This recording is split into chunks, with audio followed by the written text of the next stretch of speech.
Chat, I have a headache. I have a headache already, chat. I have to be meaner to you guys. We found out this week in the Discord that you guys are too comfortable sassing me, so I'm going to be meaner to you guys from now on. That's what we discovered. Yeah, see, the only woman in the chat is talking back to me already. This is unacceptable. I am going to be meaner to you guys. I want this to be clear. I'm gonna do it.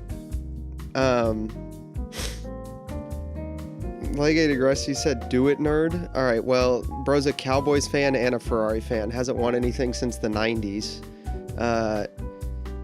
What's it like to have your favorite sport not have a championship in your lifetime? Nick Prohl is here. Thank you for being here.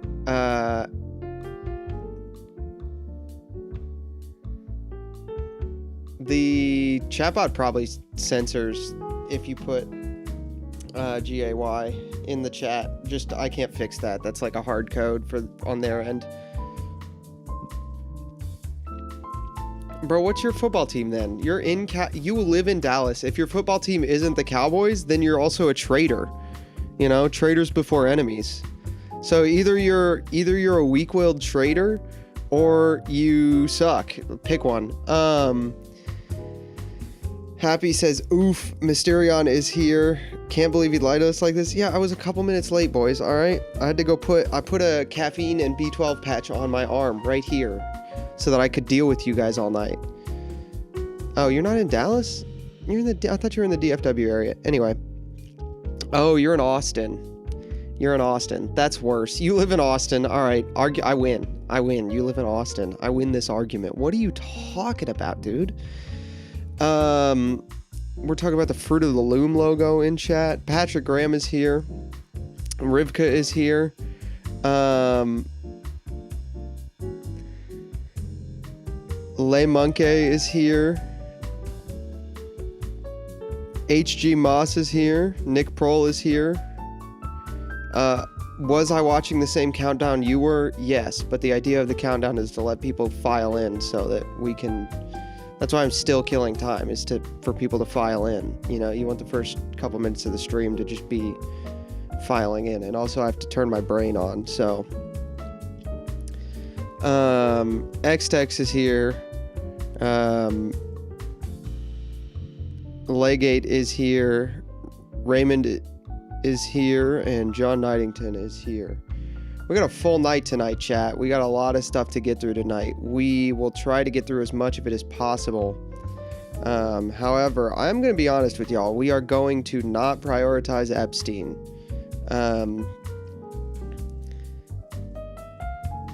We're not going to prioritize the Epstein story.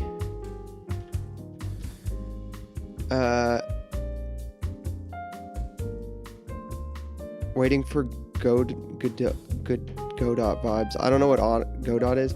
We're not going to prioritize the Epstein story for a lot of reasons. We'll look through it if I'm still alive in 5 hours, probably, is how long it's going to take, because the other stories that happened this week are going to affect you and the administration and the country way more immediately. They're, the way I think you should measure importance in politics. Hold on. Yeah, so we're going to not prioritize the Epstein story tonight, chat. So the reason is that, honestly, when you talk about politics stories, the ones that are going to affect immediate governance and affect the lives of everyday Americans immediately are more important. That's how I think about it. And the Epstein story is not going to affect you at all. If you want to look at the names and know who's in there, great. You know, if you feel like that's important for you, then do that. However, if you're just looking at it just so you can feel mad, like, that is counterproductive to making real change in society. And I think there's a not insignificant portion of the electorate that have the Epstein story as their main concern, but do not understand that nothing will come of it, and as a result are useless in political combat for the actual things that can be done to fix the country quickly and immediately. And I know that's going to make a lot of people mad, and I know the immediate answer is, oh, well, you want to protect the elite pedophiles then. It's like, no, that's not what I'm saying. What I'm saying is you personally cannot do anything to get elite pedophiles, all right? You can't. Unless you're like this Epstein story, I was talking to Legate and a couple of other of our buddies in the group chat that were in before this, and I was telling them, and we were all agreeing that the Epstein story is the quintessential example of voting. You can't vote your way out of this, okay? Voting and pressure on political elected officials is not going to fix this. It's just not, okay? And so unless you've got a way to get a bunch of people to solve this problem through methods other than voting, and I'll leave that open. I think you're probably all smart enough to know why I have to leave that open, and to know that I would never don't do anything illegal. I don't endorse any illegal action. Follow all the laws. But unless you're going to get a bunch of people to do things other than voting to fix that problem, it is not going to be fixed. And so all reading it and like focusing on it is participating in very self-righteous, satisfying political gossip. And I know that's hard to hear because it's so bad. And if some of you have been on X and read some of the things that are in those files, which honestly, if you're not on X and haven't read the files, don't. Okay? There are things in there that I am never like. There are screenshots of emails that don't have sensitive content warnings on them that, as a 27-year-old man, I cannot stop thinking about. They are the most disturbing thing, some of the most disturbing things I've ever heard in my life. Okay? Don't go read those. They're not going to affect you. They're not going to affect your sanctity. They're not going to affect anything you can do to make your country better. All you're going to do is read some really horrible things that you don't need to know, that are going to make you spiritually angry and spiritually ill in ways that are unproductive. Do not go read them. I'm not kidding. It's not worth your soul. Okay?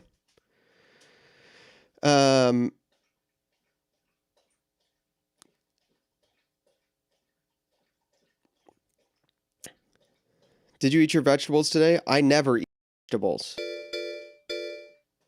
Good luck with the headache. St. Teresa of Avila's patron of headache sufferers will say a prayer. Christus Rex. Thank you so much, Raymond, for your donation. 50 Canadian. I really appreciate that. I haven't eaten a ton today just because I wasn't feeling great this morning. Because I was, doing stuff with Shane yesterday, and I don't normally have a full day where I go out and do a lot of stuff. It's just not a part of my life anymore. So I got really exhausted last night. And so I haven't eaten a ton today just because I haven't felt great. Just because I've been exhausted. So one of the things, this is totally an aside, but I know a lot of you know I have Crohn's disease. And one of the things that happens with Crohn's disease is that eating itself is exhausting. And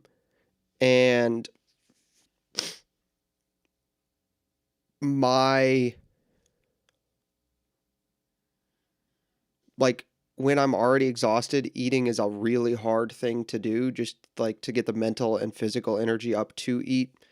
It's not fun. I know people have worse problems, but I think I might also have a headache because I haven't eaten a bunch. So I ordered some food, and I've got a story queued up that we will probably start with because I think it's the one the least of you have heard about. So I want to get to it before you guys leave. We'll be going through, we'll be watching probably at double speed. I know a lot of you hate the double speed watching that I do. Does nicotine help with that? Nicotine will help. I'm going to put nicotine in after I eat some food. And I find my container of pouches that isn't empty because the one sitting in front of me is the empty one right now, there are 4 of them sitting in front of me. I kid you not, they're all empty. This is an absolute travesty. Anyway, I know a lot of you. Oh crap! I gotta fix this again. Every time I do this, dude. Um, every time I the screen capture has to be reset every week. It's super annoying. Um, there we go. So I know a lot of you aren't super familiar with a lot of the political stuff, so we'll be looking at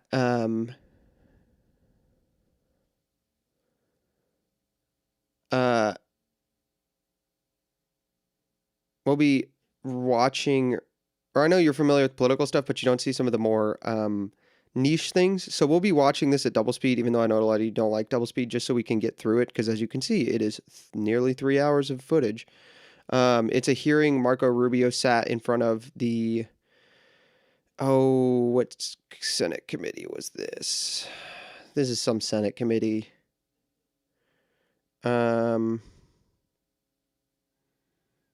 It might be the House. It might be the Senate Armed Forces Committee. Anyway, Rubio testified on the Venezuela operation. I want to go through some of it. Specifically, I definitely want to make sure we get to. I definitely want to make sure we get through Rand Paul's dumbass. Is it a full moon? Bro, the moon is so bright I can see it through my blinds. There's a window with blinds closed right over here, and the moon is so bright I can see the outline of the moon through my blinds. That's how bright the full moon is right now. Holy cow. And yeah, so tonight we'll be going through this. We'll be starting with this. After my food gets here, we'll move over to this. And then we will be looking at some Minnesota developments. So the two things we'll be looking at in the Minnesota immigration developments is we'll be starting with Tom Homan's press conference, and then we'll be watching this Atlantic interview, which I don't know if you guys have seen, but this is the interview, in case you guys didn't hear, where Tim Walz comes out and says that he thinks we're close to a Fort Sumter moment, which is a fucking insane thing to say. Very bad. And then we'll be going through the Don Lemon arrest. So we've got the actual indictment here. We've got the statement from the lawyer. We have Don Lemon's speech in front of the press here. And then we've got Don Lemon's stream he did on his channel afterwards. We'll be going through those. And yeah, I just noticed this, but this mic is so too far away from him. It's ridiculous how too far away this mic is. This mic is supposed to be about where mine is relative to his mouth. Mine should be closer. Ideally, mine should be right here, but I just don't have a expensive podcast microphone. And when I sit right here and I'm talking for a long period of time, you can hear my mouth noises. So I back it up here and talk a little louder. Yeah. So those are the stories we'll be going through tonight. I know there's some other stuff. I know there's some stuff on RFK. We'll be probably going over that next week after it's developed a little more. And then, as Moonshiner Monk said, the Haiti story. We'll be going over the Haiti story, I think, next week after that's developed a little more. How is Don Lemon more relevant than Epstein? Don Lemon's arrest is going to affect people more in their everyday lives, and the fact that the administration is going to protect the First Amendment rights of Christians, that's going to affect people's lives way more than pretending that you can fix Epstein. Pretty simple. If you think that you can make more change in the Epstein department than you can make in the Don Lemon, with Don Lemon, you are retarded. But we know ex cathedra is retarded, so there you go. Does Ohio have a state-level FACE Act? I do not know. Don't need a state-level FACE Act, though, because it's federal, so we're good. We're good on that front. We really don't need a state-level FACE Act. Kind of be redundant. So, yeah, in case you guys didn't see, the one thing with Haiti is...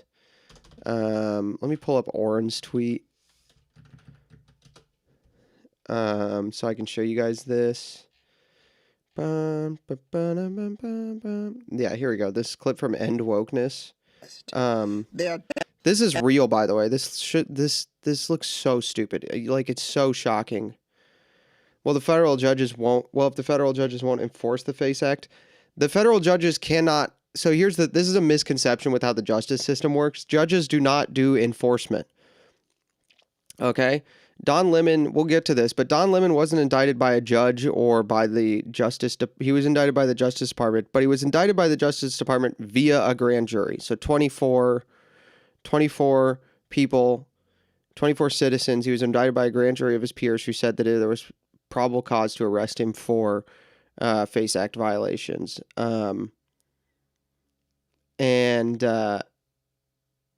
The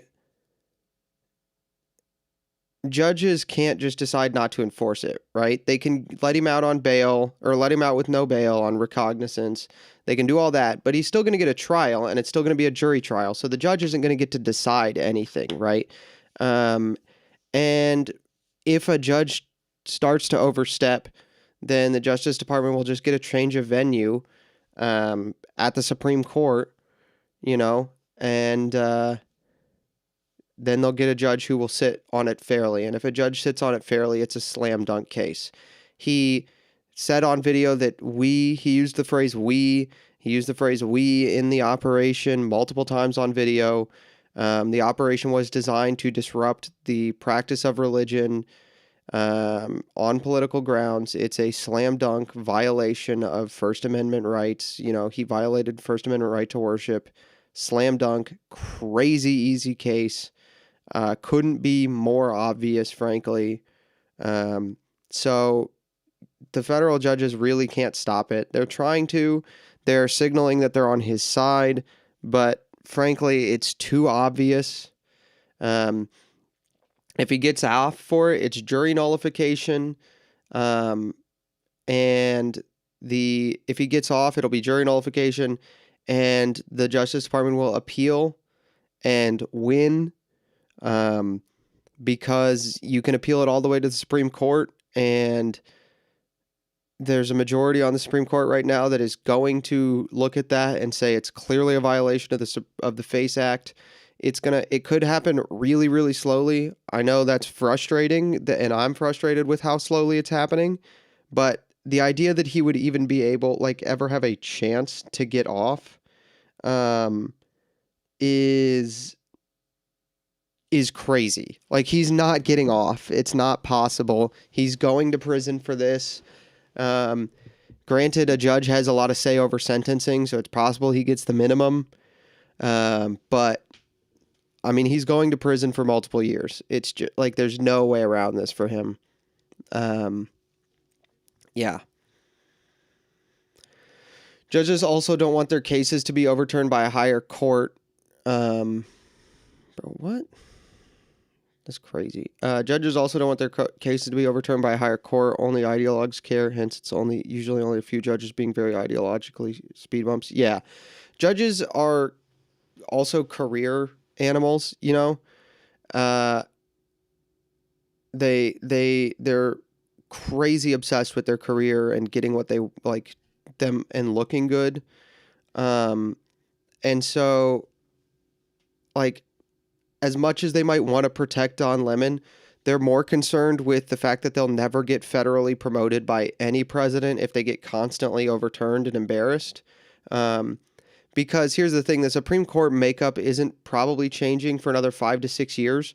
So even if a Democrat wins in 28, a Democrat is unlikely to promote an ideologue whose decisions are so poorly written that they get constantly overturned by the Supreme Court, because the Supreme Court's not going to change.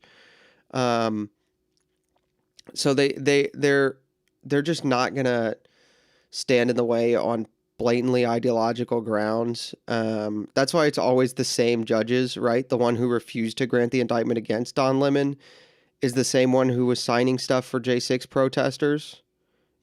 It's the same guy. If you go look at who these judges are, you'll get Boseberg a bunch. You'll get the one who refused in Minnesota a bunch. It's just like it's it's gonna happen. This whole trust the long judicial process is loser thing. Um, I'm not saying trust it. I'm just saying that there's not another method. Once again, unless you're going to go out and use a different process, unless you've got a group of people who you are going to use a different method for getting the political change you want, unless you're going to do that, then this is the only choice. And pretending it's not doesn't help anybody. It's just, I mean, it is what it is.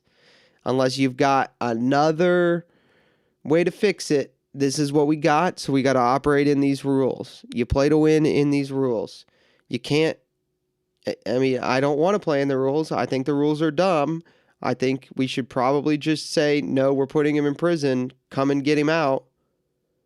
I think we should probably just go get Tim Walz and say, no, you're going to prison. Come out. But these are the rules. Hold on. I'll be right back.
Yes, the House should impeach them. Did you call your congressman and tell him to do that? Because if you didn't call your congressman and tell him to do that, complaining about it in a YouTube chat is woman behavior. It's just whining. Did you call your congressman and tell him to do that? I did. Did you call your congressman and tell him to pass the SAVE Act? Like, unless you guys are gonna call your congressman and participate in this process, then shut up about it. I'm sorry. Like, unless you're going to do the things you need to do to be better, to make this better, then just saying Congress should, president should, like, just saying should, is not going to do anything.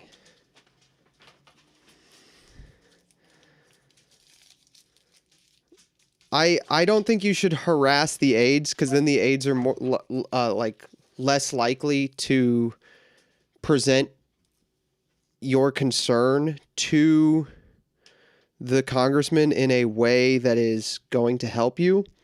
The best way to do it is to get on the phone and say, hey, if you don't pass this issue, I'm going to try to find somebody to primary you. Like, and just don't harass them. Don't oh, thank you. The Dripper 065X. I better make sure that.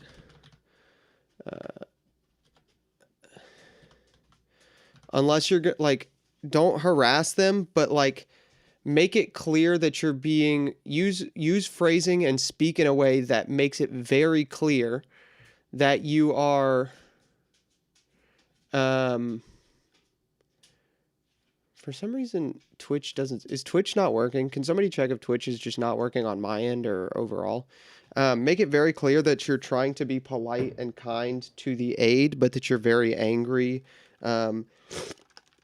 with their boss. Which is what I've found to be most useful. Yeah, Twitch isn't working. Yeah, that's weird. I wonder if it's the freaking music. It's so dumb. All right. Maybe I'll just stop streaming on Twitch until I figure this shit out. I might have gotten banned. I didn't get an email that I got banned, but I might have gotten banned.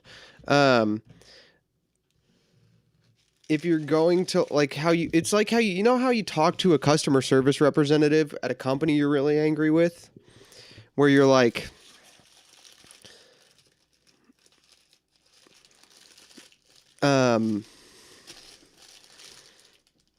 trying to be polite to them, but make it clear that you're not happy. Yeah, that's what you're doing. Well, then why are we going to watch a C-SPAN clip? Because what I do with this stream, with this channel, is I try to inform people of the things happening,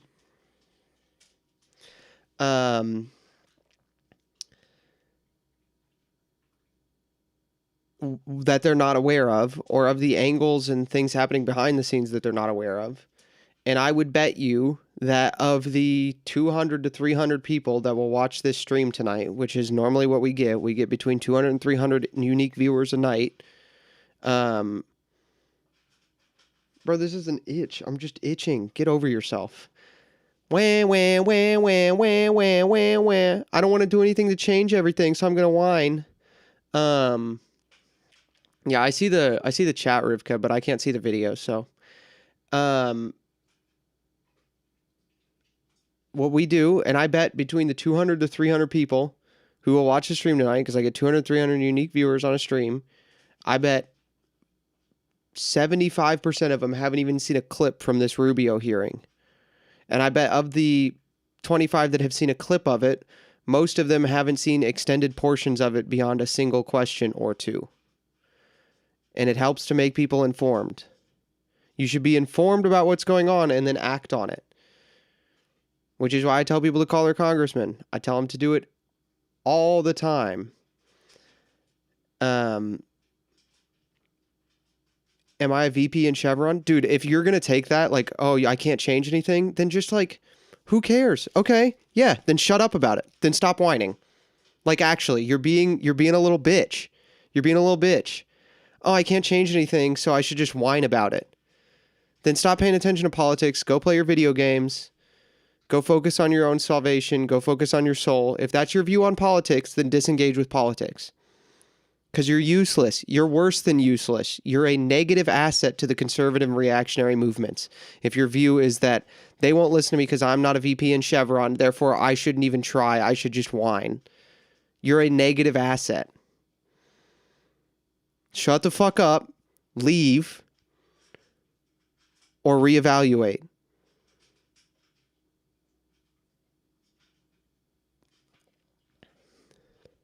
What do you want me to do? Oh no.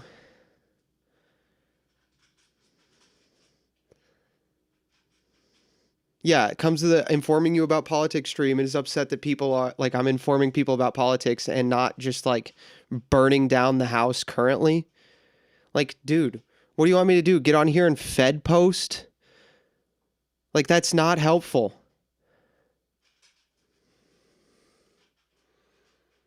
Yeah, like go sports bet. Go do your sports betting. Like, do some actual fucking change or shut the fuck up about it.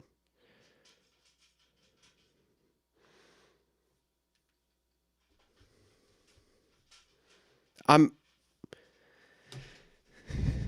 like, try to make change or go away.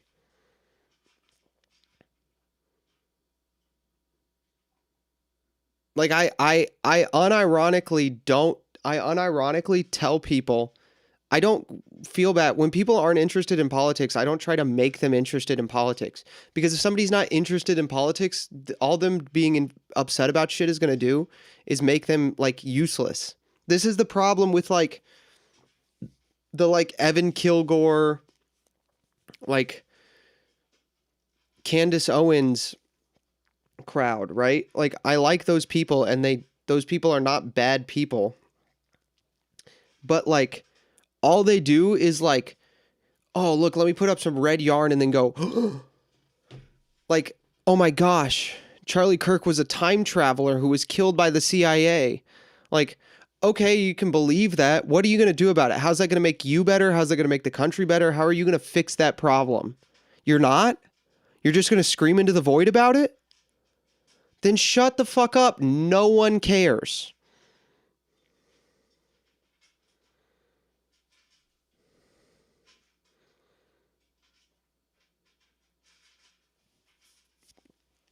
All right.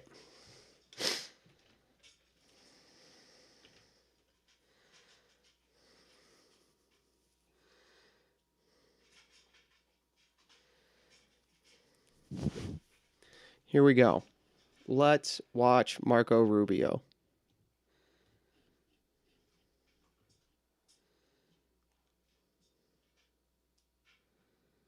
Well, I'm not giving that advice to Candace specifically. I don't think Candace will hear that advice. I'm giving that advice to people who watch Candace and go, it's the same people. It's for the record, the people's like upset that I'm not like Fed posting publicly on the informing you about politics stream. Are the same people who wanted me to come out and be like, Matt Fradd is a traitor. Meh. And I was like, no, I like Matt. He did a good thing for his career. He was like, he does good for the church. We're friends. Those are the same groups of people, for the record, just so we're clear about what's going on. Those are the same groups of people. They just want things to be mad at. They're literally just effeminate little bitches.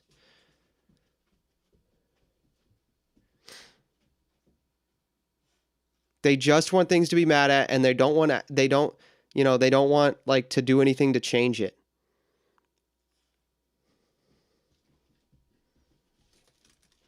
All right, let's watch this.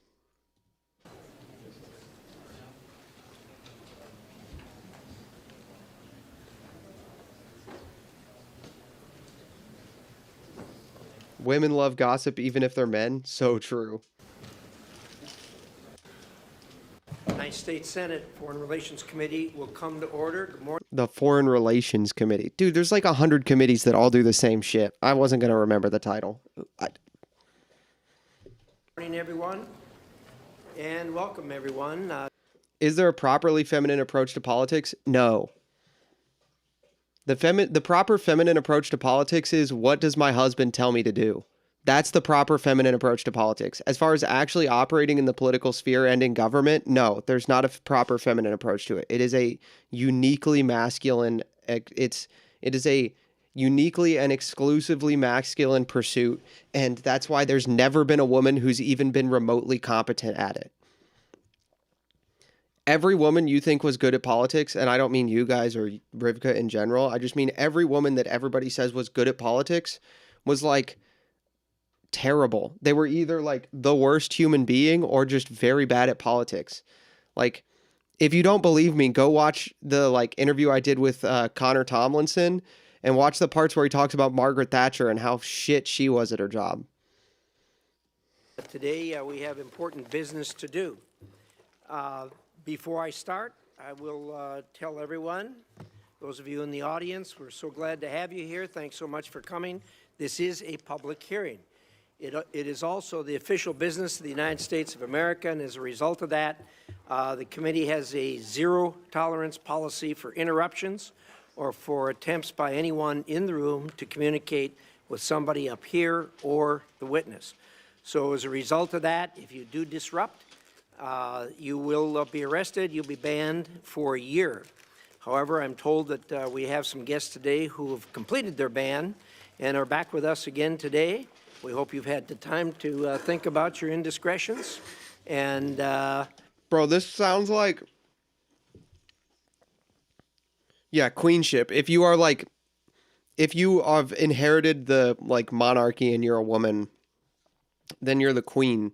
But also like, your job should just be to be a figurehead, and your husband does it.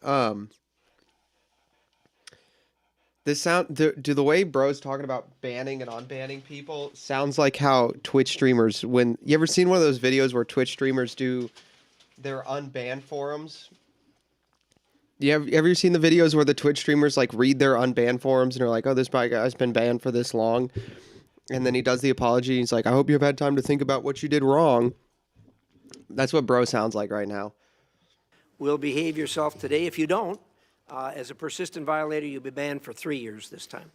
So in any event, welcome to everyone, and certainly Secretary Rubio, we're glad to have you here, and welcome back, the new co-pilot. All right, here's the rule. Here's the game. We have to see if at any point when we can see the if at any point where we can see the audience, we have to see if we can pick out a face where we're like, that person got banned.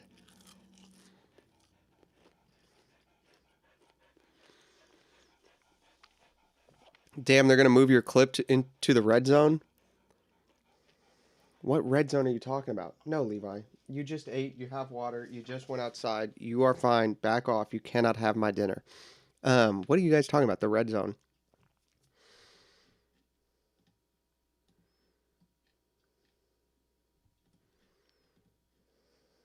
You talking about football?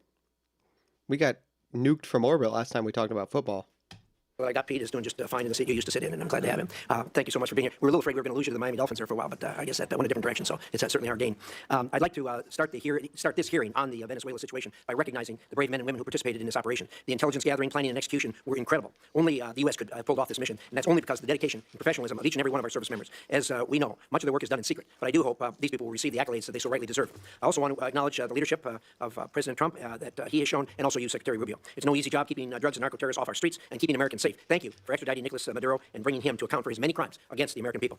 Let me reiterate a point that I've made many times on the Senate floor. President Trump's actions against narco-terrorists and his capture of Maduro have made America safer. Every American should be thanking Donald Trump and Marco Rubio for what they have done. There are a lot of Americans today who wouldn't be alive if not for your commitment and dedication to stemming the flow of drugs into our country.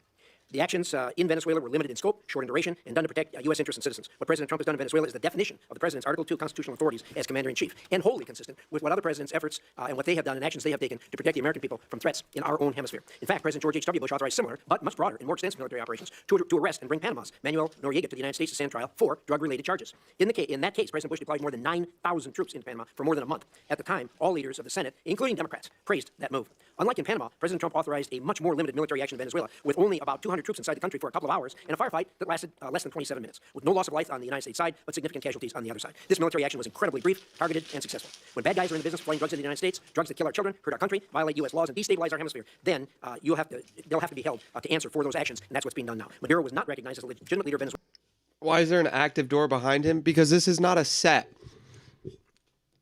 This isn't a TV set. It's first and foremost a functioning hearing room. That's what it is.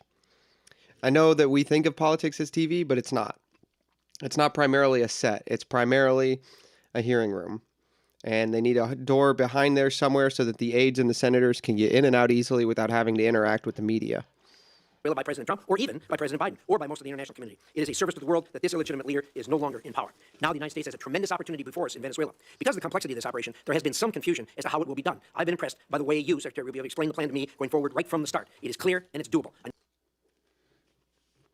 The texture on his face is crazy.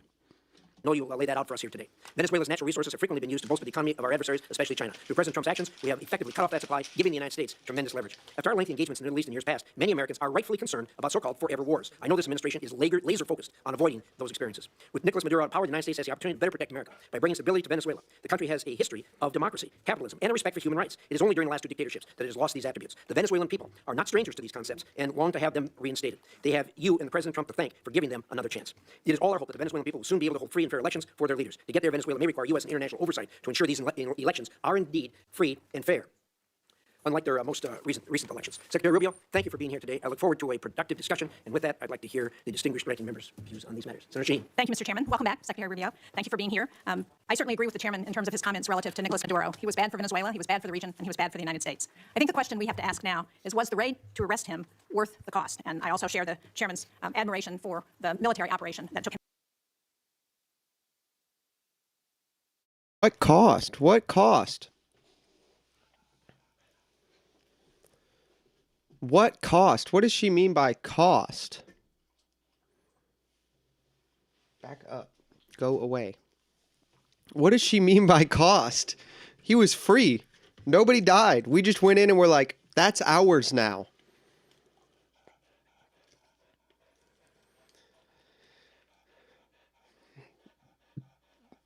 Bro, that was easier for the military than some of the training exercises they do. There are training exercises that the United States military does that are harder and more involved than getting Maduro. I'm not exaggerating. Yeah, we discombobulated some Cubans. Is that what you're talking about? Bruh. Amount. But the U.S. naval blockade around Venezuela and the raid have already cost American taxpayers hundreds of millions of dollars. Outside estimates are as high as $1 billion. And yet, the Maduro regime is essentially still in power. All the same people are running the country. Maduro's vice president, now the interim president, has taken no steps to diminish Iran, China, or Russia's considerable influence in Venezuela. That's not true. That's not true. She is communicating and cooperating with the Trump administration to get the United States, just one example, to get the United States oil executives and the oil companies that rightfully own all the oil fields to get them. Bro, what the frick is wrong with you? To get them like actual, get them their assets that they lost when Venezuela took it from them, which lessens China and Russia's power in the region because they can't get the oil. That's just not true. One of the reasons that has been given for the mission. Her cooperation appears tactical and temporary and not a real shift in Venezuela's alignment. In the process, we've traded one dictator for another. So it's no wonder that so many of my constituents are asking, why is the president spending so much time focused on Venezuela instead of the cost of living and their kitchen table economic concerns? Unfortunately, I think this has been a pattern across the administration, losing sight of what actually advances America's interests and delivers results. Bro, okay, this is the one actual good criticism of the Trump administration is that they have not focused enough on affordability. Okay? Right? They haven't focused enough on affordability. However, Bo Biden was way worse, dude. Joe was so much worse. Joe was just straight up lying. Like, he was just saying it is affordable. At least Trump is saying, like, hey, there is a affordability problem. We're working on fixing it. Here's what we're all doing to fix it. Like, Trump is at least being like, yeah, prices are still high. We're trying to bring them down. Except for on housing, which is extremely frustrating. And, like, that's just not, I mean...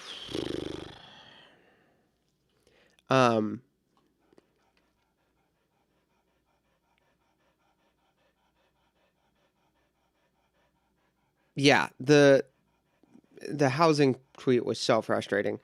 But other than housing, he is trying to make costs come down. Like, he's trying. He's not just saying that they're fine.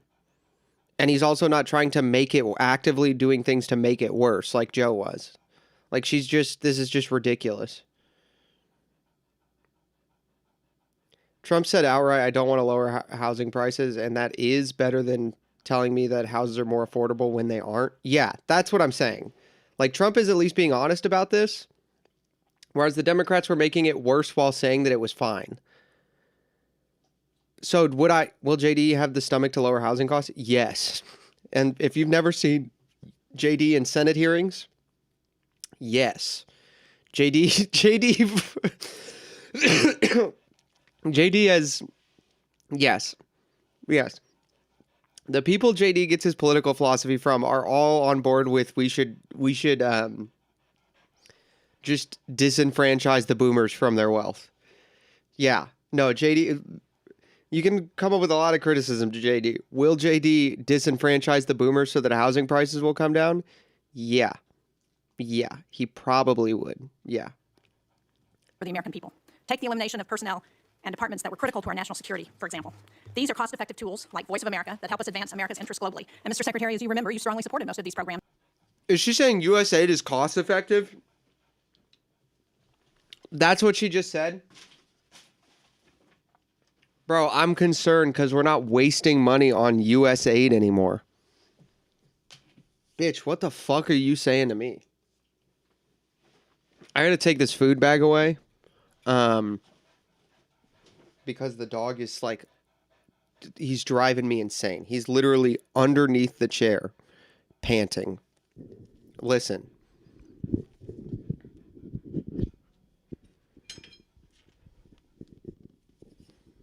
It's not going to reach. The cable's not going to reach. The cable is not going to reach, so never mind.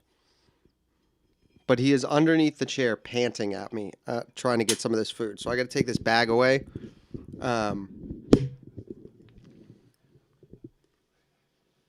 Yeah, he's great, but he's driving me insane right now. You know how hard it is to focus when there's just like constant panting in your ear?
Okay, here we go.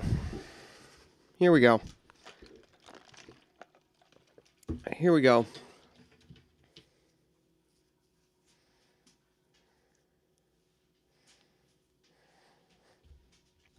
When you were on this side of the dais. The administration says those cuts were about saving money. But the total federal spending last year went up by 4%, not down. We spent more, not less. As a result, our adversaries like China are expanding their influence. And there is broad bipartisan agreement in Congress that China is the central strategic challenge of our time. The president himself has said that as well. But we're cutting foreign aid and diplomacy tools. We're leaving embassies without leadership. We're shutting down counter-disinformation programs. We are driving talent away from the United States. The counter-disinformation programs that were shut down largely because they would have been in violation of the pre-2012 Smith-Mundt Act, if I remember correctly. Smith-Mundt was the act that said that the CIA was not allowed to participate in was allowed to participate in media organized psyops to overthrow governments, but not if it would affect the United States in any way, and it would affect United States citizens in any way. But in 2012, Obama signed a modification to the Smith-Mundt Act, which allowed, if it was via the internet and it was accidental, then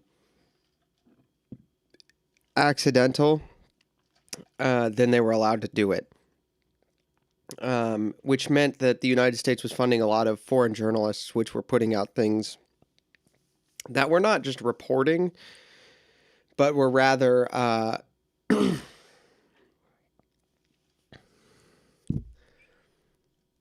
not reporting, but they were like opinion pieces against people we didn't like.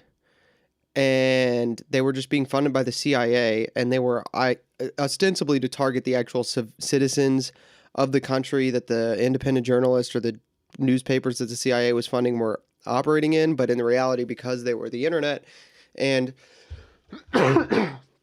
public opinion in foreign countries that we are operating in shapes public opinion in our country, it was also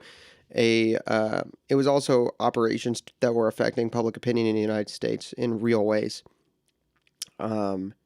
So, yeah.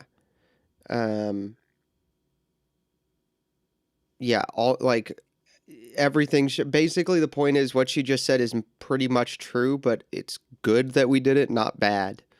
States while Beijing is actively recruiting it. And I would just like to point out, this is a picture of the globe. These are countries where China has ambassadors in those countries. All of the red, those are China. And places where their diplomats are on the ground, except, of course, for China, which is in blue, and they don't need to put diplomats there. This map, this is where we have diplomats. You can see the red is where we're filled. Okay, wait. Not having Australia is kind of a problem, but also the rest of these I really don't care about. Germany, yeah, I don't care. Germany likes to pretend that they're still a country, but really they're just a bunch of cucked Europeans that are too retarded to make any change.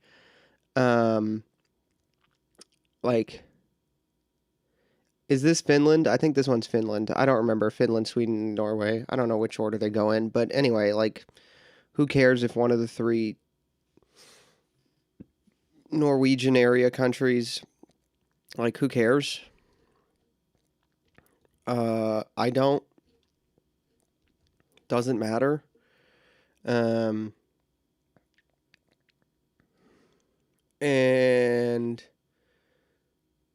what's another one in here?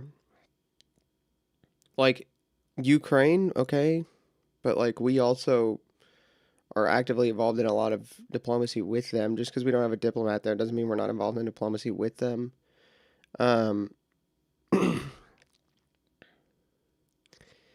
Is Africa doesn't need to be talked with politically, but resource-wise, it does kind of scare me how big of a hold China has.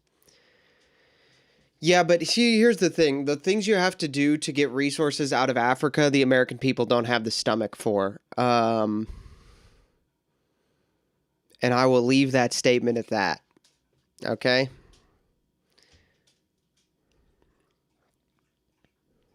Well, I'll just leave it at that. Are we good with that? We don't have an ambassador in Venezuela. Yeah, we're doing direct diplomacy with them. Yeah, also China's been scaling back their investments in Africa because they're not paying off, because they're going so bad. What is what was that? The documentary Dust?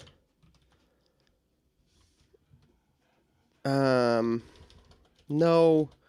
Can somebody tell me?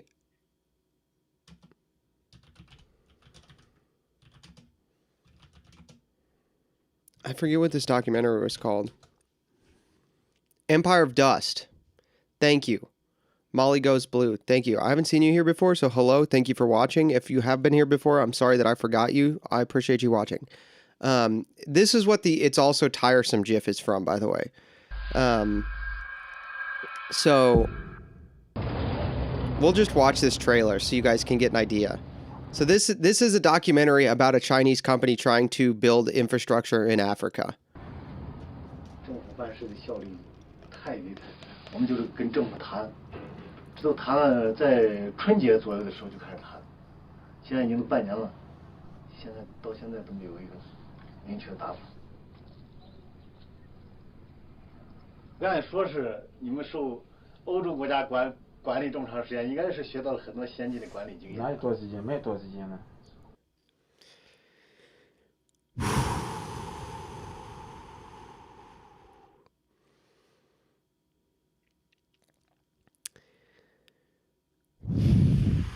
Yikes.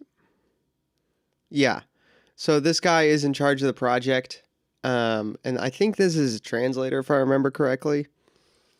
And it's just about how fast Africa broke down and how, like, for some reason, they're incapable of maintaining it or rebuilding it, even though they have all the materials to do so. 我们吵那个要那个国境题啊，很吵。现在是50年，第几50年那个？就是50年以前，你不是受他们50年以前什么都好啊。是啊，那个先进的影响，那个代代往传下来，越传越文明越发达了，怎么越来越倒退，越落后了？ Look at this. This guy's like, I don't care. He's like, the Chinese guy's like, hey, you should listen to the Europeans so you can be better. And he's like, no.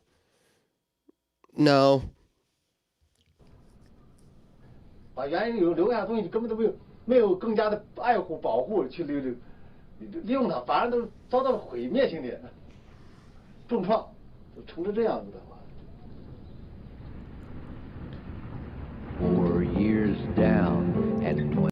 Oh. I don't want to get nuked from orbit again. And since it's foreign language, we're just going to mute it. Hopefully we don't get nuked again. Gosh, I just realized that. Oh, no. How quickly did I pause it? Am I going to get copyrighted for a third week in a row? Good grief. Guys, next week we have to just do a stream where we try to not get copyrighted.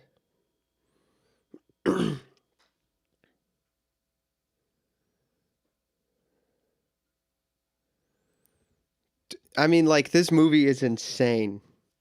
Hi, Haley. How are you? So they're trying to rebuild this railway. Basically, they're trying to rebuild this railway. They're trying to rebuild a section of it. And these are all light poles that have just kind of collapsed.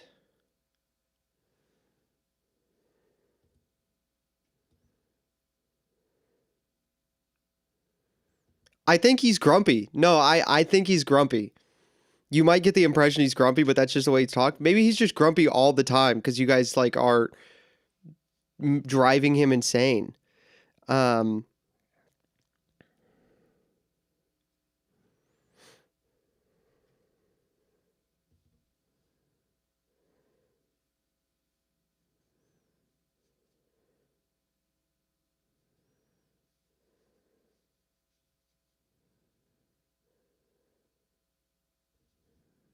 Yeah. So this is a whole movie about that. China's in honestly, I understand where Mysterian's coming from, that like Africa has a lot of resources and we should be as trying to get them as much as China is. I could be wrong about this, but there is a not small part of me that kind of wants them to keep investing because it seems like it might be a net negative. Like it seems like it might be a profit loss, to be honest with you guys. Also, I want to point out that because this map is a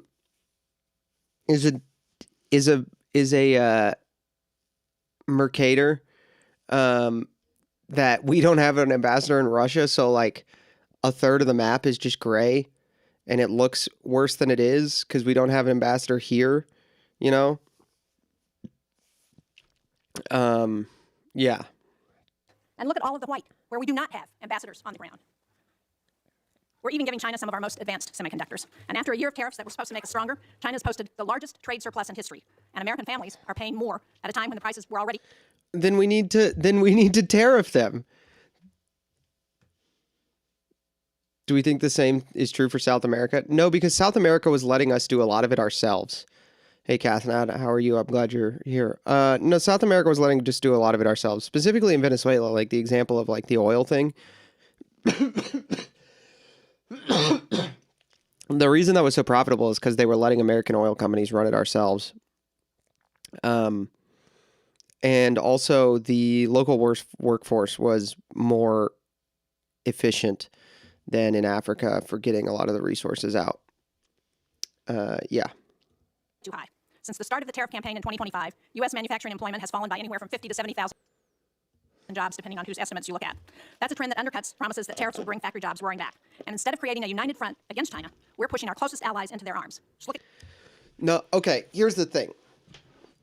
If you want to do business with China instead of doing business with us, that's a terrible idea.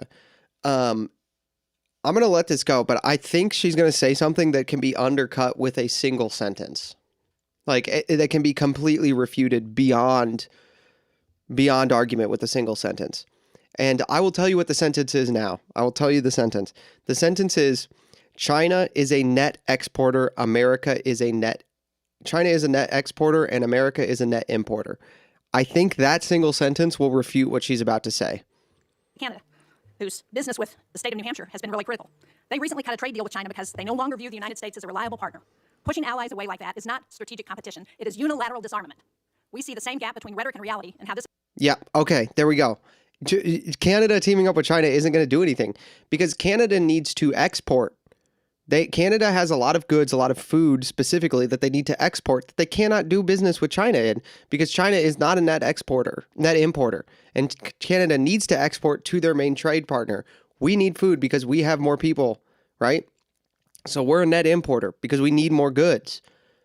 That's just like how this works. Is that a good thing? No. Like, I think we should try to make more stuff ourselves. That's the idea of the tariffs, is to become less of a net importer, like to lower our imports so that we can rely on ourselves more.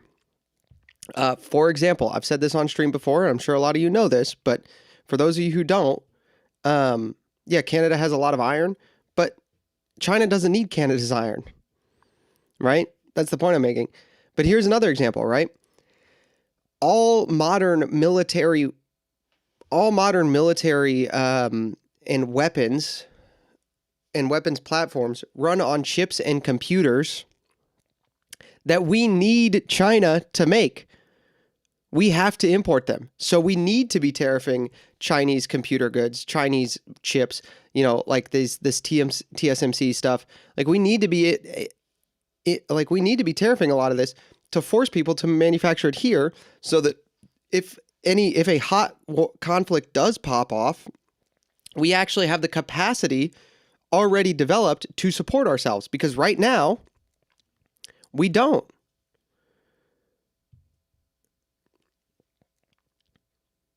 Frankly, like militarily, we cannot produce the weapons that we would use to fight a hot war with China without China.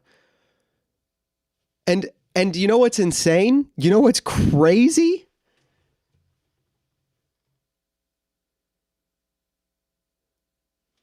Oh, I don't have that one. Some of my Buchanan I don't own physically. I only own it on audiobook. But you know what's crazy is that Buchanan wrote about this in 2012. In Suicide of a Superpower. He was saying this in 2012. He was pointing this out.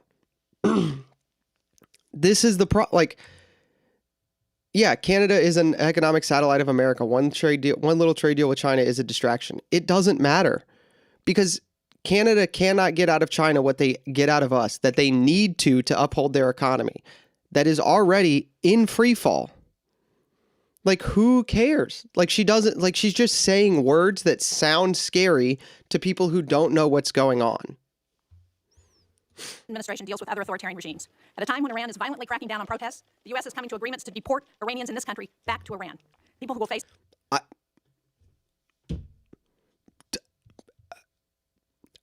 I don't know. Maybe. And if we are, I don't think we should have any Muslims in the country. Should we deport them to Iran? No, I don't think that's I don't think we should. I think we should probably come to an agreement with another Muslim country to deport them to, but I don't think we should have Muslims in our country. We definitely shouldn't be giving Muslim citizenship. So there's that. Aaron Henniger, thank you so much for being here. Well, if words are violence and words are scary, there's clearly violence afoot. Yeah. Persecution and interrogation by Iranian security forces. And yet President Trump told the Iranian people that help was on the way.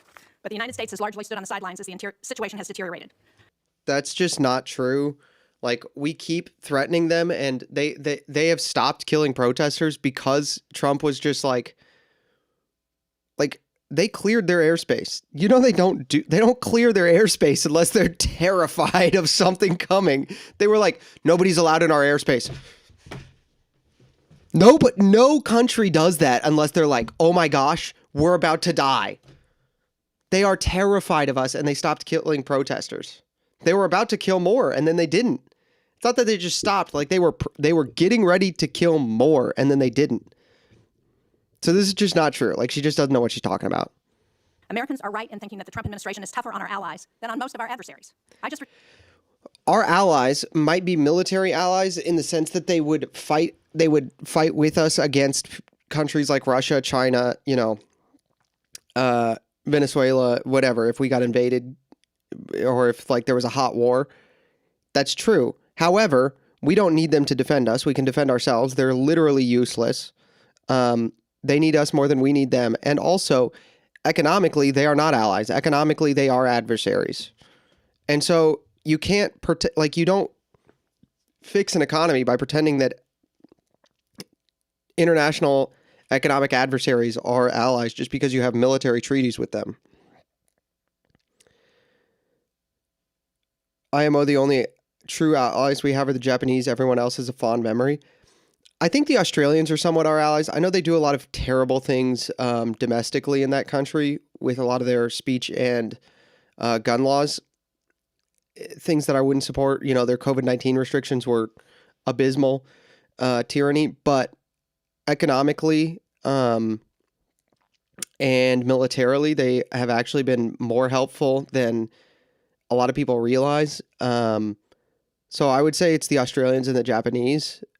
Really, honestly, I think those are our two best.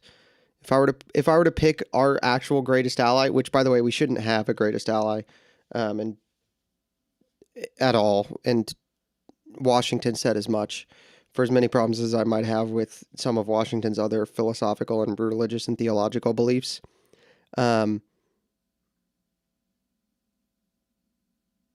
Washington was correct that you just shouldn't have a favorite ally. I'm new to politics. What's the working definition of an ally in terms of nations? See, so this is the thing. We call people, so this is kind of what I'm drawing out right here, is that there's a difference between a military ally, which is people that we're in like co-defense treaties with, like NATO, and an economic ally. An economic ally is somebody who's a net benefit to us and wants us to do good things with our economy and wants to help us do good things with our economy and will do so. If I'm somebody's friend, okay, if I'm Legate's friend, okay, I'm friends with Legate, like actually friends with him. If he keeps loaning me money and I keep using it to make my life worse, or if I keep, or if he keeps selling me things and I keep using it to make my life worse, and I say, hey, I'm going to put up a bunch of barriers in my life so that I can't buy things and get money from you in ways that will make my life worse, Legate would be happy about that because he's actually my friend. And that's an economic ally. That's why I'm saying, like, I think Japan is the only real ally we have, because Japan is taking the tariffs in a way that is like really, like, they are understanding what we're doing and not like trying to make our lives worse because we're doing it. A great example of this is the way that they responded to a lot of the automotive tariffs was, oh, we'll build factories in America, right? There was that really funny clip of Trump talking about Mr. Toyota, like Mr. Toyota, saying like, yeah, I'm building factories in the United States. Like these people's responses to this was, oh, you want to protect your people the way I want to protect my people. If I want to do business with you in ways that benefit my people, I should be willing to cooperate with you in ways that will benefit your people. Like one ABC, it's not complicated. And that's why I say like Japan is an economic ally. I think Australia is an economic ally, especially because Australia is not trying to buy things. Australia is directly, as Mysterion, or was it Mysterion? No, it was, who said it? Yeah, Mysterion said in the chat, right? I was coming to this, and so I could point out that he's correct about this because it's a great way to think about it.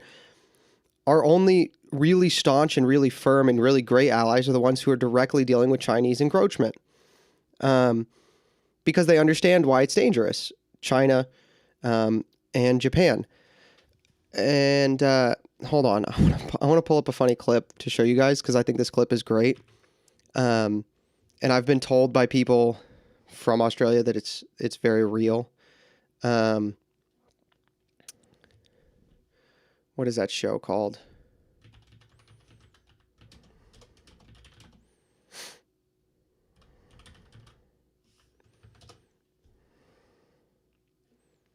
Oh, here, okay, this is hilarious. This is actually the clip I was looking for. I put in Australian government show. It's called Utopia. This show is hilarious. I haven't gotten to watch a lot of it. I've gotten to watch parts of it. But this is the exact clip I was looking for. It's so funny. So I thought the best way to proceed was to get everyone in the one room. Good thinking. Okay, you're all right. I'll come straight to the point. This white paper is recommending we spend close to $400 billion over the forward estimates. Now, at some point, the PM is going to be asked a very simple question. In order to protect us from which enemy? Oh, shit. I'll get copyrighted. Damn it. I'll get copyrighted. Okay, you should go look up. I just realized I'll get copyrighted. I'm really trying to not get copyrighted. You guys should go watch this. Basically, they're trying to protect themselves from China, but none of the generals are willing to say it out loud. They're just like, oh, we're trying to protect ourselves from Pacific enemies in the Pacific Ocean. And he's just like, do you mean in the Indochina region? And they're all like, he's like, how about we just nod if I say the right thing? And then they all eventually, like, he has to yes or no his way to China. It's a very funny clip. You should watch it. Mr. said, Ed Legate wouldn't countersignal you when you try to get your house in order like all of Europe is. Right, yeah, like Legate would not, if we're using the example of like me buying things from Legate that I was using to make my life worse, first of all, as a friend, he would stop selling them to me. But then if I decided, hey, if he didn't know about it, that it was making my life worse, and I said, hey, actually, these things are making my life worse, so I'm going to put a bunch of barriers to not do that. He wouldn't get on social media and be like, Thursday's a retard. You know what I mean? So... yeah. Thanks for making it easier for me to wrap my brain around. No problem. You're welcome. Okay, let's get back to this. Returned from Denmark, where I met with Danish and Greenlandic leaders. Senator Coons was also on that trip. He led it. What I heard directly is that President Trump's threats to take Greenland have shaken public confidence in the United States to the core. And this from an ally who first recognized the new United States of America in 1792, has fought on our side in both world wars and in Afghanistan. We fought on their side. They did not fight on our side in the world wars. They did not fight on our side in the world wars. All of Europe, when they say we fought on your side in the world wars, no, we fought on your side. We saved you. You did not save us. We did not need you. We would have been fine. We saved you. You owe us things for that.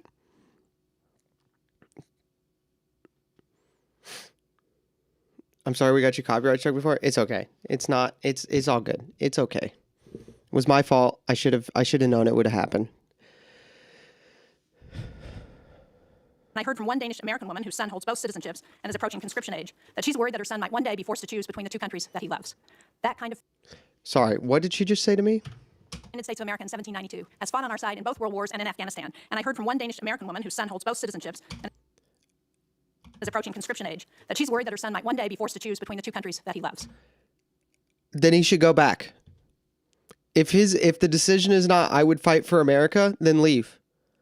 If it's not so easy, if it's not literally just like, hey, if we for some reason needed to go to war with Denmark, I would side with the country I live in, like, then go back. Go live in Denmark. We don't want you. That is the definition of dual loyalty. Go back.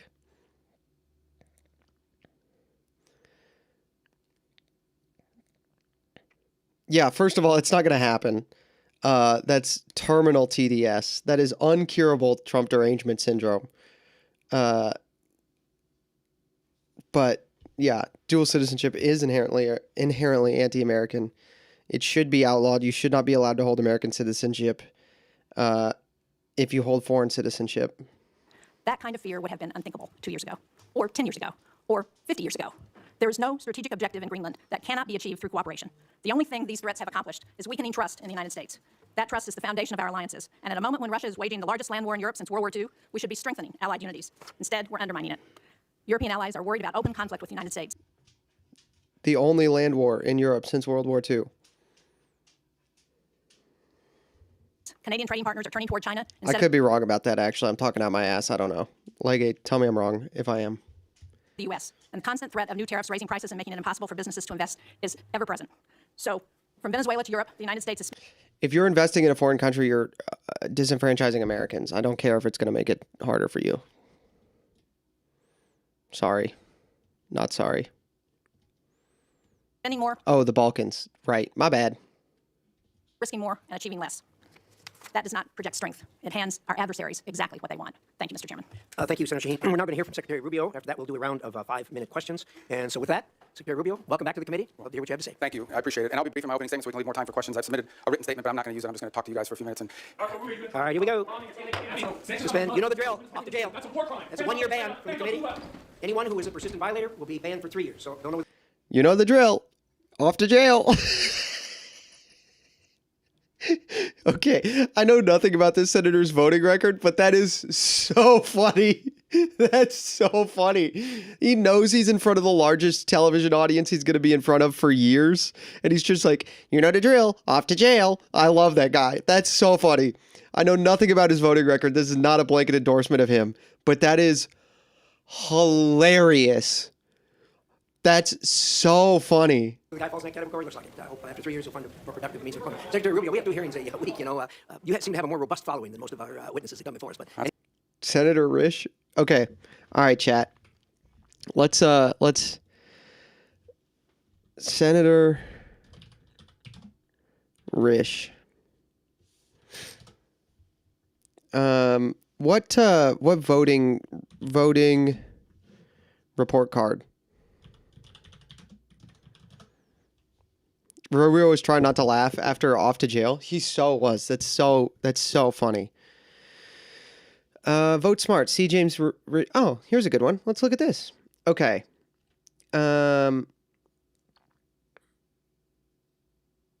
are there 20 exclamation points on this? Consolidation Appropriations Act of 20. Okay, I don't know. Don't remember what that one was. Did not vote on the Pregnant Student Rights Act. What is this? I don't know what that is. Let's find what I would love to go through these more, do more stuff like this, but right now, I'm just going to look through these and find one that I can like, dude.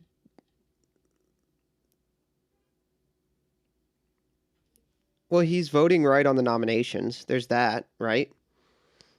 He's voting good on the nominations. Also, just to give you an idea of how ineffective the Republican Senate is right now, these are nominations of Trump nominees from like January that they're just getting to voting on. Use the America First Insight Scorecard. Okay, America First Insight Scorecard.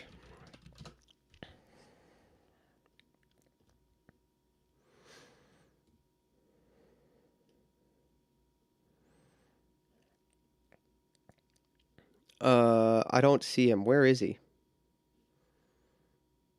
Bro, when I put in James Risch, it doesn't come up.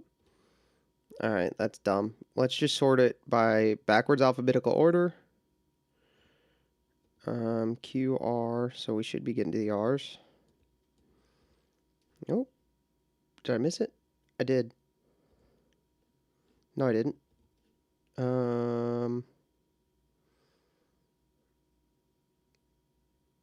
Where is it? Did I miss it? He retweeted a clip of "Here we go off to jail." Did he retweeted that clip? Dude, that guy's hilarious. Okay, can we sort by party? Republican.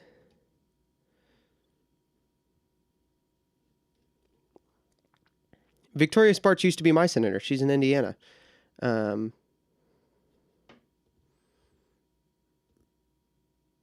She's not my senator anymore, but she used to be. Mike Ruley is my congressman. My congressman. This is my congressman, by the way. W. Choose Senate, not House. Oh, am I in the Senate? Oh my gosh. Thank you so much. I couldn't figure out why I couldn't find him. Victoria Sparks used to be my congressman. Sorry, not senator. Mike Ruley is my current congressman. Where am I? Oh, House. 119th Congress, Senate.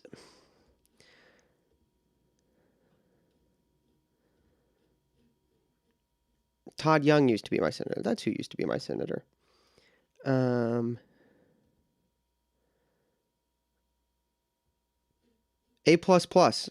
Oh, there we go. Idaho. Oh, Idaho. That makes sense. Okay, so we do like this guy. We do like this guy. We do like this guy. That's good to know. We should keep this up. We should Google. We should check all the senators when they ask questions. 98.4%. Great. Amazing. Freshman senator. Hey, good for him. That's Victoria Sparks, is the lady from Indiana who is Eastern European. Yeah.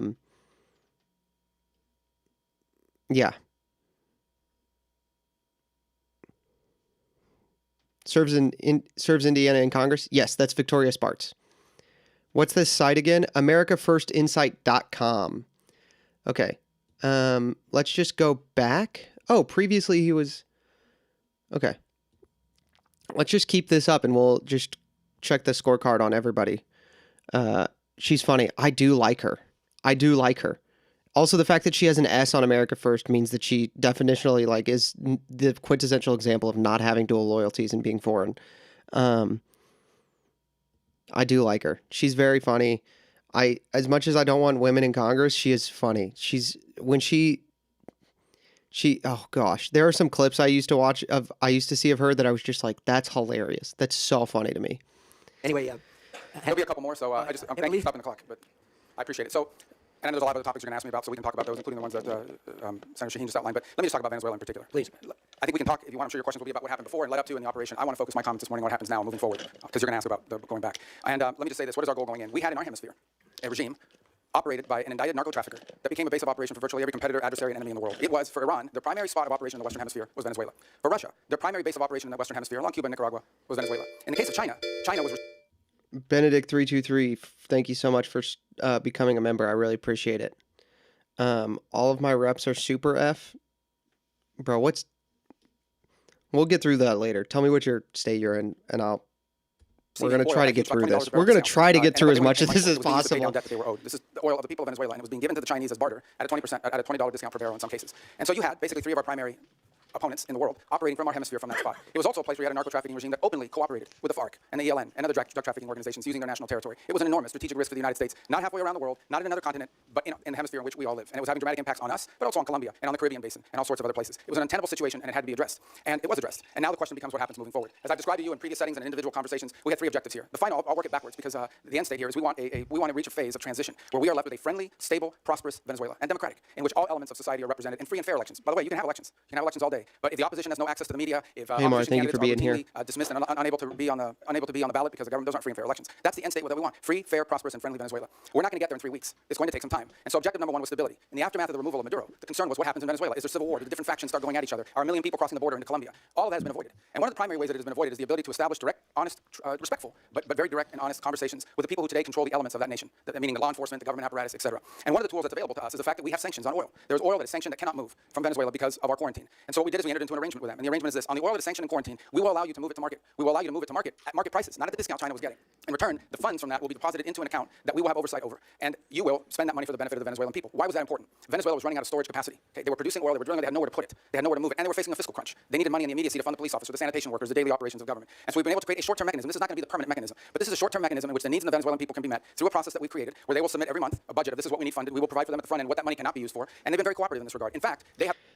Wait, I can't stabilize a post-dictator country in 2 to 4 business weeks? Dang. What's funny about that is you can't fully stabilize it, but Trump has like 90% stabilized it. Trump and Rubio just kind of like 90% did it.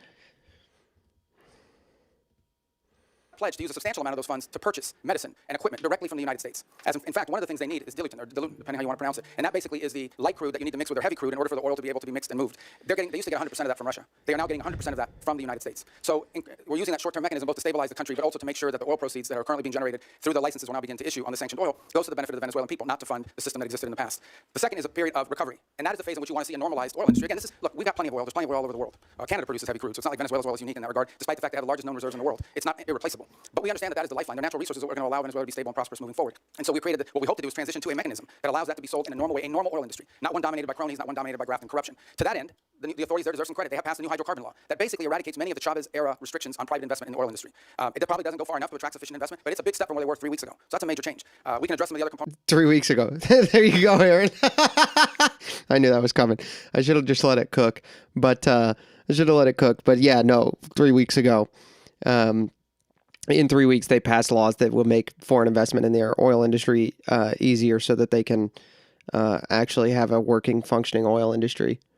I'll run out of time, but one of the parts of the transition phase, or the recovery phase, is beginning to create space for different voices inside of Venezuelan politics to have an ability to speak out. Part of that is the release of political prisoners. By some estimates, up to 2,000. They're releasing them. They're releasing them probably slower than I would like them to, but they are releasing them. And in fact, you're starting to see some of the people being released beginning to speak out and participate in political life in the country. We have a long ways to go. Look, we can talk in more detail about all these things. Suffice it to say, I'm not here to claim to you this is going to be easy or simple. I am saying that in 3.5, almost 4 weeks, we are much further along on this project than we thought we would be given the complexities of it going into it. And I recognize that it won't be easy. I mean, look, at the end of the day, we are dealing with people over there that have spent most of their lives living in a gangster paradise. So it's not going to be like from one day to the next, we're going to have this thing turn around overnight. But I think we're making good and decent progress. It is the best plan, and we are certainly better off today in Venezuela than we were 4 weeks ago. And I think and hope and expect that we'll be better off in 3 months, and 6 months, and 9 months than we would have been had Maduro still been there. So thank you.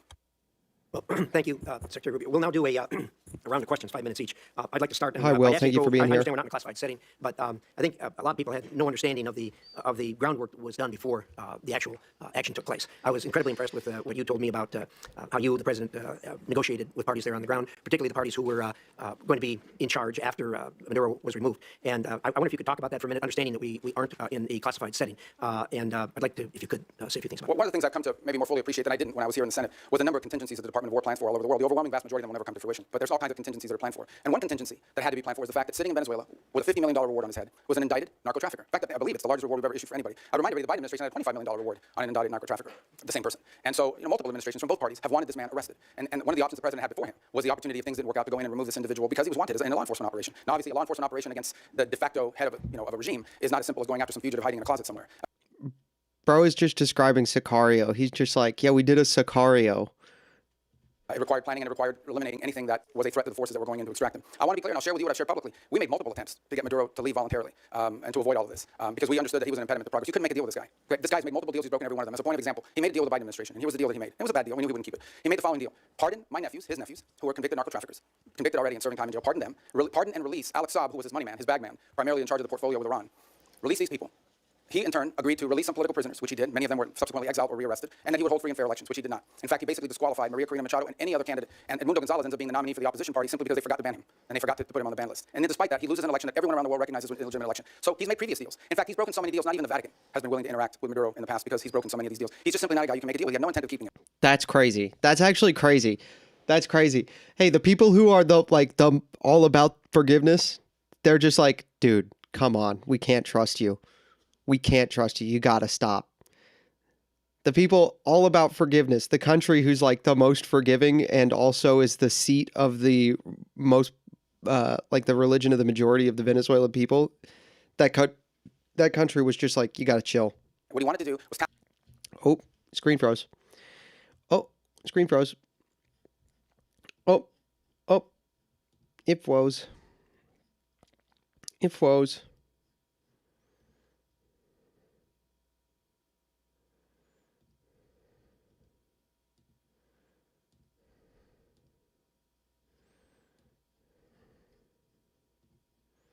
There you go.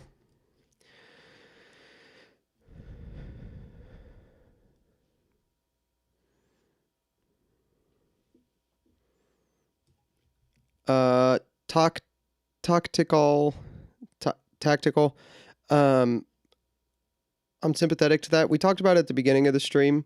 I really think that if you're blackpilling about it, then you actually should be disengaging from it because you're not going to be able to fix it. And there are other things you can do that will make a real difference in your lives. So I think you should disengage from it. Salon, and by 3 years of time until he could deal with a new administration that he thought may be more favorable, etc. He was an impediment to progress. None of the things we're talking about now, not the release of political prisoners, not the transition of the oil industry to a legitimate oil industry, not the erosion of Iranian, Russian, or Chinese influence. None of these things would have been possible as long as Maduro was there. And so this was one option that was available to the president after exhausting every other option to remove this individual from the scene.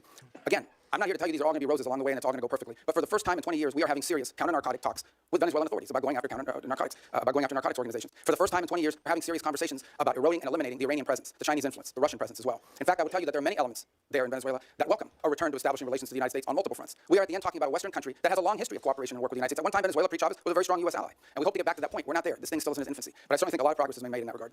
I was impressed with your description of the fact how careful you were in the operation not to dismantle either institutions or infrastructure because you wanted to see the Venezuelan people take that over and get back on their feet again. I think that was really a wise decision to make and have it as surgical as it was. The last thing I'd ask about, if you could touch on for just a minute, is I know you spent a considerable period of time negotiating with people that were going to do day-to-day operations, the Venezuelans who were going to fill the vacuum. How's that going and how do you feel about where we are there? Well, first of all, let me understand something. I spent 14 years in the U.S. Senate going after these people pretty hard, along with many of you. So, I mean, I understand who they are and I understand this portfolio from a personal level quite well. So we're very realistic about what we're dealing with here. We also understand that in geopolitics sometimes that's required. And in this particular case, there are an alignment of interests. And we certainly think that the approach we're taking is preferable to some of the other alternatives that people speculate about or fear. And I would say at this point, I do have to characterize, again, being realistic, clear-eyed, and understanding that there will be impediments and unexpected events along the way. What we have found so far is cooperation, respect, dialogue, and it's not just me. As has been reported in the media, Director Ratcliffe traveled to Caracas and met with leaders there and discussed important items of potential cooperation. I've also discussed, and I think I've alerted some of you, that we have Laura Dogue, who was our ambassador to Nicaragua in the past and to Honduras, will be taking over the Venezuelan Affairs Unit, first in Bogotá, but ultimately in Caracas. We've had a team on the ground already there. We already had 70 locally employed that sort of maintain that facility, but we have a team on the ground there assessing it, and we think very quickly we'll be able to open a U.S. diplomatic presence on the ground, which will allow us to have real-time information and interact, by the way, not just with officials in the regime and with the interim authorities, but also interact with members of civil society, the opposition. We think we're going to be much further along when we get them along the way. They've been very cooperative on that front.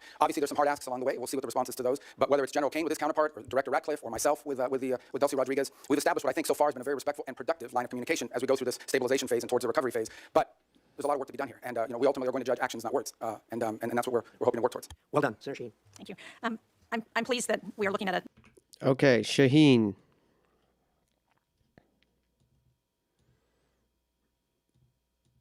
Jan,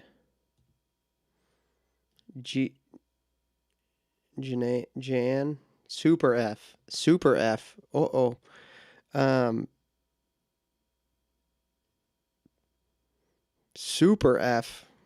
Impressive.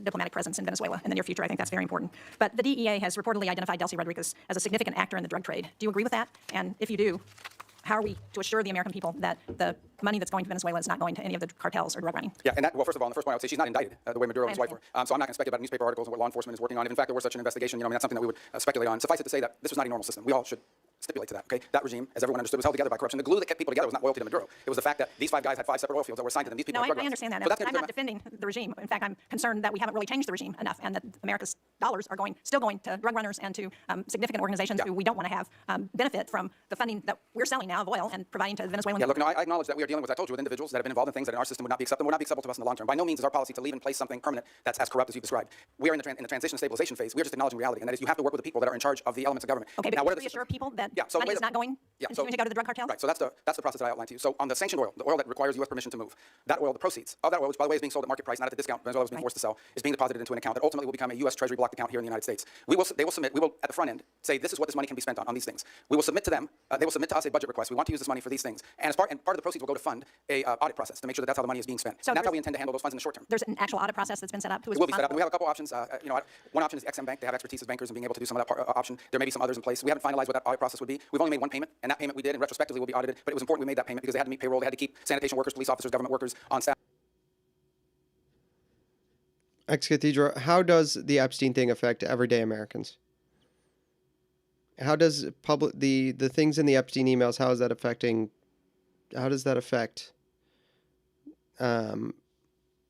how does that affect everyday Americans more than a cartel leader, which is what Maduro was? He was in charge of the Los Soles cartel, Cartel de Los Soles. He was in charge of that cartel. And he was importing drug boats into the United States that kill an average of 25,000 Americans each. How does that affect Americans? How did the Epstein thing affect the everyday American life?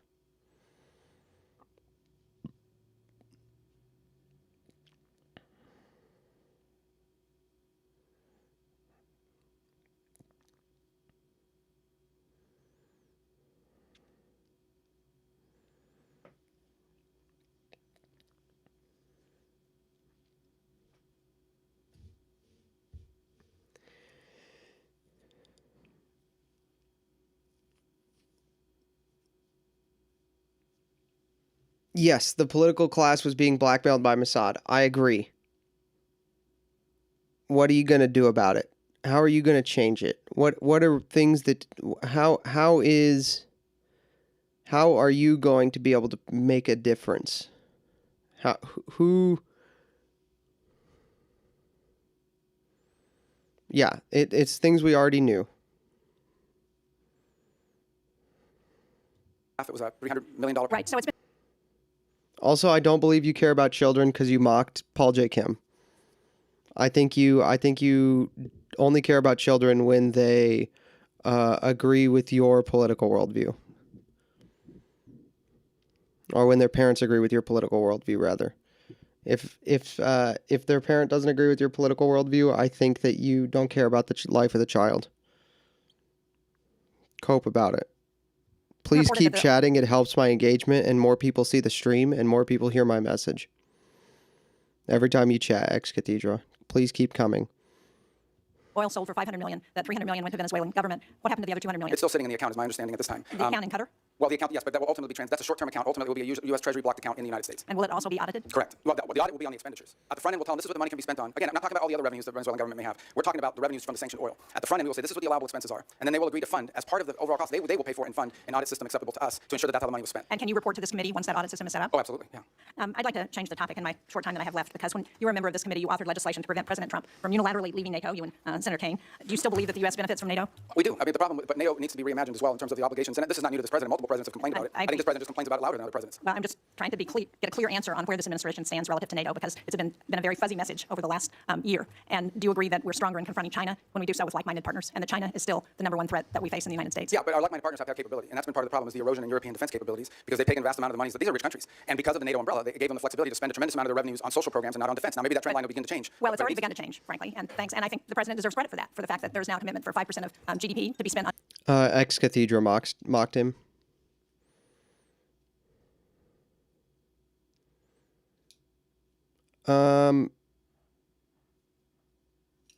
Yeah, but I agree with you, Cathay Amnet. I just don't think that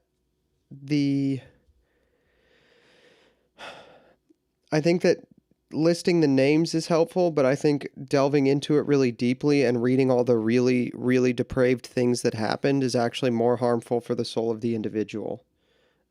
Reading the names and reading the connections and reading about and telling people that it was involved with Mossad, I think that's helpful. But I read some things that I wish I hadn't read, and I hope that, yeah.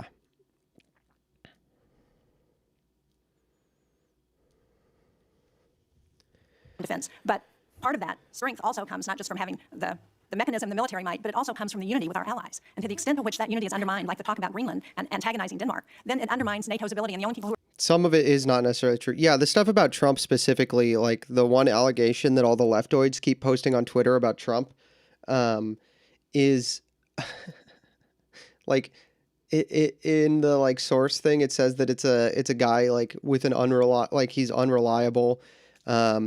He makes some allegations that are literally impossible. Like he says some things about Mar-a-Lago. Things were happening at Mar-a-Lago before Mar-a-Lago was even built. And also he was so insane that they were like, this guy has to be referred to mandatory psychological treatment. So, yeah. Yeah, Epstein attacked Trump in the emails and said he hated him. So true. Like, that's true. But the thing the leftoids are focusing on is, like, there's one allegation against Trump, but it's from somebody who was so insane that he had to be referred for mandatory psychological treatment. are excited about that are Vladimir Putin and President Xi. Yeah, well, I would say that I think our alliances in NATO ultimately are something that's going to work out. Our partners understand the importance of the U.S. presence in NATO. Without the U.S., there is no NATO.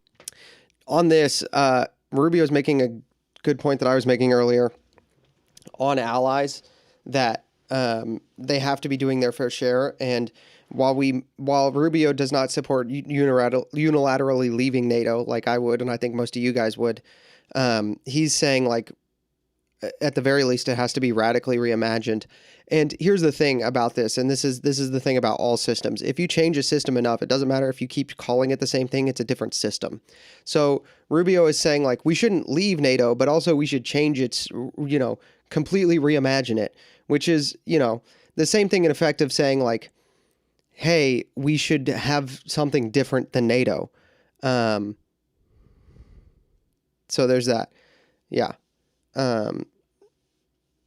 Trump had Epstein killed. Okay. If I see evidence of that, I will report it. I don't think that's true. I've seen some on the left focusing on the fake stuff about Elon and Trump and ignoring the Democrats showing up. Yeah, it's really bad. I mean, here's something. So when I was looking up pictures of Epstein for the thumbnail, which, like I said, we'll get to if we have time at the very end. I just think it's the least important thing that happened this week. Watch this. Images. Epstein and Trump. Bannon and Musk. Trump. Like, I'm going through, there's just not a single Democrat politician. Like, Clinton is not in here at all. Neither of the Clintons are in here. There's Trump again. Still no Clinton.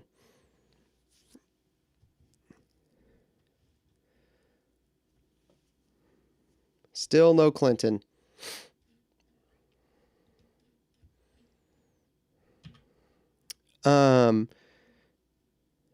The Elon stuff is really begged to be invited to the island. I'm not going to engage with you unless I open your channel. I will engage with you on this. In fact, I will stop what we're doing and debate you on Epstein and make honest admissions when you get me, when you delete the Paul J. Kim videos. If I open your channel and the videos mocking Paul J. Kim are gone, then I will engage. I will stop whatever we're doing and debate with you. I'll do nothing else. I'll go full face cam, nothing else. I'll have a debate with you on this if you delete the Paul J. Kim videos. Until then, I'm going to ignore you. Why did he mock Paul J. Kim? What was the reasoning? He's claiming that Paul J. Kim was grifting, I guess. I don't know. I didn't watch the video because I didn't want to give him the watch time.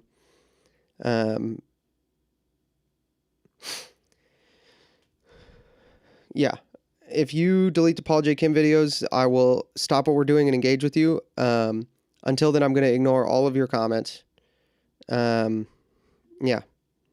And we understand that in order for NATO to be stronger, our partners need to be stronger. And one of the things we've explained. I want you to delete them, and I want you to post on your... Not only do you have to delete them, you have to post in your community section that you apologize and you crossed a line. Until then, I'm going to ignore your comments. No, he's not a Sede, he's a lib. to our allies in NATO is the United States is not simply focused on Europe. We also have defense needs in the Western Hemisphere. We have defense needs in the Indo-Pacific, and it will require us. We may be the richest country in the world, but we don't have unlimited resources. And as we reassign Exactly why we want to have allies and partners to help us as we're looking at conflicts around the world. And when we antagonize our allies and partners, and when we send Canada to do a trade deal with China instead of coming to New Hampshire or the United States, it weakens our ability to confront our adversaries. Yeah, but our allies have to be two things. They have to be willing to step up, but they also have to be capable of stepping up. And frankly, many of them have not. I mean, Spain is still not doing the 5%. I mean, there are countries that are still not doing. And in fact, Mark Rutte yesterday pointed out that if, without the United States, the countries of Europe would have to spend 10% of their GDP for the next 20 years to be able to make up the whole. So I do think there needs to be a rebalancing. Hopefully, we'll have cooperation. I think we will. Rutte has done a great job of managing. And I'm not arguing that point with you. As I said, I agree with what the president has asked of our European allies. What I'm arguing with you about is that his rhetoric is undermining NATO and our partnerships with our allies, and that's a problem. Thank you, Mr. Chairman. Thank you, Senator Shaheen. Senator Ricketts. Thank you, Mr. Chairman. Thank you, Mr. Secretary Rubio, for being Yeah, here. we already went through So all the stuff with the comments trade from deals my being colleagues on the other pointless. side of the aisle are difficult to square with the record. Ricketts.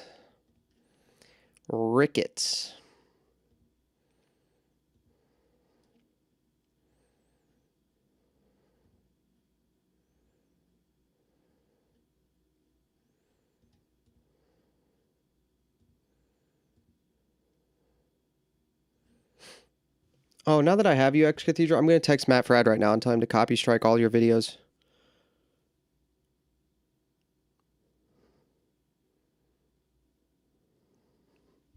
I'm going to tell him to copy strike all your videos.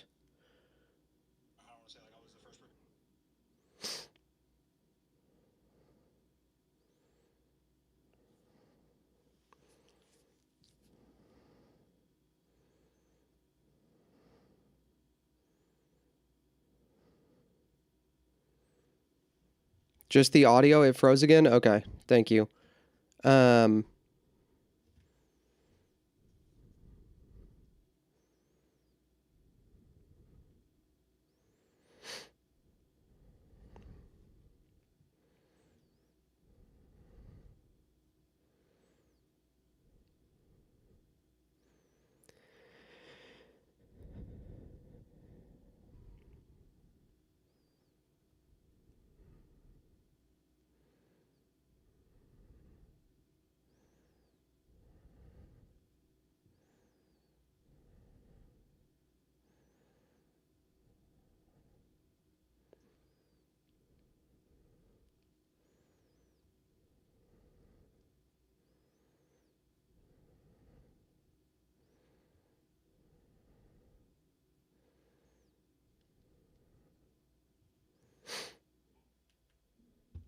How far did you have to scroll, Benedict? How far did you have to scroll? Ricketts.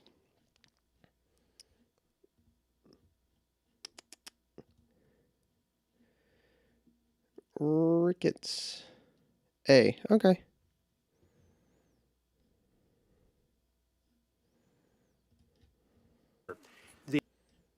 Check. The goalpost didn't move, nor did Maduro change. The only thing that changed was President Trump acted on what members of both parties said needed to happen.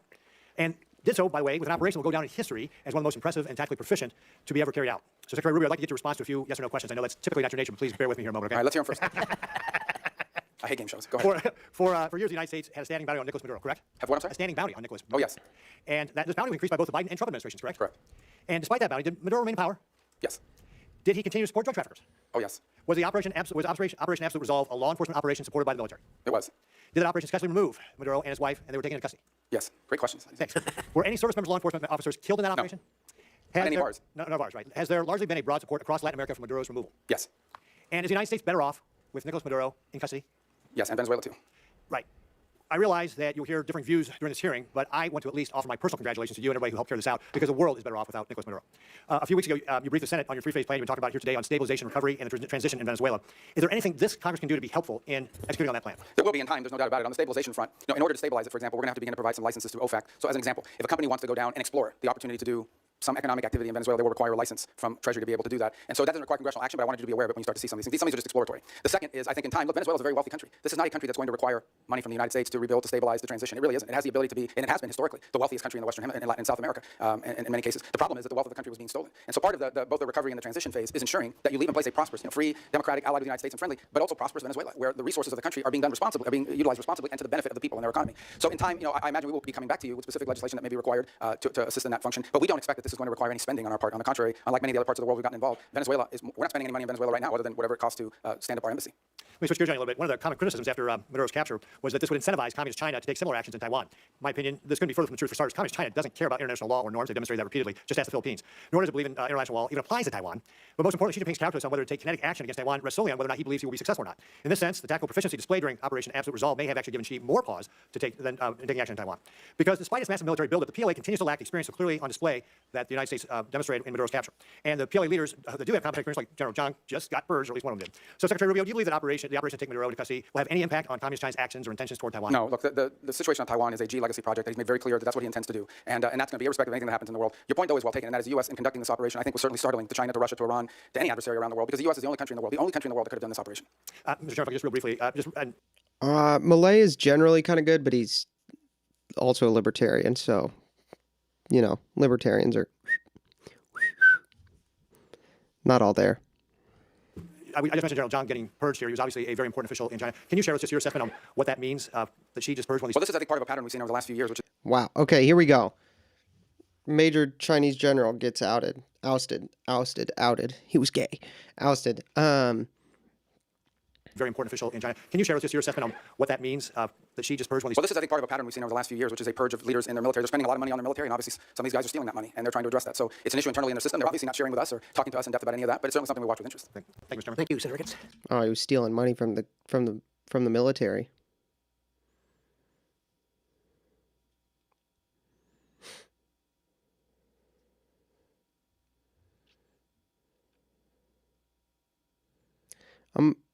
I'm gonna pass on that ex cathedra, and I'm just gonna text all my friends whose content you steal. You can choose. You can choose.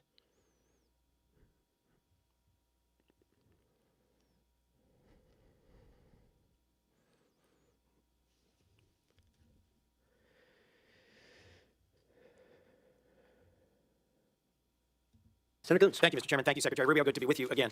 My basic question is, what are we doing here? Coons has got to have a super F.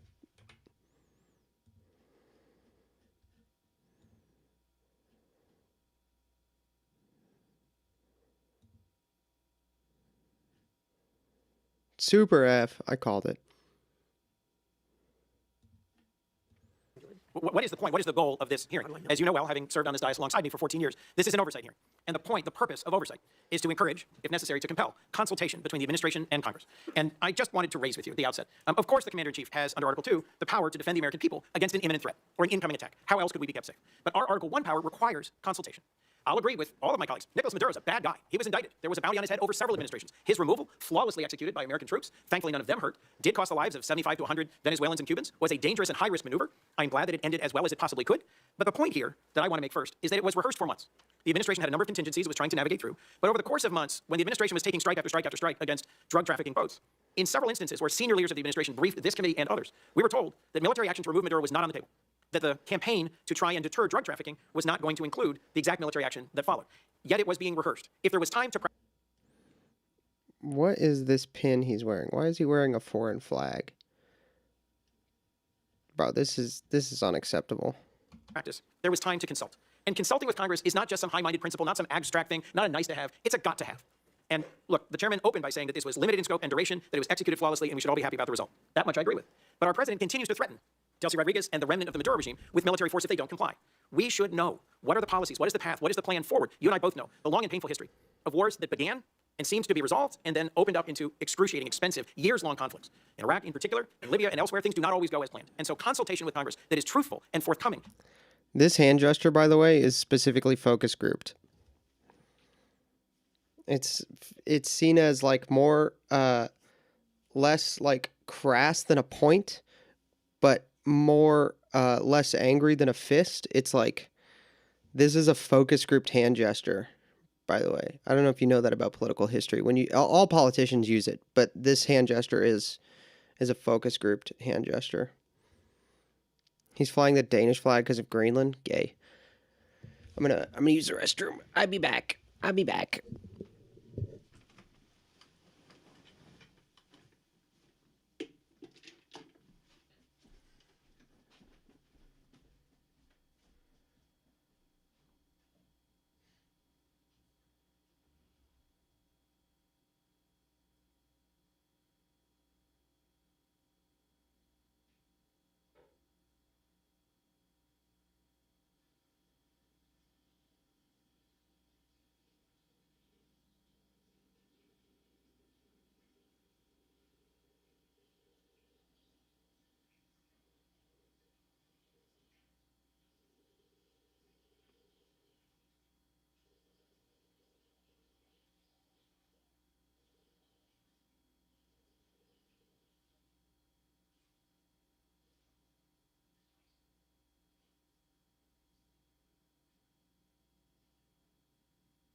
No jazz? Oh, sorry. I totally spaced it.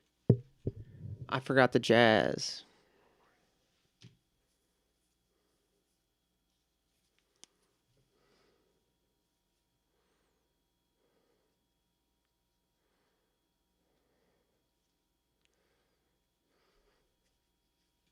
He's not skinny Kim Jong-un because he's got way more power. He's way more, I mean, not over his country, but over in general. And transparent is critical. In your service in this body, you knew that, you experienced it. I was in the room as you held to account members of previous administrations for not coming forward as they should have. So, look, in order to avoid our men and women in our armed forces going into harm's way, doubting whether they have the support of the Congress, consultation, hearings, and deliberations are required. I understand the risk of leaks. That's a risk every administration takes. But at the end of the day, our framers entrusted the power of the declaration of war to this body, not to the executive. And where there is the time to consult, there has to be consultation. Second, I just wanted to talk about allies and alliances. I was just in Europe. I led a bipartisan delegation, as Senator Shaheen referenced, to Denmark. And our president's comments about NATO, about Denmark, and his attempts to coerce Denmark into giving up Greenland are appalling. They profoundly harmed our security. And I'm asking you to do everything you can to reinforce our commitment to NATO. I was concerned that you just said NATO needs to be reimagined. Let's just be clear about the record. You know as well as I, Article 5 has only been invoked once, and it was in defense of us after we were attacked. Danes and soldiers from almost every other NATO ally deployed and served, fought, and died. 52 days. And for me, the most emotional moment of my visit to Denmark was 52? Oh! 52?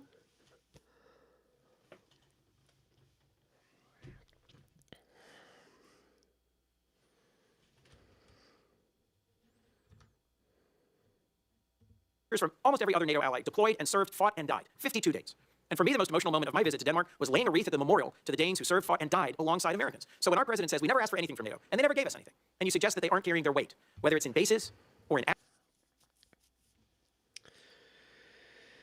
Irish papist, I think I would disagree on that, to be honest. I think Phaser is severely... Oh gosh, when I pause the screen and walk away, when I pause the video, for some reason, it freezes the screen, which is interesting. That is odd. That is odd. I do not know how to fix that. I don't think there's, like, Trump has been pretty clear that there's not actually an option for military, military action in Greenland is not on the table. And so just telling them they need to give it to us because they can't protect it and it's essential for Western security is completely in bounds. Just doing negotiations for it is completely in bounds and allowable. Phaser's great overall. But on that, he's just wrong. There's nothing... You cannot make a case from anywhere in the Catholic tradition that telling a militarily allied country that they are not doing enough to protect you and therefore you would like to protect yourself is out of bounds. You just can't, you can't, like, it's not there. Because that's what's going on in Greenland. It's not like we're threatening you to take it. Trump has been very, very clear that there's no military action on the table. Okay? Like hot military action hot military action is not on the table. Matt is saying we should take it militarily, I think. Okay, then they're both wrong. They're both equally wrong.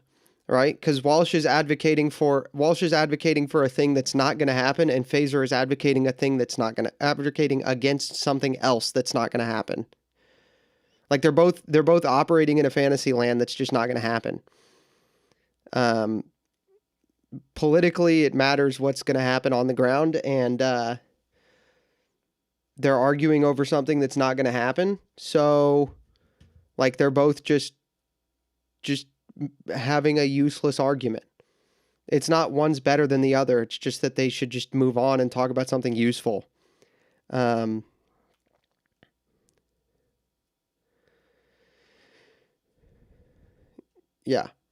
Christian, how you doing? Hope you're well. Broglio didn't need to put his 2 cents in. Yeah, I don't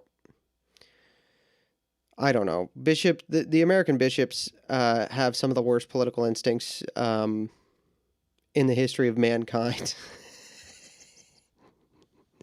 it's impressive. Honestly, it is incredibly impressive how bad the bishop's political instincts are.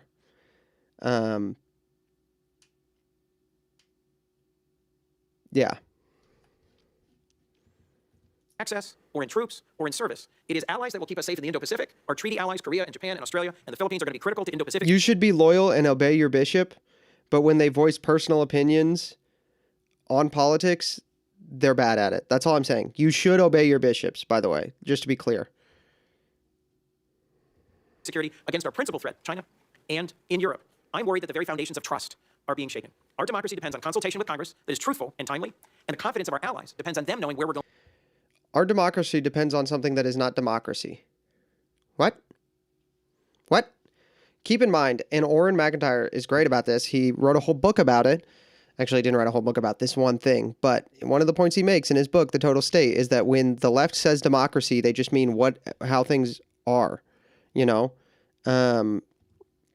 Dude, the thing did freeze again. Oh my gosh.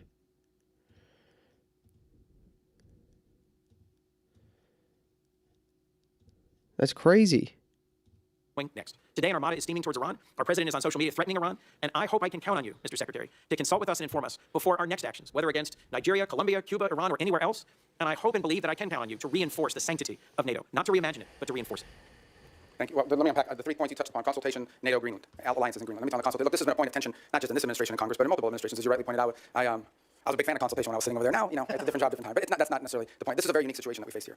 The fact of the matter is that our mission, and the one you were briefed on and talked about, that mission remains ongoing, and that is the counter-narcotic mission that we continue to carry out. As controversial as it may be, you may not all be fans of it, obviously, but it is happening in the Eastern Pacific, and it is also happening in the Caribbean Basin. The problem is, or the good news is, there aren't a lot of drug boats moving in the Caribbean Basin anymore, and that's what we briefed Congress upon. This specific mission that you've talked about, one of the reasons why you rehearsed it is to see if it's even feasible. To basically go to the president and say, is this something that's even an option on the table? The truth of the matter is that this mission could not have been briefed to Congress because it wasn't even in the realm of possible until very late in December, when all of our efforts to negotiate with Maduro had failed, and the president was finally presented these options and made these decisions. It was also a trigger-based operation. It may never have happened. It required a number of factors to all align at the right place at the right time in a very limited window, and it wasn't even clear it was ever going to be possible. There's also the aspect which I do not control, and that is the deference to the Department of War on operational security. Despite the fact that we had kept this quite constrained, the truth of the matter is that this was leaked. We now know it was leaked by a contractor, the Department of War, that had it been published would have endangered the lives of people and/or would have probably canceled the ability to carry out the mission.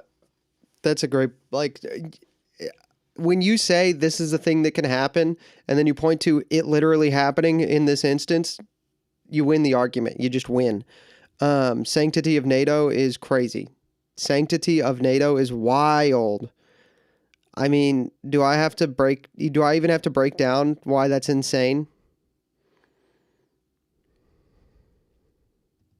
So this is a real tension, and one that I'm doing the best I can to try to manage within the constraints of two things: operational security and also decisions being made. There are multiple contingencies for events all over the world, including some that none of us think were ever going to come to fruition. And in this particular case, one of the reasons why you rehearse these things in advance is to know whether it's even possible, is this even doable, and what are the risks associated with doing, so you can present options to the president who ultimately makes these decisions. In the case of reimagining NATO, it most certainly has to be reimagined, and the reason why it has to be reimagined is not because its purpose is reimagined, its capabilities have to be reimagined. Let me give you as a point of example. There's a lot of talk about security guarantees, and it's something there's general agreement about now with the case of Ukraine. But those security guarantees basically involve the deployment of a handful of European troops, primarily French in the UK, and then a U.S. backstop. But in fact, the security guarantee is the U.S. backstop. It is not, and I'm not diminishing the fact that some countries in Europe are willing to place troops in a post-war Ukraine. What I'm pointing out is that is irrelevant without the U.S. backstop. And the reason why you need such a strong U.S. backstop is because our allies and our partners have not invested enough in their own defense capabilities over the last 20 or 30 years. Now, hopefully that's going to change. Hopefully that is changing. And in some cases and in some particular countries, it's already changed. But this is a fact that we cannot ignore. NATO is going to be stronger if our allies are more capable, especially, and here's the reality, whether we want to accept it or not, we have interests all over the world. We have interests in the Middle East, we have interests in the Western Hemisphere, and we most certainly have interests in the Indo-Pacific. A number of you have already pointed out that China is the chief challenge. We can't have the same soldiers or the same ships in both Europe and in the Indo-Pacific. We have to pick. No matter how many ships we build, no matter how many capabilities we grow, we're going to have to make these adjustments. And the stronger our partners are in NATO, the more flexibility the United States will have to secure our interests in different parts of the world. That's not an abandonment of NATO. That is a reality of the 21st century, and the world is changing now. In the case of Greenland, I'll say we're in a good place right now. We got excellent meetings with the Secretary General of NATO. In fact, even as I speak to you now, there'll be some technical level meetings between us and our partners in Greenland and Denmark on this issue. And I think we have in place a process that's going to bring us to a good outcome for everybody. The president's interest on Greenland has been clear. It's a national security interest. It's a long-standing interest that predates this administration. It's one that our allies acknowledge is real. I think we're going to get something positive done. We're going to begin that process in a very professional, straightforward way. It begins today, and it'll be a regular process. We're going to try to do it in a way that isn't like a media circus every time these conversations happen, because we think that creates more flexibility on both sides to arrive at a positive outcome. And I think we're going to get there. And I thought it was noteworthy and important that, despite your concerns, the president at his speech in Davos made very clear that the United States was not going to use force or military force in Greenland. So I think we're going to wind up in a good place. We got a little bit of work to do, but I think we're going to wind up in a good place. And I think you'll hear the same from our colleagues in Europe very shortly. Mr. Senator. The video froze again. Oh my goodness.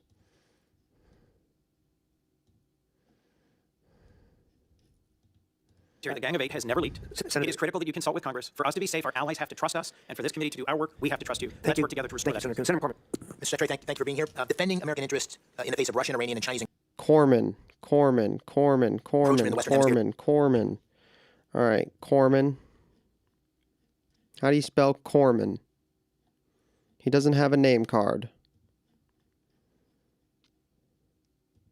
It's not the bandwidth. It's something wrong with my computer or something wrong with OBS. How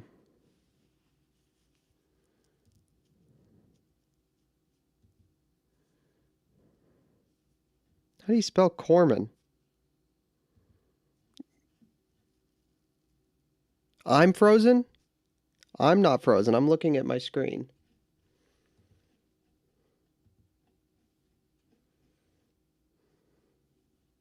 Yeah, I'm not frozen. We're good. Who runs AFI? I don't know who runs AFI. Something chat told me to use. It's simple to use. It makes sense. So that's why we're using it. Hamar just has the video paused? Probably. That's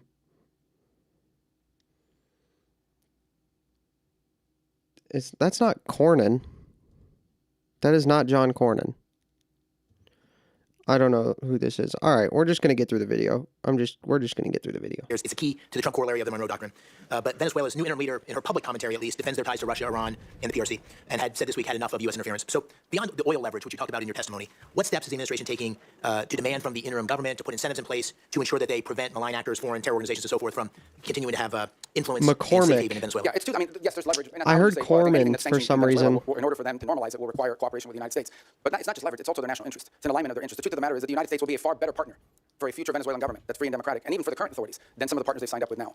Frankly, we think it's not in Venezuela's interest to have an Iranian presence or the sale of Iranian weaponry or anything like that into their country. So I think there's alignment there. We think and can argue that some of these criminal elements, which they've allowed to act with impunity in parts of their country, is a deal with the devil. In the short term, it provided revenues to some corrupt regime officials, but in the long term, it's created real destabilization, not for just them, by the way, but also for Colombia. Just understand something. The FARC dissidents in the ELN operate with impunity from Venezuelan territory. They control Venezuelan territory. Yeah. And some of that was through deals with individuals aligned with the regime because they made money off of that. But we don't think that's in the long-term interest. And what's been expressed to us by leaders of the interim authorities is that they agree. And now we're going to despite the public commentary, there's a recognition, you think, in progress. Look, we all have politics, even in places like that. Suffice it to say what I've said from the very beginning, and that is we are going to judge based on actions, not words. And that's going both ways. You can tell us you're going to do all these great things. If you don't do them, you didn't do them. Or you can say, I'm not going to do these great things, but if you do them, you did them. Good. And I think we can point to some things now that show you, just as an example. Think about it. Within 2.5 weeks of Maduro's removal, they passed reforms to the hydrocarbon laws, which basically roll back They're yinzers, dude. restrictions on private ownership and investment in their country. It doesn't go far enough. Yinzers. It probably needs to do more, but that's extraordinary. That never would have happened 2 or 3 weeks ago. It certainly wouldn't have happened if Maduro was still there. You know So I who think else these are is a signs of yinzer? progress. Do they still have political prisoners? They do. But many You know are who recently else is a released every single day, and some yinzer? are actually being released and beginning to speak out again. And we're going to watch very closely how they're treated and how that happens, because that'll be part of how we judge them and their actions. You touched on my second question, which is this long history of a very sordid history for outside investors coming into Venezuela. And the president and you had a meeting with our energy leaders in the Oval Office to talk about the opportunity to invest. And there was words Kurt about the Signetti safety is of a investing. yinzer. What steps beyond what you just described in terms of the hydrocarbon law, security guarantees for workers, any sorts of certainty that investors are gaining, which is going to allow them to have the confidence to move on the opportunities of Venezuela? Yeah, I mean, the first step is some of these investors or potential investors need to get a license from OFAC to be able to even explore this. Then they need to be able to go down there and meet with people and see what's happening and make that determination. Here's what I would say. Venezuela has a lot of oil. They do. But there's a lot of oil in other places too. Companies are only going to invest somewhere if they know we're going to invest. We're going to make our money back. All right, let's skip to Tim Kaine. Democrats have been asking over and over again, can we have a public hearing?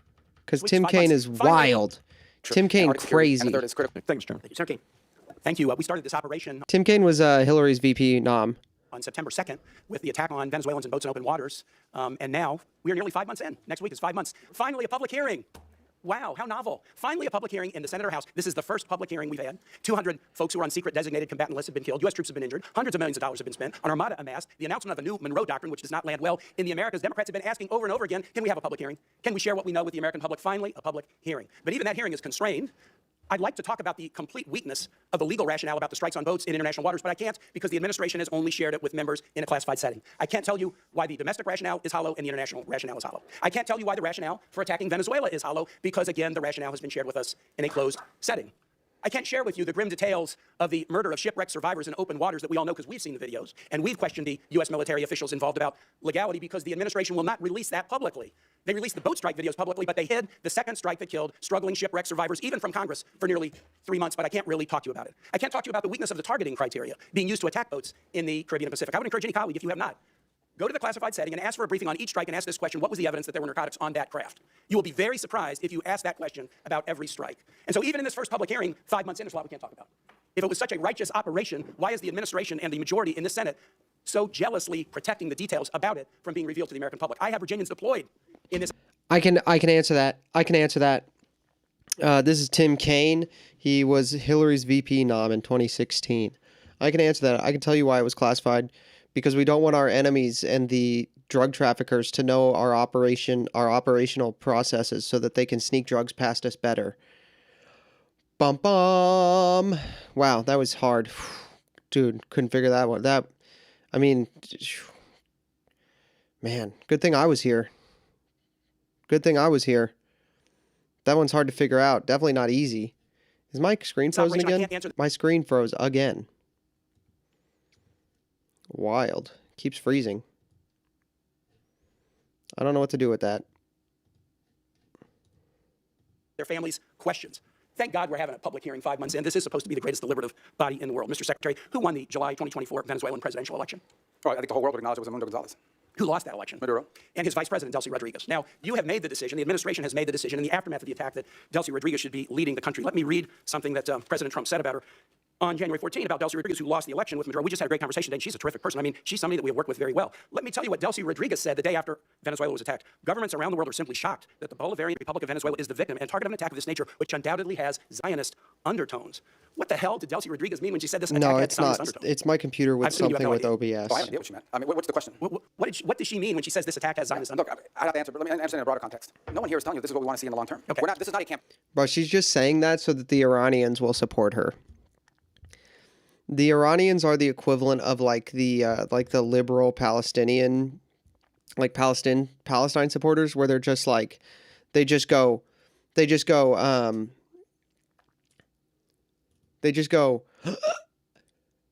if you say Israel did a bad thing, they just side with you.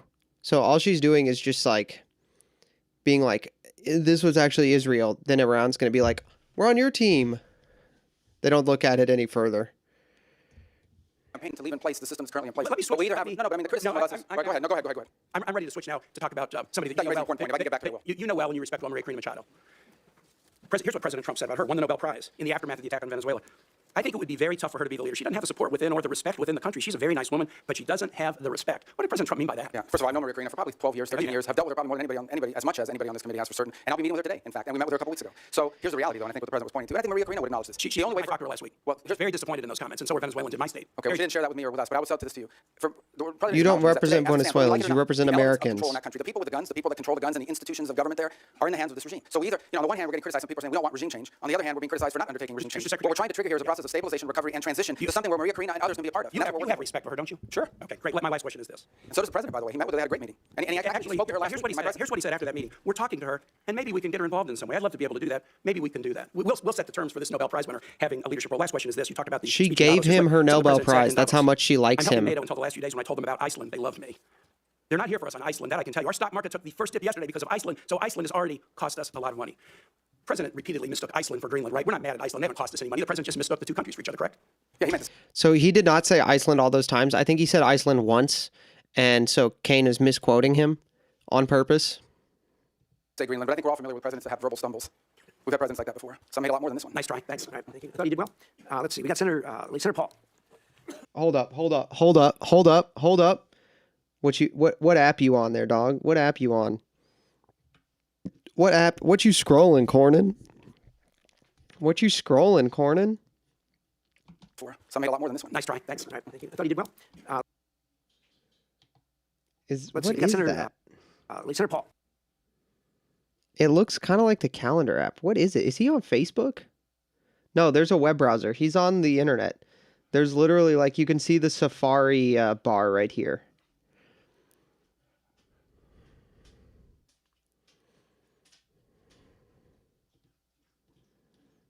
Is this the hearing where Rubio secretly tries to pop something, lol? I don't know. I don't think so. I've watched a lot of this hearing. I don't think that's what happened. Yo, this guy thought that was so entertaining. The nice try thing. This photographer was like, damn, got him. What is he looking at?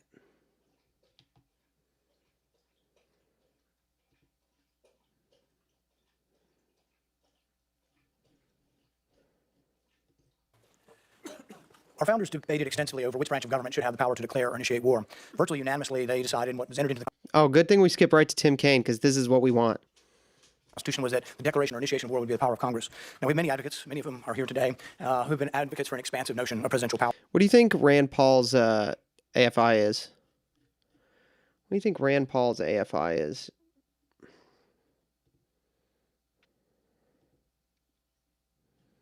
B+. That's not good. That's higher than I thought it would be. Oh, shoot. Dude, what is going on with my screen capture? B+. Interesting.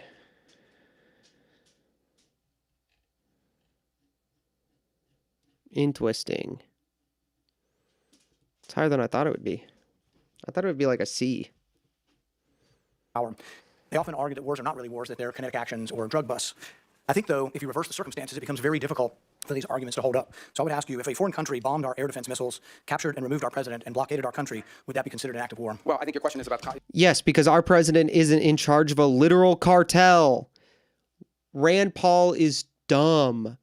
Our president is in charge of an actual cartel. Or their president is in charge of an actual cartel. Our president is not in charge of an actual cartel. And I'll acknowledge you've been very consistent on all these points the entire career. So let me, no matter who the act of war. Well, I think your question is about and I'll acknowledge you've been very consistent on all these points the entire career. So let me, no matter who's in charge. So I will point to two things. The first is it's hard for us to conceive that an operation that lasted about 4.5 hours and was a law enforcement operation to capture someone we don't recognize as the head of state, indicted in the United States. My question would be, if it only took 4 hours to take our president, it's very short. Nobody dies on the other side. Nobody dies on our side. It's perfect. Would it be an act of war? We just don't believe that this operation comes anywhere close to the constitutional definition. But would it be an act of war if someone did it to us? Nobody dies. Few casualties. They're in and out. No. Perfect military operation. Would that be an act of war? Of Yes, course it would be an act of war. I'm probably the most anti-war person in the Senate, and I would vote to declare. Yes, it would be an act of war because our president doesn't ship drugs. War if someone invaded our country and took our president. So I think we need to at least acknowledge this is a one-way argument. One-way arguments that don't rebound, that you can't apply to yourselves, that cannot be universally applicable, are bad arguments. That's not true. Not true.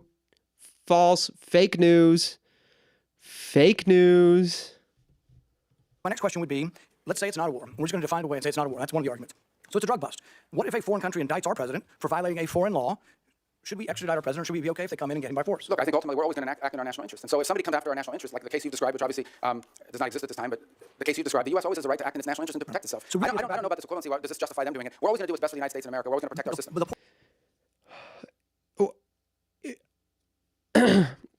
What if somebody... If the president was doing something facially immoral, running cartels and shipping drugs to foreign countries specifically to kill them, and shipping prisoners and violent gang members to a foreign country, yes, if our president did that, then yes, we should extradite him. And if somebody came and got him, then we should just be like, that's what they do. You know, they can do that. Yeah, literally, like actually. Rand Paul isn't partially libertarian, he's literally a libertarian. If our president was doing things that are facially immoral, that were harming millions of people in a foreign country, then yes, we should extradite our president if that was happening. Point isn't, and you're exactly right, we will act in our national interest and we should. So I'm not disagreeing with you at all. What I'm saying is, though, that our arguments are empty then. The drug bust isn't really an argument, it's a ruse. The war argument, not a war, is a ruse. It's not a real argument. And we do what we do because we have the force, we have the might, we do it because it's in our interest. We wouldn't let anybody come in and bomb us, blockade us, and take our president. We've had arguments about legitimate, illegitimate presidents, bad elections, rigged elections. So there's all kinds of same arguments that we've had in our country that they've had in Venezuela. But we wouldn't argue for indictment. And these things aren't idle speculation. I mean, Netanyahu's been indicted by the ICC. And one of the reasons I object to being part of the ICC, and I would say you in the administration probably agree, is we're not going to let any international council indict our president and arrest him somewhere in foreign soil. We're not going to do that. We actually, most of us probably object to indicting Netanyahu in that way as well. So I think the arguments are valid. So we did get the legal opinion that Senator Kaine referred to, the OLC opinion, Office of Legal Counsel. And I think a lot of it's been released. Plus, they came to our caucus and talked mostly open about everything they had classified. So I will talk about at least one of the arguments. They say this war wasn't a constitutional war, therefore it doesn't rise to the constitutional notion of us declaring or having to initiate the war. It just doesn't rise. And one of their main arguments was not enough people died. And so there is some number that they aren't specific, but there is some number. I would assume, although I'm not positive, but the 50, 60,000 soldiers who died in Vietnam might be enough for them to call that a war.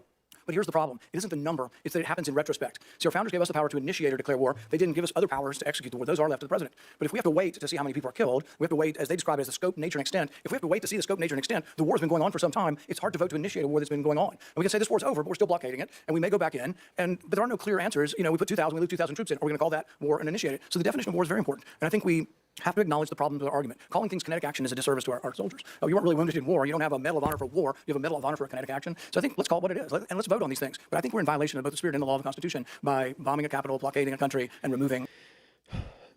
This is the main problem I have with the libertarian constitutionalists, is that they say these things, but they don't realize that those were at a time where the Senate could vote on, like, when the founders wrote that, the Senate could vote on a war, give a declaration of war, and we could attack before the foreign country found out it was coming. If we did that now, we would not have gotten Maduro and American soldiers would have died.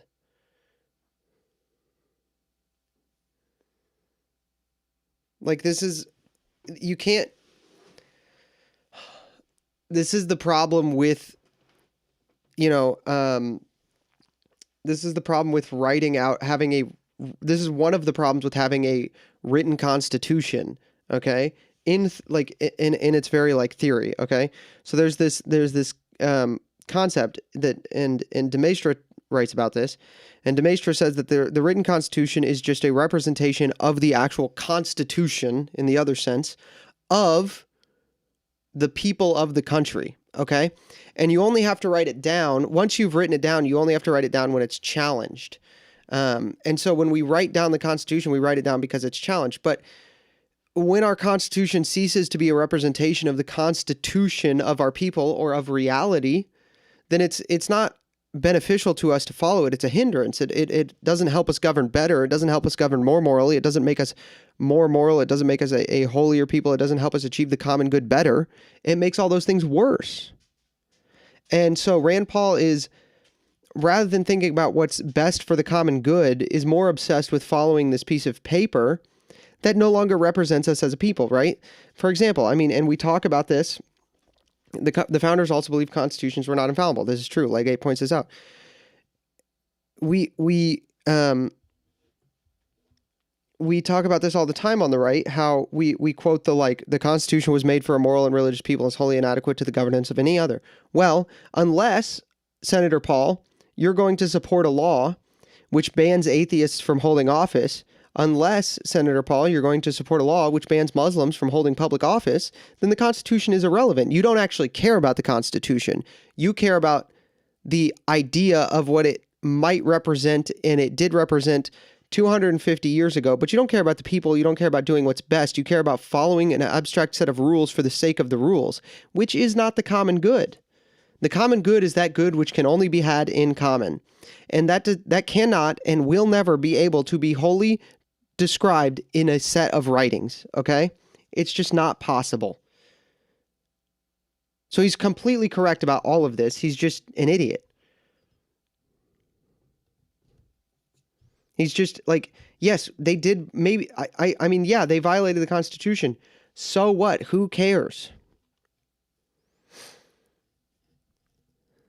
Elected officials, and we certainly wouldn't tolerate it, nor would I if someone did it to us. Well, we didn't remove an elected official. We removed someone who was not elected and was actually an indicted drug trafficker in the United States. And there's our laws, indicted under our laws. Look, Bolsonaro says that Da Silva is not really the president of Brazil. Our president said Biden wasn't really the president. Hillary Clinton said in 2016 Trump wasn't the president. So you have these arguments, and I agree with you. It probably was, and most likely was, most assuredly was a bad election. He wasn't really elected. But at the same time, if that's our predicate, and you have to come to us because it's a drug bust, we're just removing somebody, you can see where it leads to, and it leads to chaos. And that's why we have rules like the Constitution. So but you haven't made an argument that it leads to chaos. You haven't made an argument that it leads to chaos. You've made an argument that it leads to you not getting a say. Okay, that's all you've argued for. You haven't made any argument.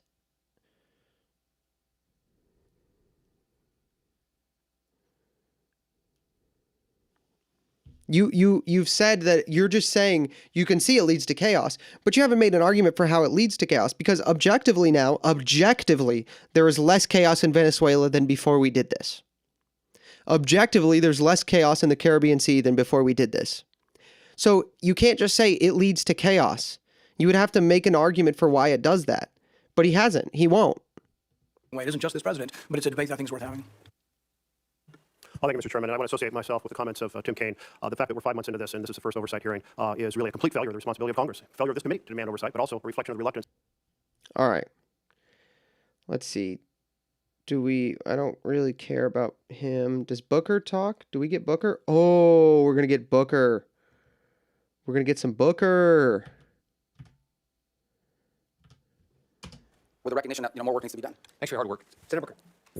I just want to start by saying what's plain, I frankly, be plain to Senator Rubio and plain to members here, is that it should not have taken this long to have this hearing. Fundamentally, we have a crisis, I believe, in our democracy right now, which is a failure of Congress to do its job, to provide checks and balances, oversight, to provide the kind of constitutionally mandated work that we should be doing to keep a balanced government. We have... All right. Chat. Okay, chat. Chat. Can we all prove that we are honest actors? We're honest, good actors by admitting that the knitted, I think this is a knitted quarter zip with a red tie and a blazer over the top. Can we all admit that this is kind of drip? This is kind of W drip. Let's just prove that we're honest. Let's just prove we're honest people by admitting this is W drip. I know he's a Democrat, but this is W drip.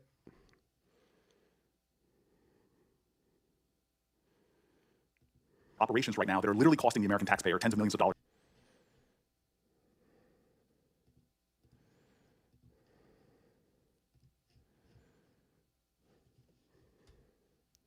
a day. The buildup in the Caribbean alone is hundreds of millions of dollars a month, but we're not providing that kind of hundreds of millions of dollars a month does not touch the Somalian fraud, by the way. Oversight that's necessary. So from our power to the purse to our important work of providing a check and balance to an administration, what we're seeing right now is unacceptable and speaks to what I think is a growing constitutional crisis in our country, which is a Congress that is just lying down to the administration to do whatever it wants, whenever it wants. I want to pick up on my colleague's questioning because I actually know from years of conversations with you your heart about human rights in countries like Venezuela, Mr. Secretary. And you issued a travel warning, a level 4 travel advisory from your department's website that says right now in Venezuela there's a high risk of wrongful detention, torture, terrorism, kidnapping, arbitrary enforcement of laws, crime, and more. And when we hear from the president that he is in charge, that you all are running this government to that extent, I have a lot of concerns when it comes to the rampant human rights violations that are persisting. Cabello is Maduro's key hardline enforcer. He's continued to intimidate and suppress Venezuelan voices. He remains in control of Venezuela's security forces, security services, the collectivos. We're seeing extraordinary examples that the constant oppression of the people is continuing. Bro, come on. Hey, you said you're in charge of this, and you just took charge 2 weeks ago, but the guy who's been murdering forever, he's still murdering. Yeah, we're going to work on that, dude.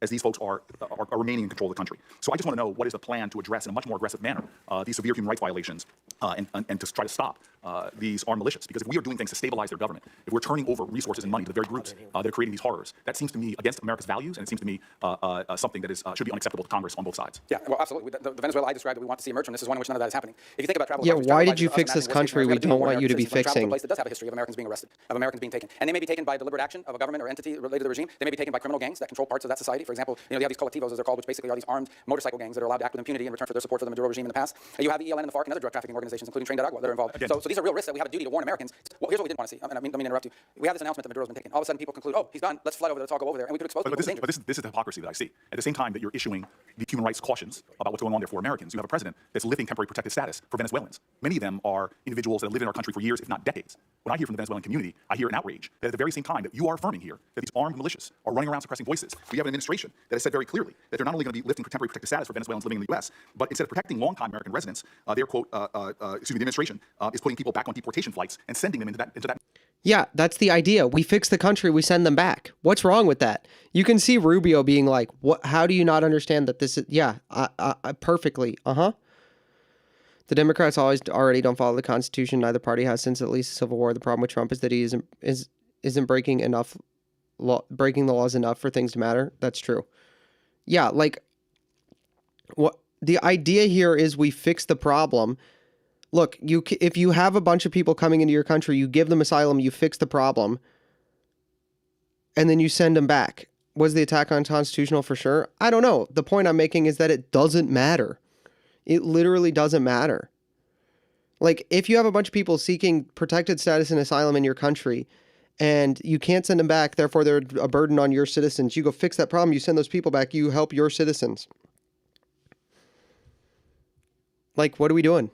Like, yes, that is the idea. That's what we're doing.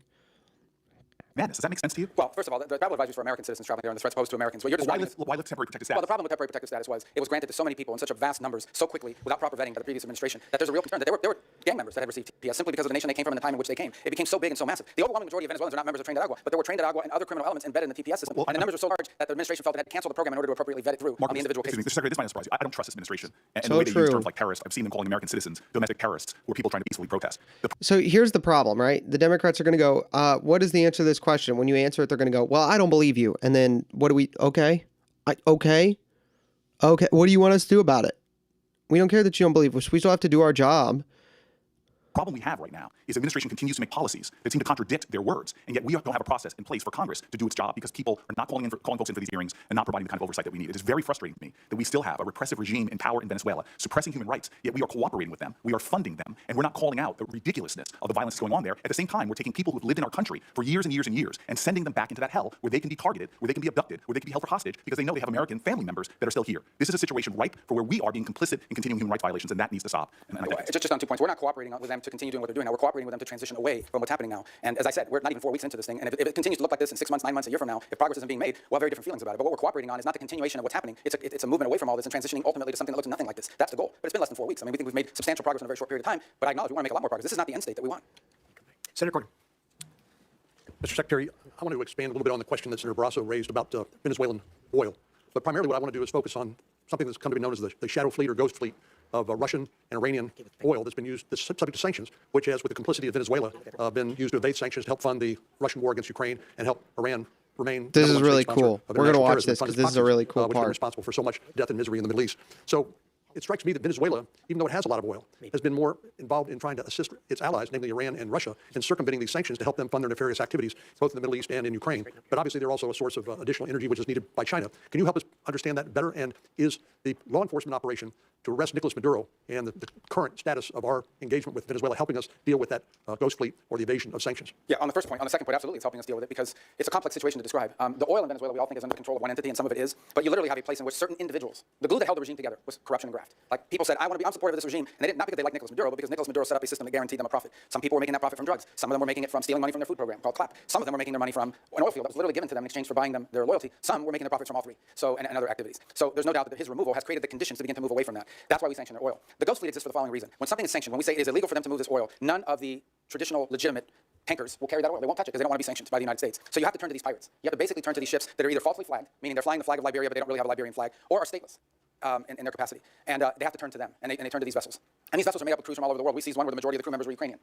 We seized others, the majority of them are Russians, and a mix, and what have you. And so what's happened is a lot of this oil is going, a lot of the shadow fleet oil is going even outside the PDVSA system. And those are the ones that we have now been seizing as well as the ones that are involved outside the PDVSA system. Our goal is to rope all of this illegal oil into a channel that goes into this account that ultimately goes to the benefit of the Venezuelan people. This is an interim step. This is not the way we want to So this is actually, you remember you heard a couple weeks ago or like earlier this week that the United States shot a Russian oil tanker? And the video froze again. The video froze a Russian oil tanker. Do you remember you heard that the United States shot a Russian oil tanker? We seized it. It was because it was actually Venezuelan, and like they had just changed their flag to fly Russian to try to keep the United States from attacking it. So the idea was what was happening was these we seized, like we sanctioned their oil, but then these countries, like these other countries and these non-state actors would fly literally a false flag on their ship so that they could move it so that then like the United States and other countries would be disincentivized and disinclined to attack it. So the idea was like, oh, we'll fly a Russian flag. We'll say this is a Russian tanker.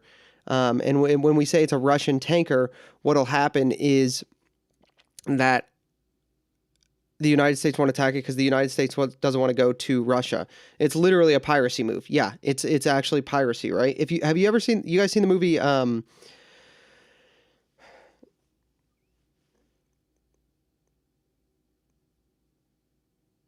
shoot, what's that? Oh gosh, it's the Nicolas Cage movie.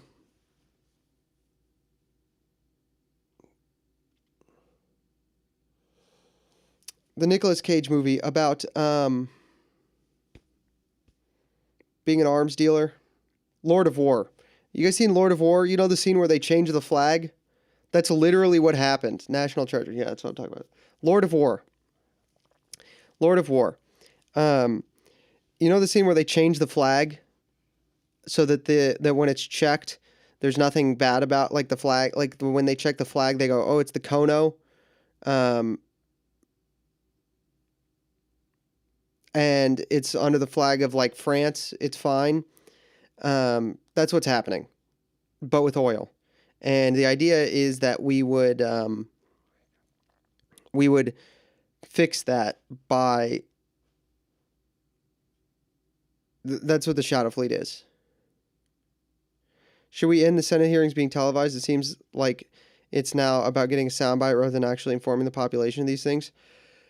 No, we should not end them being televised because people should be able to see how inefficient their representatives are so they understand how retarded democracy is. Industry to look like in perpetuity. This is simply a way to provide revenue so that there isn't systemic collapse while we work through this recovery and transition phases. So there's no doubt that when Maduro was there, we had no cooperation on any of this. Zero cooperation. But I will tell you this, since the time Maduro was removed, not a single illegal ship has headed towards Venezuela. And the ones that you hear us seizing are all the legacy ones that took off or have been seized in the past. So we've got a really good handle on this as a result of it. And what's really changed is the dynamic that the Venezuelan interim authorities are now actually helping us identify shadow fleet ships that they want us to seize and feed into this new interim mechanism. So let me turn to Iran. Obviously, the president authorized a strike against the Iranian nuclear program in what I consider to be a magnificent demonstration. They're bros. Dude, that was a bro moment where he was like, I got your phone for you, dude. You're on a heater. I got your phone for you. Let me get your phone for you, dude. Bro move. Bro move.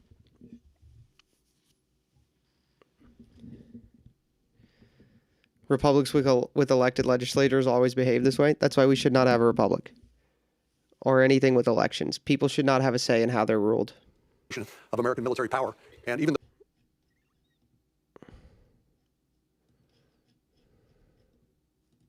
the arrest of Nicolas Maduro was not primarily a military operation, but they provided the support to law enforcement authorities as they executed an arrest warrant against Nicolas Maduro. Likewise, I think most Americans were very proud of how the U.S. Government and particularly the U.S. military have performed. But I know the president's very concerned about what's happening to the demonstrators in Iran. And of course, there's some estimates that as many as 30,000 Iranian demonstrators have been executed by the regime. But I know the president's being presented with a range of options. We notice a lot of movement into the region by our Navy and other authorities. But what happens if the supreme leader is removed in Iran? Locally, you should get a say because you have a direct effect on your community. On the stage of like a nation, like a country, no, monarchy is objectively better.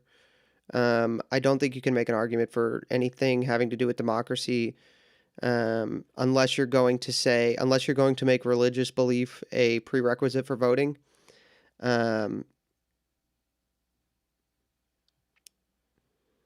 Yeah, a limited mixed system, but the higher, like it should be subsidiarity where the people have a say at the lower rungs, but the higher rungs that are making decisions that are non-comprehensible by people who are not experts in it should just not. And people are gonna get upset because they're gonna go, "Oh, you trust the experts?" No, I don't trust the experts, but that's because our experts are like a fake aristocratic class. Like you should have a real aristocratic. And so you either need to have, you have to choose. You have to get rid of freedom of religion or you have to have an autocrat. You can't have both. Freedom of religion does not work without autocracy. And the autocracy has to be staffed by people exclusively of one religion, which is the religion that you want to push. Yeah. Elected advisors would be fine, but like the final decision should be made by people. Yeah. This book right here that I'm reading right now, I've been telling you guys I've been reading this Democracy, the God That Failed book. This book's really good. But yeah, no, you cannot have freedom of religion and have voting. You have to pick. How we decide who the monarch is / nobility / autocracy? Well, that's the idea. Like the problem is that you can't choose, right? Like the idea is that it would be inherited. If you were to restart it and you had to choose, then it would, like if I were to pick, I would have to like pick an individual. The idea that there would be some like, oh, here's how we would pick is you're still thinking like it's still democracy. You're still saying that the people should have a say, and it's,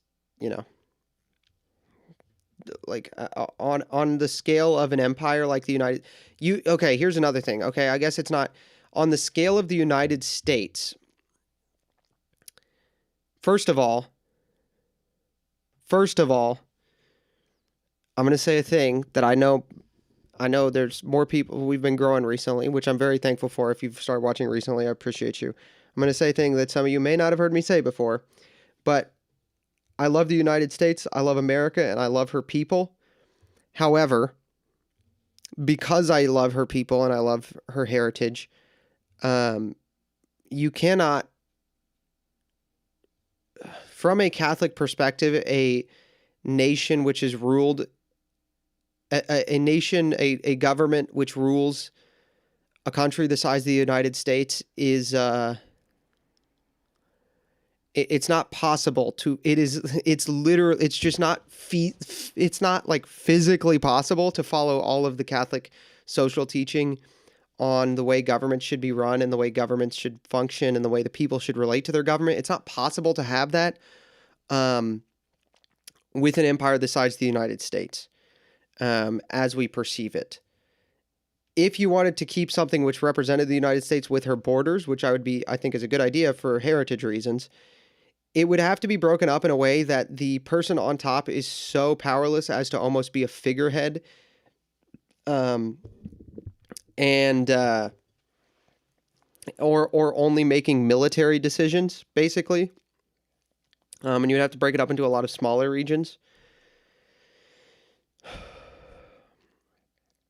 And, yeah. You would have to have, like, real federalism. But I don't think when we say federalism now, we kind of picture something like what the founders imagined, and I think the founders also overstepped with federalism. I don't think federalism is subsidiarity.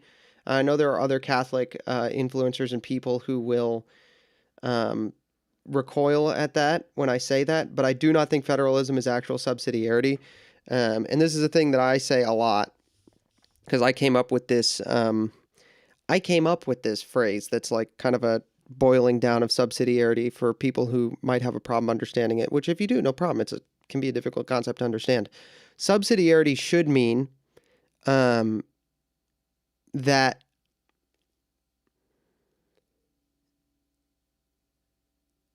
the higher rungs of authority are dependent for their existence on the lower rungs. If the lower rungs are dependent upon the higher rungs for their legitimacy, then you do not have subsidiarity.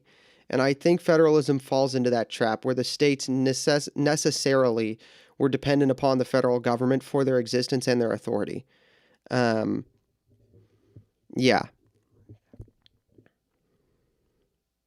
Let me rephrase that. Where would the monarch come from? Let's say, for the Kingdom of Indiana, where would the king come from, or anywhere really? Well, so like you would have like an emperor, right, which would rule over America, and then you would have lower monarchs, which were sworn fealty to the emperor at the state levels, and you would just have to pick someone of good character who has good stock, who you trust to raise good sons, which unironically is way more important in governance than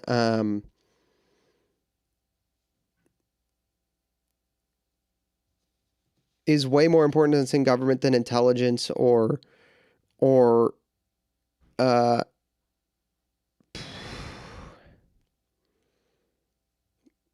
what's the word I'm trying to think of? Competency, like the ability to raise good sons is the most important thing for rulers, because you need somebody, you need to trust that the person they're going to pass it on to is also a good person. And yeah, everyone wants kings until they find out how European monarchies came into being. Yeah, that's true. Which is how does one install a monarchy? Explain like I'm 5. It's not going to happen. The purpose of talking about monarchy and monarchism is to understand the processes and the principles by which we ought to govern today so that we can work towards something like that, because it's not possible to happen in our lifetime without millions of deaths. Like installing a monarchy in our lifetime would require millions of people to die. Like there's no way it doesn't happen that way. Sorry, unfortunate. Yeah.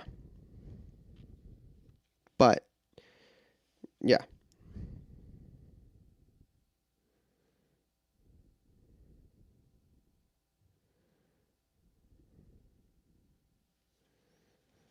Gubernatorial dynasties from which the emperor federal exercise selected by election of the 50 governors. Yeah. Yeah.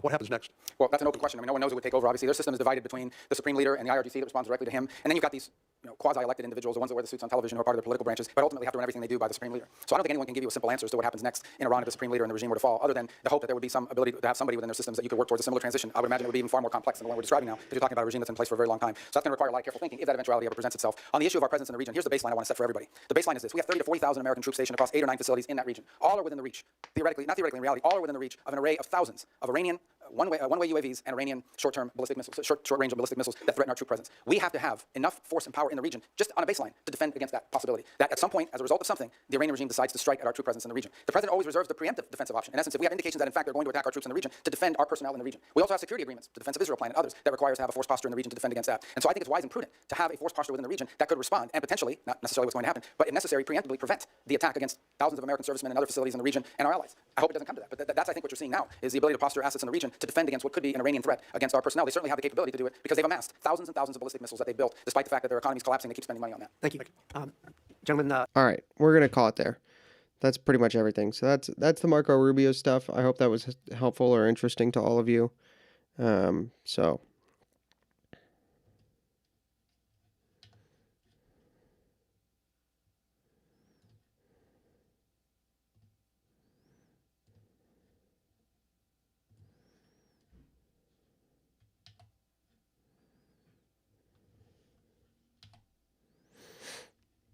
All right, boys. Let's do Don Lemon.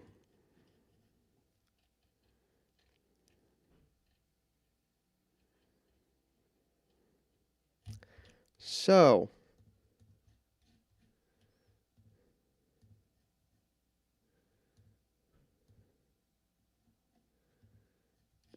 this Don Lemon was arrested.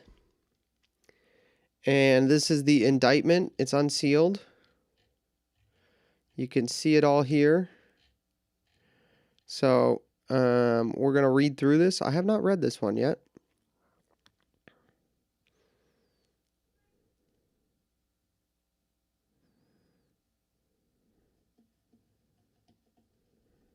So, we're going to read through this. Don Lemon, we're going to read the indictment.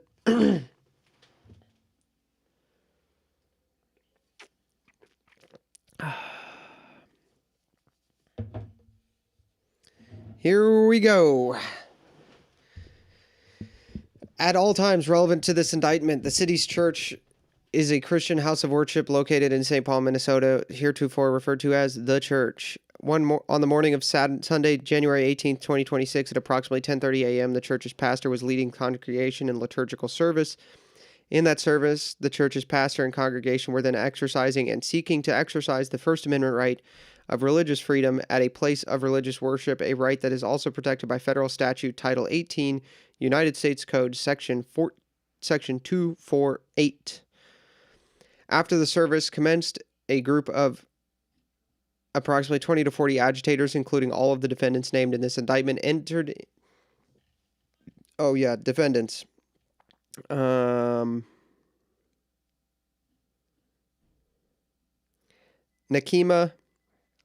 Valdez, Levy Armstrong, Chantil Louisa Allen, William Scott Kelly, Don Ronaldo. His middle name is Ronaldo. Hilarious. Lemon. 5 is redacted, which is interesting. I don't know why that's redacted. Jamal Liddell, Luddy, Traerhan, Jean Cruz, Georgia Elise Fort.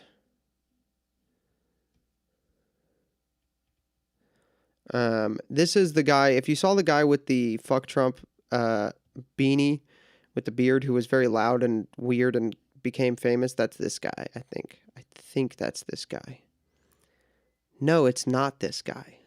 One of these guys, I think 5 or 9 must be the Kyle Wagner guy.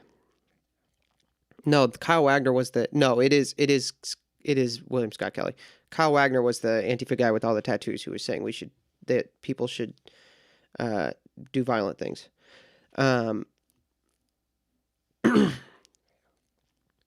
After the service, named in this indictment entered the church in a coordinated takeover-style attack and engaged in acts of oppression, intimidation, threats, interference, and physical obstruction alleged herein. As a result of the defendant's conduct, the pastor and congregation were forced to terminate the church's worship service. Congregants fled the church building out of fear for their safety. Other congregants took steps to implement an emergency plan, and young children were left to wonder, as one child put it, if their parents were going to die. Yeah, okay. Dude, Don Lemon has to go to jail forever. Never, like literally forever. The allegations set forth in paragraph 1 through 4 of this indictment are realleged and incorporated herein by reference. Object of the conspiracy.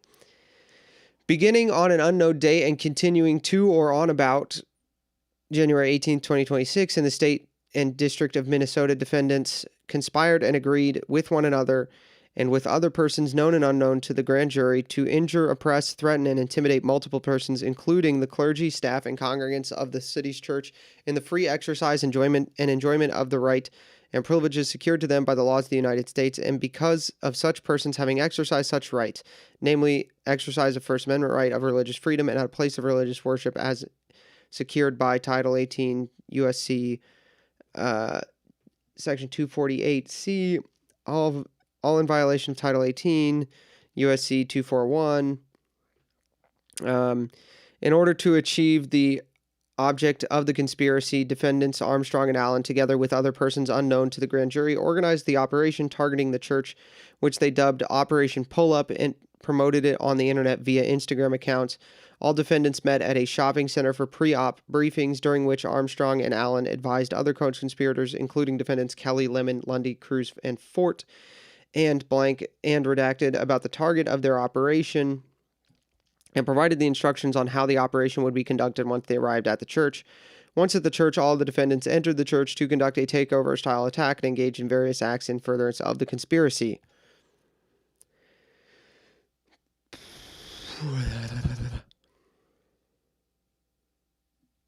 In furtherance of the conspiracy and to accomplish the object thereof, defendants Armstrong, Allen, Kelly, Lemon, the defendants, and together with other persons known and unknown to the grand jury, committed various overt acts, including but not limited to the following. Here we go. Overt act number 1.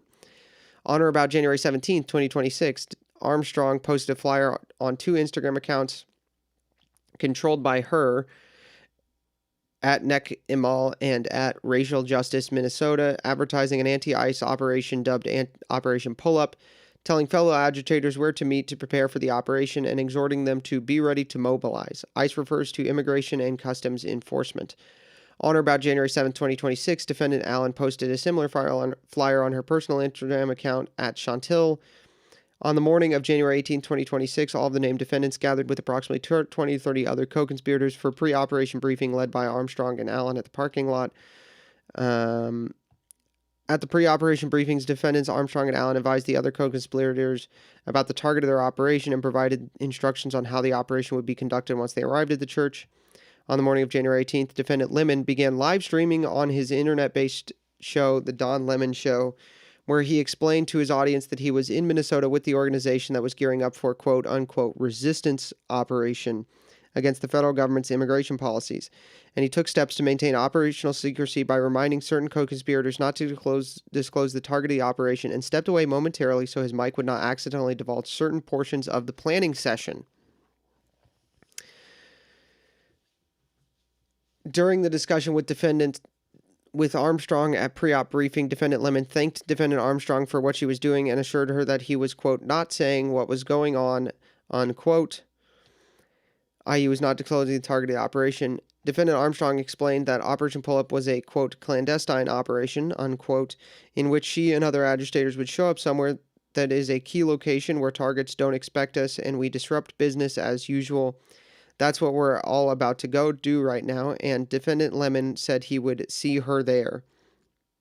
Before heading to the church to join his co-conspirators, defendant Lemon advised his live stream audience that quote, we're going to head to the operation. Again, we're not going to give any of the information away, unquote, i.e. operational details that was disclosed where his co-conspirators were heading. At the pre-op briefing, defendant Allen and led her other co-conspirators in chants that they would use at the church, including "This is what community looks like" and "ICE out of Minnesota." urged her co-conspirators that they would have, quote, a duty to fight, that they have, quote, a duty to fight for our freedom, unquote, and, quote, a duty to win. As the group prepared to head towards the church, directed her co-conspirators to stay, quote, bumper to bumper to make sure everybody gets through the light, unquote, and confirm that everyone, quote, had the address, unquote. At the pre-op briefing, Defendant Armstrong provided instruction and operational guidance to her co-conspirators,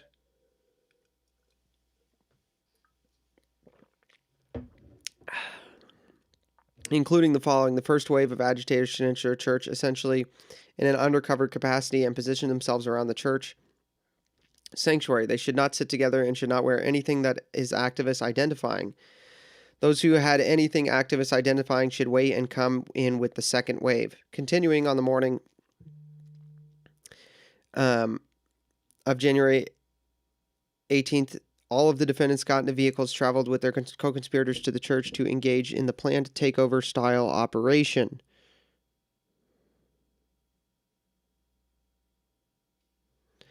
While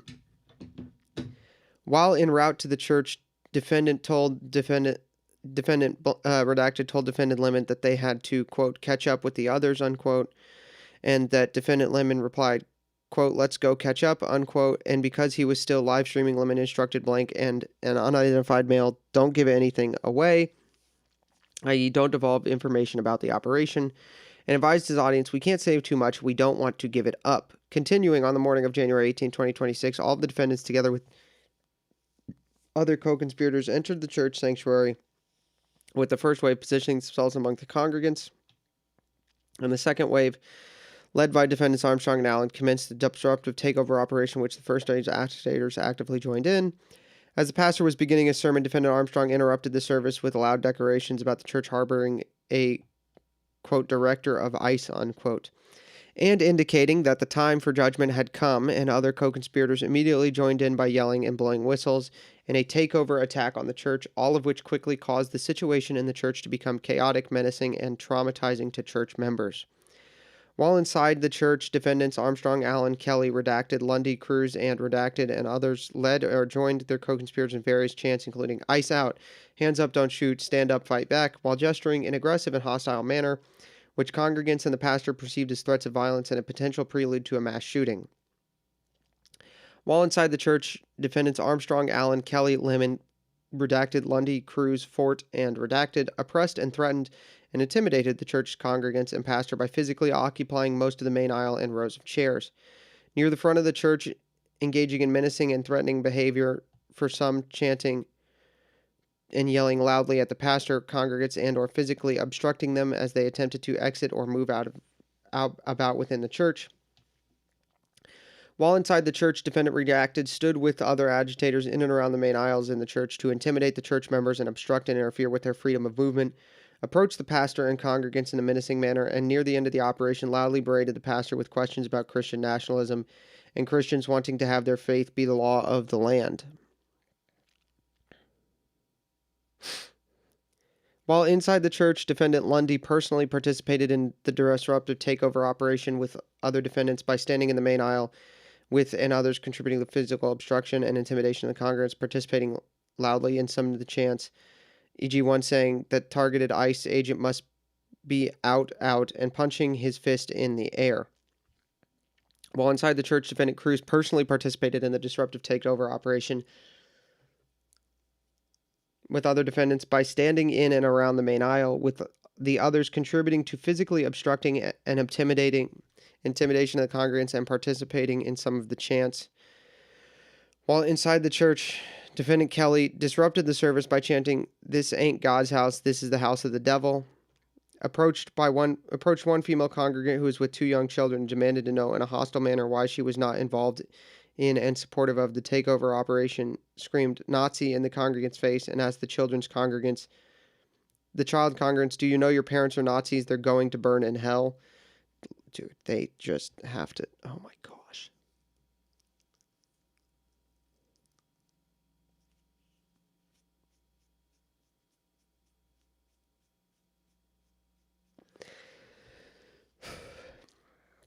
Defendant Lemon told his live stream audience about the congregants leaving the church and about a, quote, young man who Lemon could see frightened and scared and crying, and Lemon observed that the congregants' reactions were understandable because the experience was traumatic and uncomfortable, which he said was the purpose.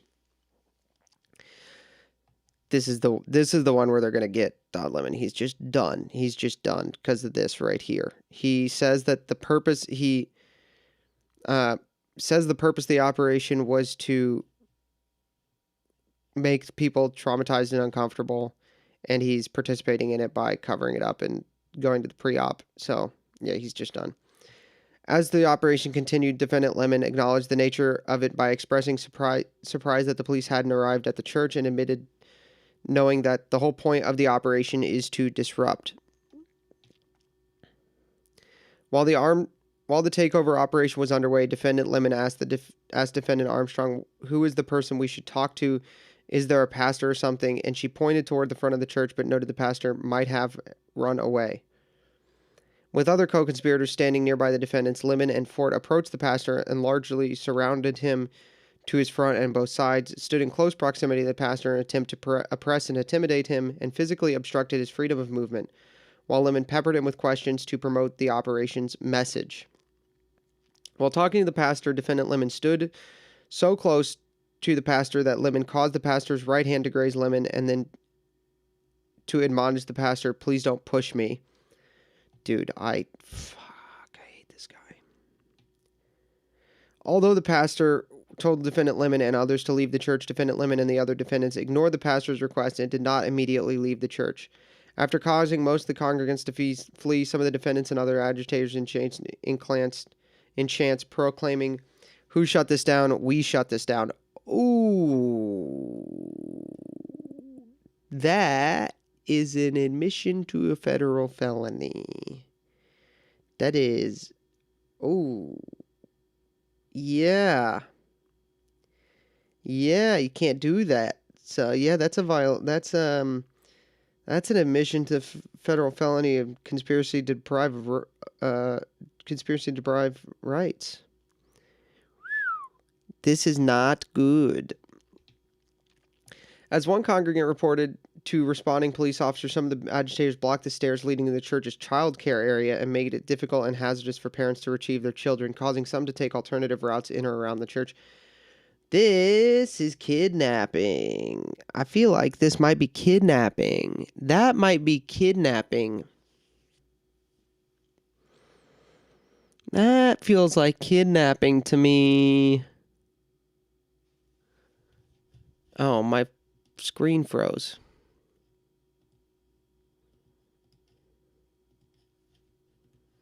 That feels like kidnapping. At one point, Defendant Lemon posted himself outside the main door of the church where he confronted some congregants and physically obstructed them as they tried to exit the building, challenging them with facts about U.S. immigration policy. Yeah, no, that's illegal. Yep. That's illegal. You're not allowed to do that. As a minivan full of... Dude, why does my... As a minivan full of children was preparing to depart from the church, Defendant Kelly walked in front of the minivan and angrily yelled at the occupants and defendants. Armstrong and Ford stood in front of the minivan while Ford interviewed Armstrong. Eesh.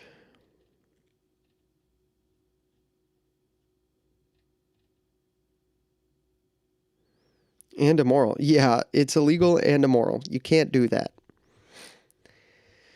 Count 2. The allegations set forth above in paragraphs 1 through 8 of this indictment are realleged and incorporated herein by reference on or about January 18th, each aiding and abetting one another, together with other persons known and unknown, injure, intimidate, and interfere with the exercise of rights of religious freedom at a place of worship.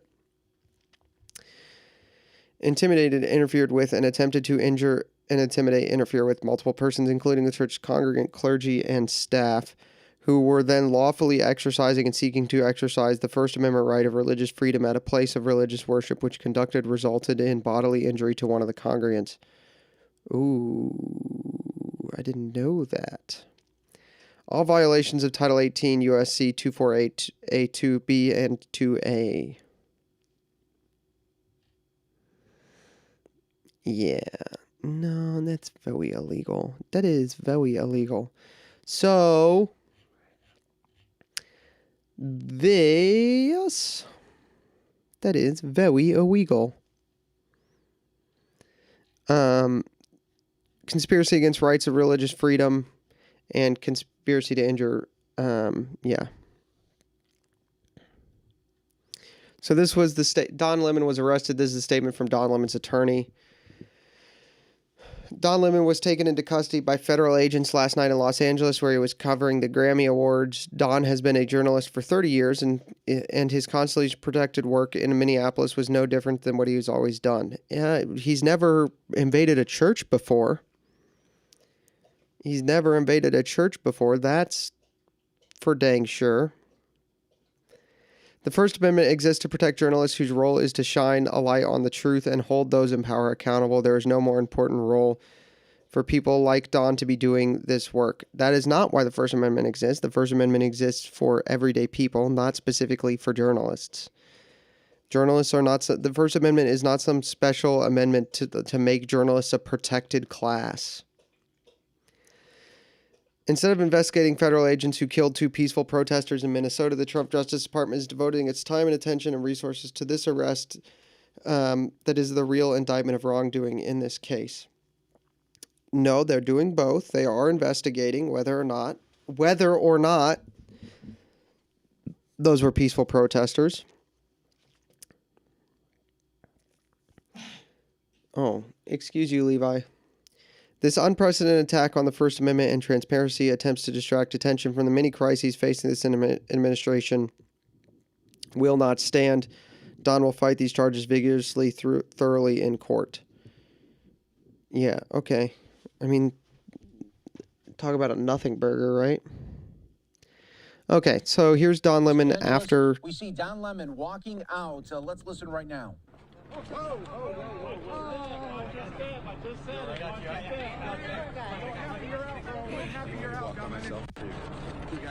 Step coming up. Watch the step. Watch the step. Hi there, Don.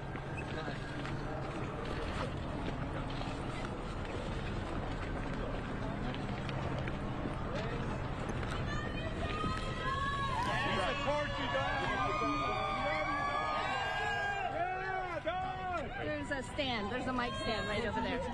To the podium. Thank you. I need sunglasses. I'm good. How are you? Wow. Can everybody hear me? Are you guys set? Everybody ready? So look, I want to thank everybody for their support. It truly means the world to me. I have no idea what's going on because obviously I haven't seen anything. I have spent my entire career covering the news. I will not stop now.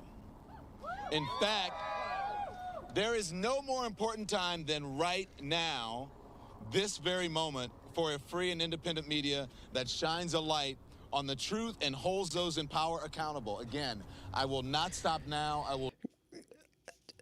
Going into a random church that an ICE agent happens to be at is not holding power accountable. Like, what are we doing? What are we talking about here? Not stop ever. Dude, my OBS is just boned. Last night, the DOJ sent a team of federal agents to arrest me in the middle of the night for something that I've been doing for the last 30 years, and that is covering the news. The First Amendment of the Constitution protects that work for me and for countless of other journalists who do what I do. I stand with all of them, and I will not be silenced. I look forward to my day in court. Thank you all.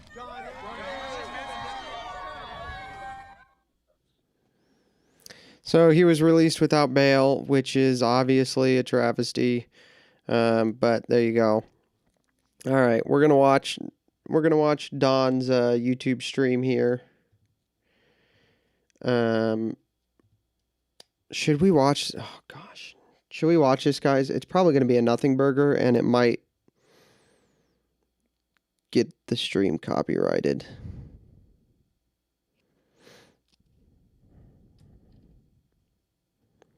Should we risk this? No, I don't think so. I think it's probably a bad idea, yeah. I think it's probably a really bad idea. It's probably too high of a risk. It's going to be a nothing burger. He's just going to say over and over again, I am protected by the First Amendment because I'm a, yeah. Yeah, okay. We're going to move on. All right.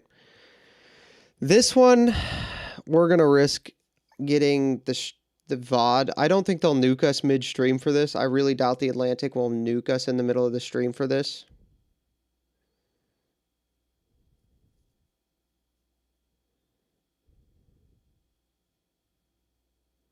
I don't think they'll nuke us in the middle of the stream for this. They might claim the VOD afterwards, but I doubt they'll nuke us in the middle of the stream for this one. So we'll have, and also we should watch it. So, all right, let's watch the Homan. Let's watch the Homan press conference here. Look, I've been given talking points, and I don't like reading speeches, never have. But my chief of staff did put some stuff down here in writing just to make sure I don't miss anything. So I'm going to be reading a little bit, and then we're going to open up for questions. I've been on the ground less than 3 full days. I got in here Monday. Dude, what? I can't hear it. Can't hear it. Hold on.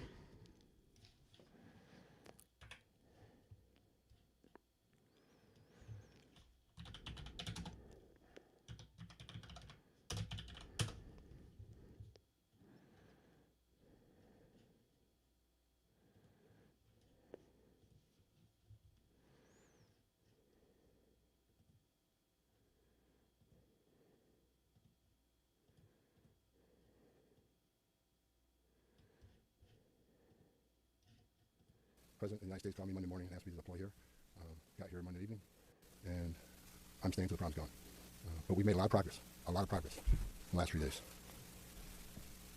Marcos Charles, he's running ICE operations here. There you go. Rodney Scott, Commissioner of Customs and Border Protection, standing here beside him. Good morning, I'm Tom Homan, Board Czar for President Trump. I'm here on behalf of the President, along with U.S. Commissioners, Commissioner of U.S. Customs and Border Protection, Rodney Scott, and Marcos Charles, who's leading the enforcement effort here right now. I've been on the ground since Monday to regain law and order in the city beloved by many, and work together to remove threats from the community. During the past administration, well, remember, more than 10 million illegal aliens entered this nation. Many were national security threats, public safety threats. We can't remember, we're 2 million known gotaways. 2 million people who paid more to get away. Why? That just scared the hell out of everybody.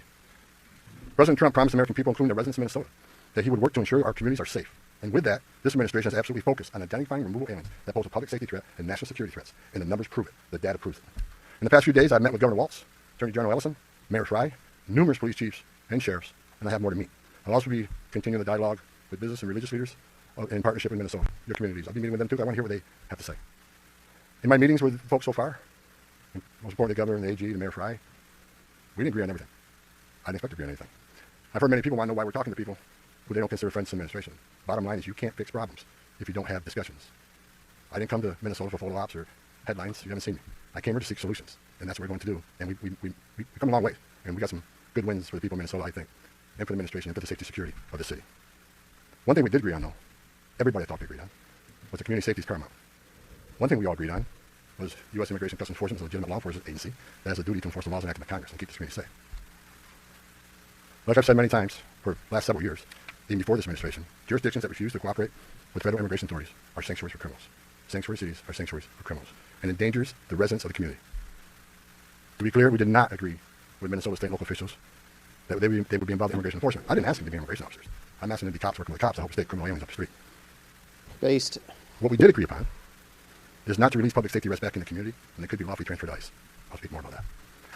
I will highlight that the Minnesota State Prison System under the Department of Corrections have been honoring ICE detainers, and we appreciate the important collaboration, and we're going to expand upon that. That decision has made Minnesota safer, not only for residents of Minnesota, but the men and women in law enforcement. Not just ICE, all law enforcement. Rather than arresting the same public safety threat, significant public safety threat over and over again, they agree to work with us to identify those people and remove them. I'm also pleased to announce I had a very good meeting with Attorney General Ellison, and he has clarified for me that county jails may notify ICE of the release dates of criminal public safety risks, so ICE can take custody of them upon their release from the jail. And let me tell you why that's important. I know people are a lot concerned about the manpower has been set in law enforcement manpower. Look, I've said this many times before. I've said it for the last several years. Give us access to the illegal alien public safety threat and the safety and security of the jail. It's common sense. It's safer for the community, it's safer for the agent, and it's safer for the alien. Because anything can happen on a street arrest. It just makes common sense. And for the people to argue, Well, we're a welcoming community. We want victims and witnesses of crime that are here illegally to feel safe to come to the police without fear to work with ICE. We're not going to talk to the victim and witness of crime. There's no problem there. They should feel safe to come to the police and ask for help. All we want is to talk to the person that local and state law enforcement authorities locked in a jail cell. They chose to lock this person up. That's what we want to talk to, the public safety threat. So the argument is that protect victim and witnesses of crime? It's a bunch of crap. Victims and witnesses of crime don't want the bad guy back in their neighborhood either. So great progress with the Attorney General and local sheriffs. And one thing, when we have these agreements, it takes less law enforcement agents to do the job. One agent can arrest one bad guy in the safety and security of the jail where he's behind the wire. We know we don't have weapons. But when you normally release that public safety threat, illegal alien back in the community, we have a job to do. We're going to arrest him. So we're going to find him. And what happens is now we got to arrest somebody on his turf who has access to who knows what weapons. Now we got to send a whole team out. Cover the back door, cover the front door, officer safety. This is why there's so many agents. And attacks on ICE officers, now we got to send a security team behind the arresting. So what could have been done with one person in safety and security jail, now we got 15, 16 people out there doing it. I know that causes stress in the community. So if we get these agreements in place, it means less agents on the street. More agents in the jail means less agents in the street. This is common sense cooperation that allows us to draw down on the number of people we have here. Yes, I said it, draw down the number of people here. Because we have the efficiency and safety of the jails and the prison. Matter of fact, I have staff from CBP and from ICE working on a draw down plan. What does that look like based on the cooperation? What does that look like based on how many targets we have left to find? In my meetings with Governor Walsh, A.G. Ellison, and Mayor Fry, as well as state and local law enforcement, again, I appreciate they all acknowledge that we do have federal immigration laws in this country that have been passed by Congress, and that ICE is in fact a legitimate law enforcement agency charged with enforcing those laws. We're not making this up, folks. ICE is enforcing laws enacted by Congress. They're a federal statute. That said, I'm not here because the federal government has carried this mission out perfectly. First thing I said to senior staff when I walked in here is what I told you, I didn't come here looking for officer headlines. I come here looking for solutions. I do not want to hear that everything that's been done here has been perfect. Nothing's ever perfect, and anything can be improved on. And what we've been working on is making this operation safer, more efficient by the book. The mission is going to improve because of the changes we're making internally. No agency or organization is perfect. And President Trump and I, along with others in the administration, have recognized that certain improvements could and should be made. That's exactly what I'm doing here. As such, in meetings I've had with federal law enforcement managers, including ICE and CBP and other federal partners, as well as state and local officials, I have conveyed the President's expectations with regard to federal immigration enforcement efforts. We will conduct targeted enforcement operations. Targeted. What we've done for decades. When we hit the streets, we know exactly who we're looking for. Good idea where we may find them. You'll have a criminal history. You'll have their immigration history. A lot of information about this person that we get from numerous databases out there. Targeted, strategic enforcement operations. That's traditionally been the case, and that's where we're going. That's what we're going to continue to do and improve upon that. With a prioritization on public safety threats. I want to be clear. I don't read a lot of social media. I don't read a lot of media. I don't believe half what I see. We are not surrendering the President's mission in immigration enforcement. Let's make that clear. Prioritization of criminal aliens doesn't mean we forget about everybody else. That's just simply ridiculous. But when you have a criminal standing here and a non-criminal standing there, that criminal always should be targeted first because he's a significant concern to the safety and security of the community. By and large, for decades, ICE and CBP have carried out their duties with integrity, professionalism, and compassion. That remains the expectation of President Trump, and I will hold our agents and officers to that standard. I'm almost done, and Tom can be Tom. As far as the agitators, that said, I want to reiterate and make very clear. I'm almost done, then Tom can be Tom. I want to make it clear. ICE and CBP officers are performing their duties in a challenging environment, under tremendous circumstances. But they're trying to do it with professionalism. If they don't, they'll be dealt with. Like any other federal agency, we have standards of conduct. They are sworn law enforcement officers working tirelessly to enforce our country's border security and immigration laws, protecting the interests of our country and preventing dangerous people from walking the streets of this nation when they're not supposed to be here to begin with. Men and women of ICE, I was a border agent. I was an ICE agent. I was the first ICE director that came up through the ranks. I spent over 40 years doing this. Question on Super Chats. Do you lose them if you're copyright struck? No, I don't think so. I can check my studio real quick. I can check my YouTube studio and see if my revenue is affected. Let's see. Analytics. No, my revenue looks like it's about right. Yeah. My revenue looks like it's about right. Looks pretty much correct.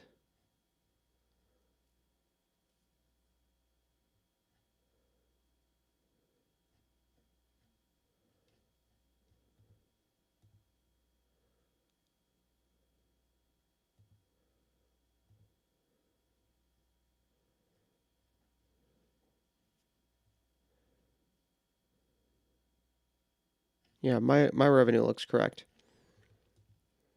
These men and women that carry that badge and gun are American patriots. They put themselves on the line for this nation every day. I want you to remember, they don't hang their badge. They don't hang their heart on a hook every day to come to work. Their mothers and fathers too. Their sons and daughters too. And if they've seen a fraction of the tragedies I see in my career, they take a lot of damage home every day. The things they've seen, especially on the border with border collisions. People drowning in the river. Women being raped by criminal cartels. Giving CPR to a baby that was thrown in the river by the cartels because border patrols came too close. So let's throw the baby in the river. That way the border patrol was concentrated on that so I can get away. These men and women see some terrible things. But I want you to remember, their mothers and fathers too. Many of them are members of this community. God bless every one of them. The hostile rhetoric and dangerous threats and hate must stop. And we all agreed with that. Everybody here today, we got to stop the rhetoric, the hateful rhetoric that is causing an increase in assaults. That is caused because of that, having some security teams out with arrest teams, which surge to see additional resources because of the rhetoric, because of the threats, because of the assaults. Again, with agreements we've achieved and following through these agreements, with the rhetoric dropping down, that allows us to pull more agents out once we feel the environment safer. I begged for the last 2 months on TV for the rhetoric to stop. I said in March, if the rhetoric didn't stop, there's going to be bloodshed. And it has been. I wish I wasn't right. I don't want to see anybody die. Not officers, not members of the community, and not the targets of our operations. For the people out there who don't like what ICE is doing, if you want certain laws reformed, then take it up with Congress. Again, ICE is making this up. They're enforcing laws enacted by Congress and signed by the president. The same laws have been on the books for the last 6 presidents I worked for. I started with President Reagan and ending with President Trump. Every administration, we enforce the same laws. If you don't like what ICE is doing, Reagan didn't enforce the laws. That's part of the problem. But we love you, have your First Tom. Amendment rights. I support that. You have the right to protest. I'm just asking you to keep it peaceful. But threatening law enforcement officers, engaging in impeding, obstruction, and assault is never okay. And there will be zero tolerance. You interfere, impede, assault ICE officers, you will be arrested. Like I said a bit earlier in meetings with Governor Walton Ellison and Frey, as well as state and local law enforcement, I appreciate they acknowledge this, that public safety should be paramount. The chiefs I talked to committed to responding to 911 calls when protesters turn violent, agents are in a dangerous situation, and there's assaults. They have committed to upholding public safety and responding to the needs. Not to enforce immigration law, but to keep the peace. With that, I call upon those officials to stand shoulder to shoulder with us to tone down the dangerous rhetoric and condemn all unlawful action against law enforcement in the community. There are many ways your voice can be heard, express your feelings, and affect change in the country without crossing that line. Political and other disagreements in this realm should not be expense of public safety or the safety of federal. We can let the boomers love Reagan as a treat. If they let us, what is the trade? We'll stop hating on the boomers for liking Reagan if they give us... Who do they have to give us?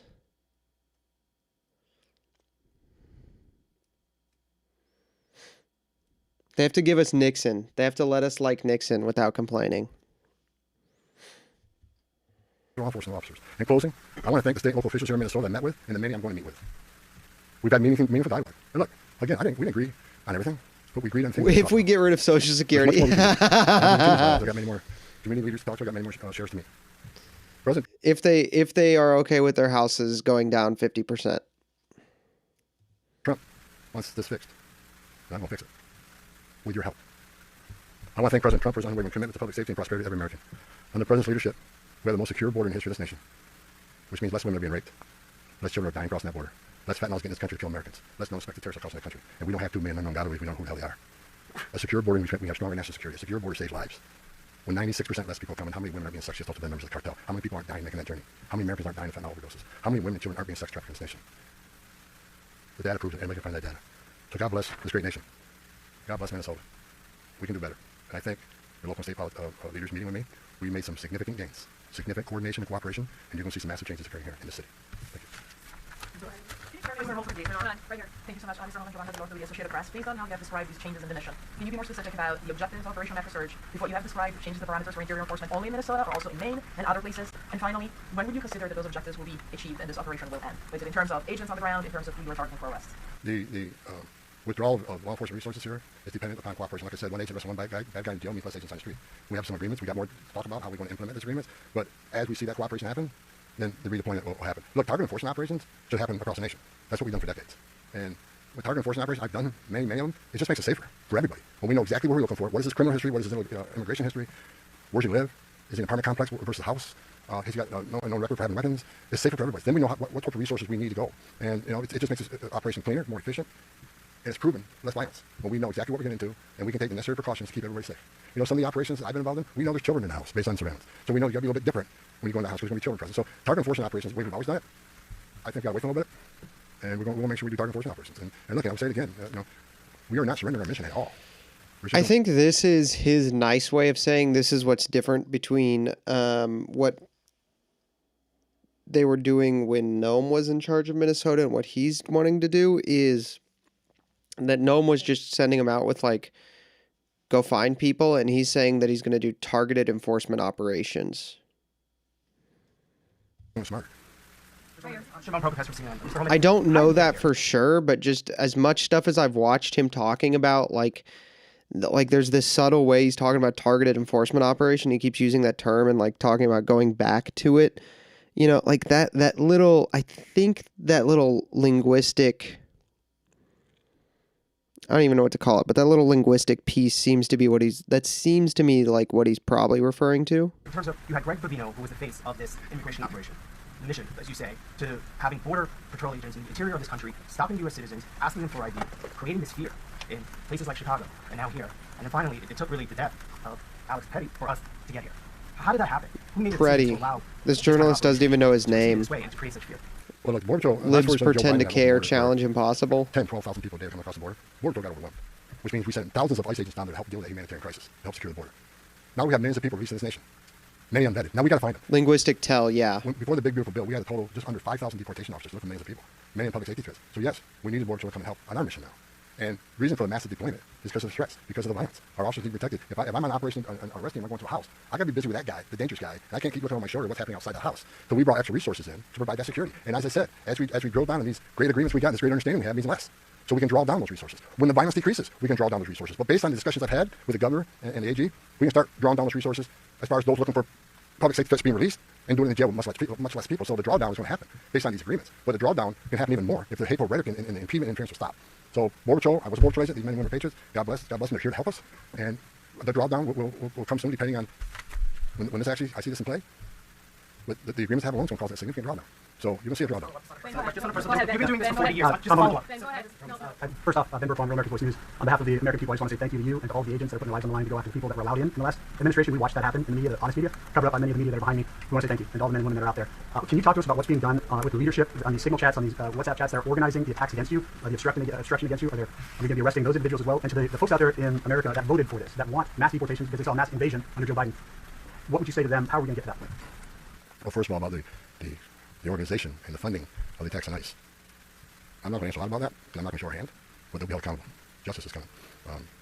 Again, we got to all remember why the question was seen and why we're here. What started this? 4 years of an open border, where millions of people are in this country, unvetted.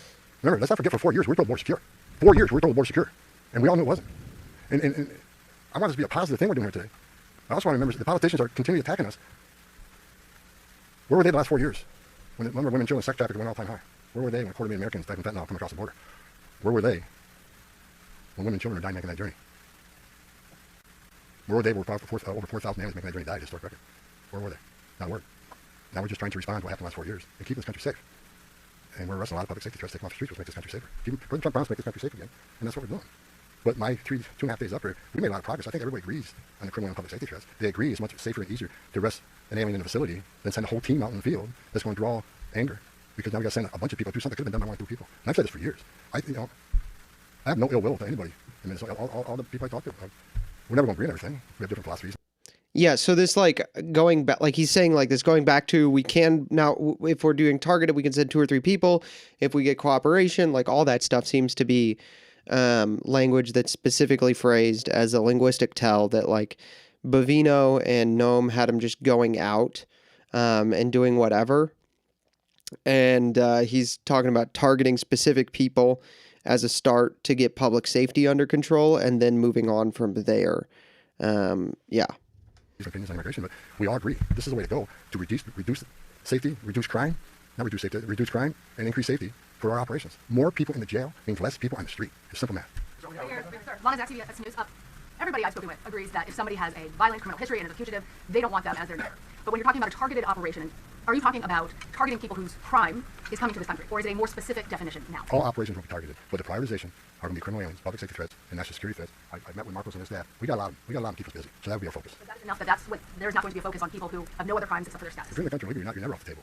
But prioritization doesn't mean to forget. But you forget about. Let me say this: if the message we send is you can enter this country legally, it's a crime. Don't worry about it. You can have your due process, show up in court, not show up in court, get ordered moved. Don't worry about it. Unless you commit a serious crime, you're good to go. If that's the message we send to the world, you're never going to fix this problem. The most vulnerable people in the world will make that dangerous journey like they did under the Joe Biden administration. Over 4,000 aliens died making that journey. And again, a significant increase in sex trafficking. Because when they did that and opened those borders up saying, we're not going to detain you, we're going to give you free health care, we're going to fly to the city of your choice, put you in a free hotel room, give you 3 meals a day, and give you work authorization, we're just going to bring you in. And when they did that, they sent a message to the whole world, you can come and do this. And what happened? They overwhelmed the men and women of the Border Patrol, where many days 70% of agents were pulled off that line. 70%. You don't think the criminal cartels had a field day with that? They created gaps for the cartels to do their activity. And that's why you see the rise in fentanyl overdose. That's why you saw the rise in sex trafficking. The 2 million plus known gotaways, why did they pay more to get away? Why didn't they pay less? Turn yourself in, get released within 24 hours. You get a free airline ticket to the city of your choice. We're going to give you a free hotel room, and we'll give you free food and free medical care. And you'll get work authorization in 6 months. Why did 2 million people choose to pay more not to take advantage of that giveaway program? They didn't want to be vetted. They didn't want to be fingerprinted. Dude, I had not thought about that, and I don't know how I hadn't thought about that. Why would 2 million people not choose to take advantage of everything Biden was offering?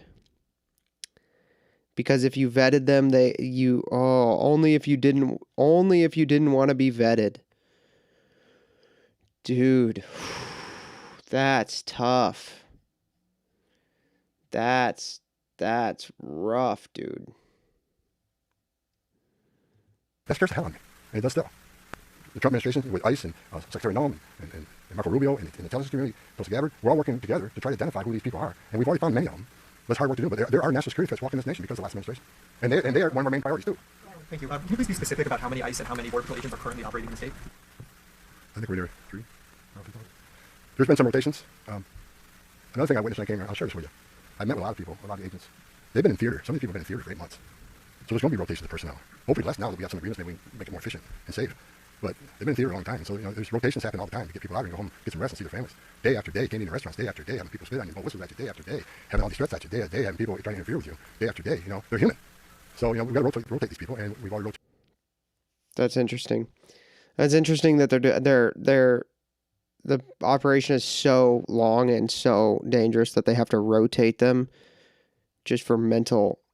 But my main focus now is drawdown, based upon the great conversations I've had with your state and local leaders. Again, I'm not a fool. I'm not walking away without seeing this put in place. But I take the word of the people I met with. I think they're honest. And I think they're good brokers that they want public safety protected. And they also want what's happening in the city to go away. And that's my goal.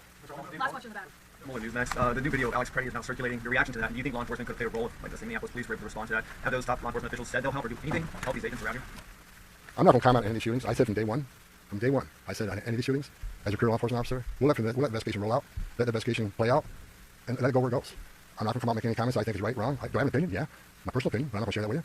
I'm going to tell you, let the investigation play out and see where it goes. But again, the president, one of the words he said to me when I came up here, he said he didn't want to see anybody die.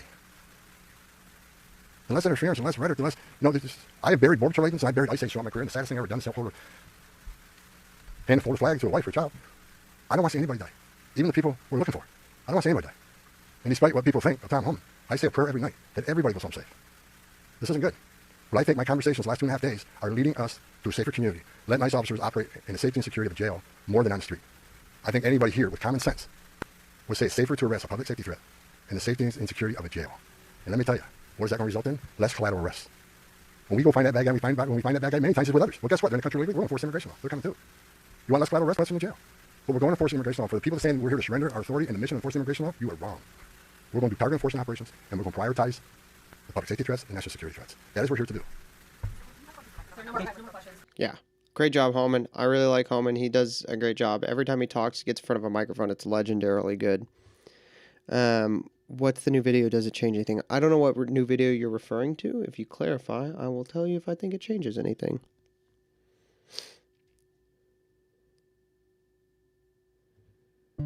I'm Ann Applebaum. Over the past year, as I watched Donald Trump demand unprecedented new powers, I wondered, don't he and his team fear that these same powers could one...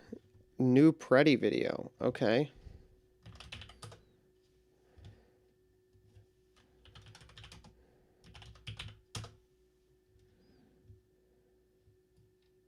Oh, this video where he's kicking the taillight out. No, I mean, the only thing it changes is that it proves that he was not there just one day or just didn't happen to be there, that he was intentionally going out with violent anger and intending to impede law enforcement operation. So, yeah, I think that's the only thing it changes. I think that, like, yeah, I don't know.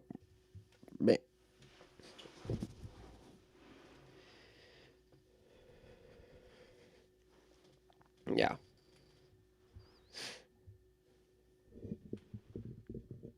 Yeah, it proves he was not a peaceful protester. It proves he was a violent criminal.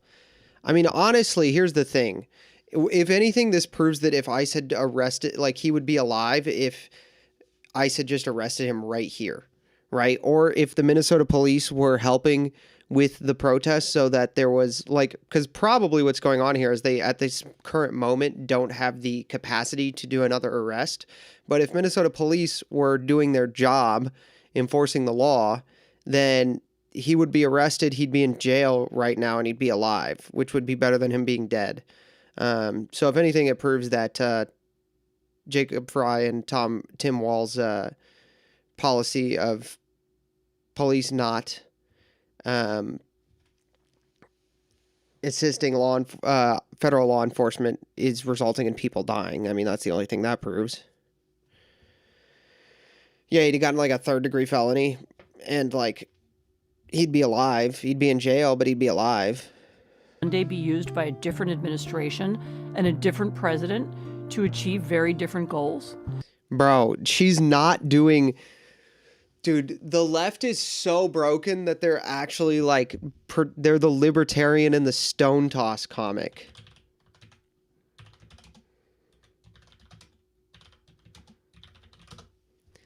They're literally the libertarian in the Stone Toss comic. They're literally this guy. That's how broken the libs are. The libs are so broken that they're suddenly this guy.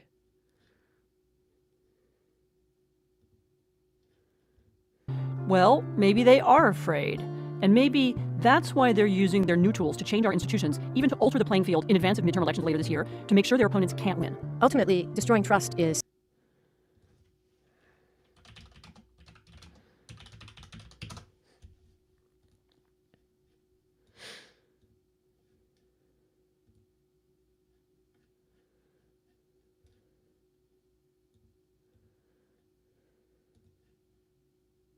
I'm Ann Applebaum. Over the past year, only 30, that's as I watched crazy. Donald Trump demand to achieve very difficult in advance of midterm elections later this year to make sure their opponents can't win.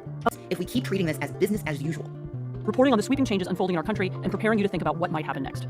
The new season of Autocracy in America, available now. This week, Donald Trump spoke on the phone with Tim Walz, the Minnesota governor he considers a political enemy. The call was something of a minor concession in a week of minor concessions. The killing of Alex Preddy by federal agents looks like a turning point. Trump started hearing objections from everywhere, including people who normally support him. Republicans, gun rights advocates, celebrities, athletes. So the president made some moves. He ushered Greg... Gun Rights Act. What? Celebrities?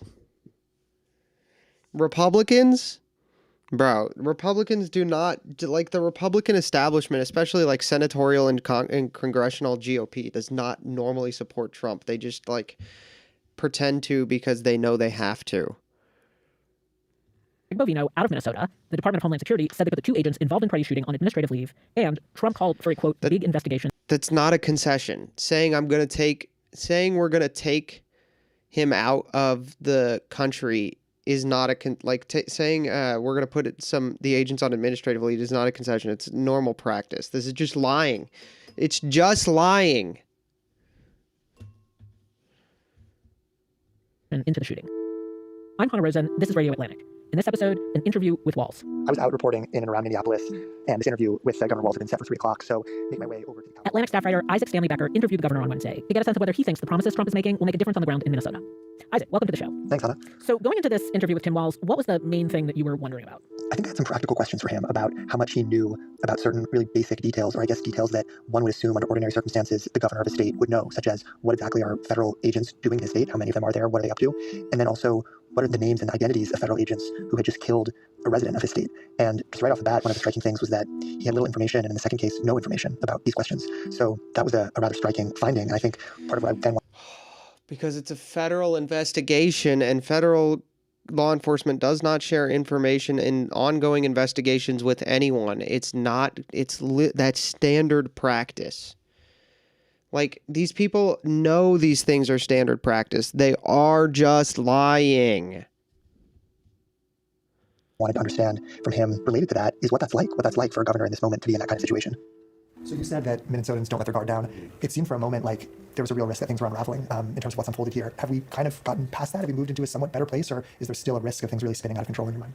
Like, that has a lot more to do with how the White House and President Trump responds. Look, I think there's a little downturn here, but I don't think anybody in America thinks this downturn was because Alex was murdered or Renee was murdered or the chaos that's on the streets here. I think it's because there was bad politics for him. And I talked to the White House, talked to the President, talked to Tom Homan, talked to all kinds of people over the last few days. The interesting thing was the only thing they never talked about, they never mentioned Alex's name, they never mentioned Renee's name, they never asked how the families were. I've been talking to them. They didn't really even ask me how Minnesotans were doing in this. They said, what can you do to help us? What can you do to cooperate more? Most of that was misinformation. So look, you got Misinformation to you. You know all the information.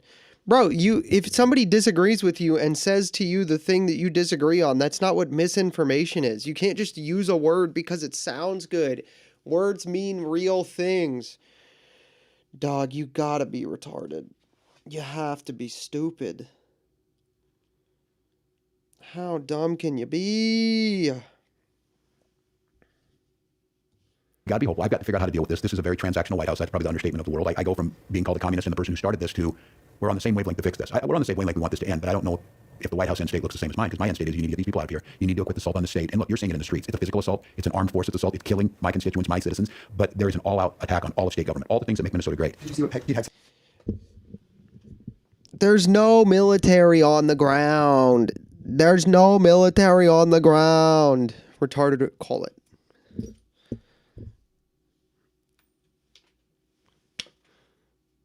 Call it. I need to know what I'm putting up. What do I stand to gain? You've been putting it up your whole life. You've been putting it up your whole life. Call it. Just call it. What do I stand to win? Everything. Seth wrote on Twitter where he said ICE is greater than Minnesota, or ICE, above Minnesota. I'm wondering what your reaction to that kind of message. He's a Minnesotan for your listeners on this. Not that I would talk about that often, but it's despicable. It is absolutely despicable. Nothing on there again about the families, nothing about what's going. And this untrained force that anybody, to the casual observer, knows these folks don't know what they're doing. The great example is they had control of the Whipple building, the federal building. That's the place where they staged, because they're not going to use state property. And every day it was a confrontation. They would come out of there all geared up like they're in Afghanistan. They would charge people, retired teachers, nurses, students, people who were out there expressing their First Amendment rights. They would throw gas at them. They would yell at them. They would heckle.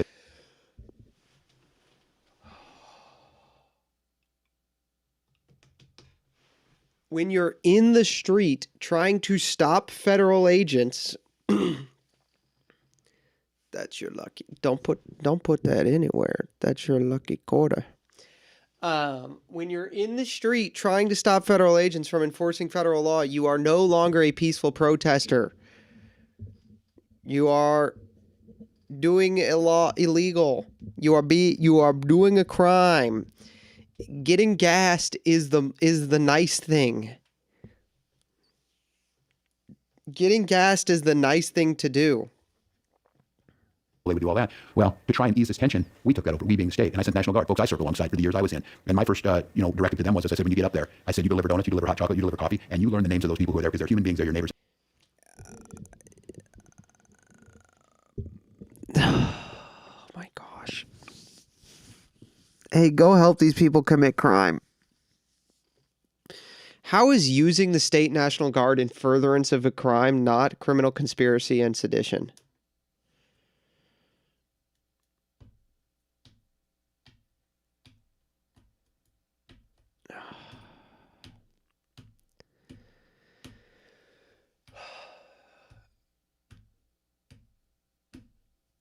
How is that not sedition and treason? And my guard troops are there, no masks on, names on there, delivering that. And now the protesters are asking if they can deliver food to the National Guard who are away from their family. That's how you are, because they're human beings, they're your neighbors. And my guard troops are there, no masks on, names on there, delivering that. And now the protesters are asking if Yeah, because you put them in specific uniforms and told the protesters, hey, these people are here to help you commit a crime. Don't act like you made some great discovery, like because they were like, we just follow the motto. We were just nice. We were just genuinely nice. We were just genuinely nice to everyone, and there was nobody, and they liked us. Why can't Trump just be nice to everyone? No. What the hell are you talking about, you fucking idiot? You said, hey, criminals, these guys in these bright yellow vests are here to help you do crime. Don't you want to do crime?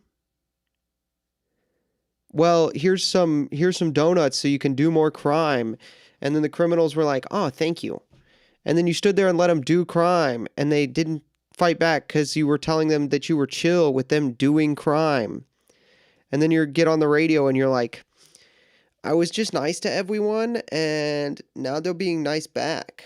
I don't know why we can't just, like, do nothing and be nice. Like, dude, just put a fucking bullet in my mouth. They can deliver food to the National Guard who are away from their family. That's how you do policing. Now, look, if those protesters do something that crosses the line, if they... You're not policing anything! You're literally doing the opposite of how you do policing is when you help people do crime. Gosh.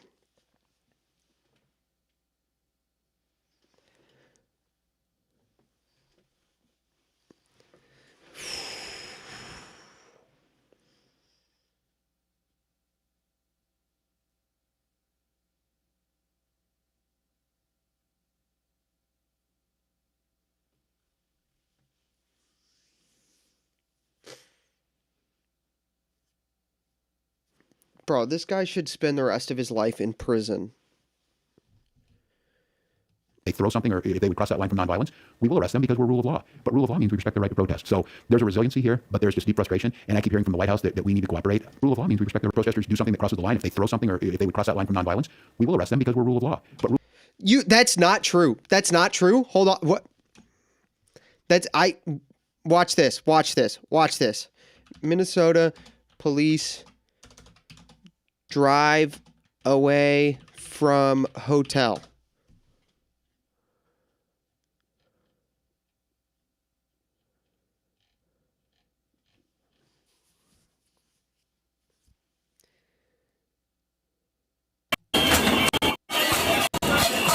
The police were called to the scene of this.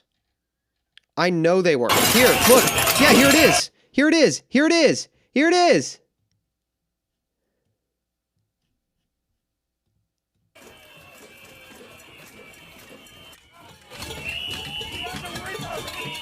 This is the police turning around and driving away.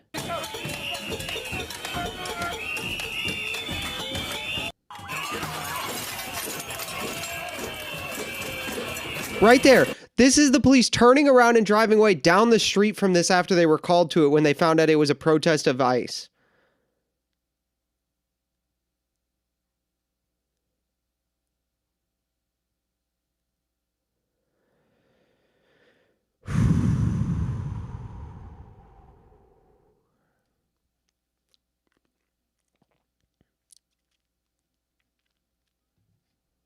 rule of law means we respect the right to protest. So there's a resiliency here, but there's just deep frustration. And I keep hearing from the White House. The rule of law means we respect the right of people to impede the rule of law. Dude, you're so stupid. That we need to cooperate. Bro, when you said you were friends with school shooters, did you not, like, did you mean it literally? Is that what's going on right now? Are we finding out in real time that you are actually friends with school shooters? I don't know what you want me to say about cooperating with a force who clearly was doing everything wrong. And then before Alex's body was cold, they were sullying his name. They were saying lies. They were making outrageous comments. And there were some news media outlets that were following along on that. This has got to end. This has got to end. So the president didn't ask about Alex or his family. Can you just say a little bit more about what he did say? And is there anything about the conversation that surprised you? This is, if I understand it correctly, only the second time you've spoken, first being in 2020? I think I spoke to him a couple times. I've been to the White House. I spoke to him during COVID. And I spoke to him in 2020. Like I said, he's been saying all kinds of horrible things about me and my, people of Minnesota, and making it clear. I mean, the one thing is he at least tells what his real issue is. He's lost here 3 times, and he thinks the elections, and so he has the AGS for our election rolls. Look, he said, Tim, this is very bad. I said, yes, very bad. He goes, I just don't understand you Minnesotans. Yeah, they want the election rolls because they told you they would leave if you gave them the election rolls. If you show them the voter rolls to prove that you don't have illegals voting, to prove that you are enforcing federal election law, to prove that you're not cheating, they will leave.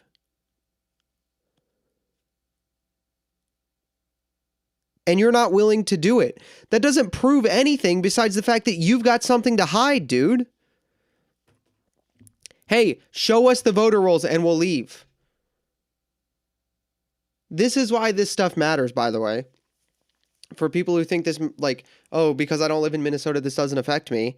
This is why this stuff matters, because what's happening, and Virginia did this too recently. I don't know if any of you saw this, but the Virginia Democrats are trying to pass a law that makes it illegal to do immigration enforcement like at voting places on election days. Why would they do that? Why would they do that? I can think of a good reason. Can you think of a good reason? Let's see who in chat can figure out why maybe you wouldn't want to give the federal government your voter rolls when they say that they're doing it for election integrity, and why maybe you wouldn't want ICE to show up at places to vote. Let's see who in chat can figure it out first. Let's see. Boo doo doo doo doo doo doo doo doo doo doo doo.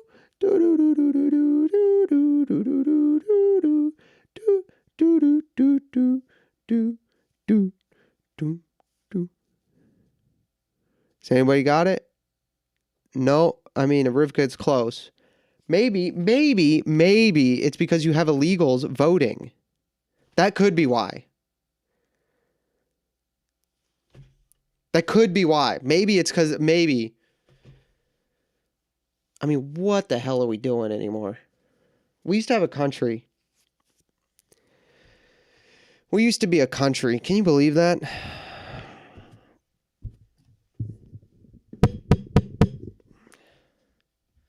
This worked fine in New Orleans, worked fine in Louisville. I said, you didn't kill anybody in Louisville or New York, and you got thousands of people here, Mr. President. Well, if you just cooperate, we've already taken 14,000 people. And I had to tell him, I said, you have not taken 14,000 people. That's factually inaccurate. But I said, we want you to get out of here. We want to do the things. And I said, I follow federal law. My prisons, if there's a detainer, we give them over to you. So don't, say that. And he said, well, I think we can work together. And I said, well, to work together, you need to do two things. You need to get these guys out of here, and you need to make sure that we get to be able to part of these investigations. And if charges need to be brought, we need to do it. He said, I'll look into them. And then last night, I think he said that he would personally be in charge of the investigations, which should horrify every American because it's a violation of that separation that he is now running the Department of Justice. And I would just say that, the Department of Justice is a part of the executive branch. The executive branch.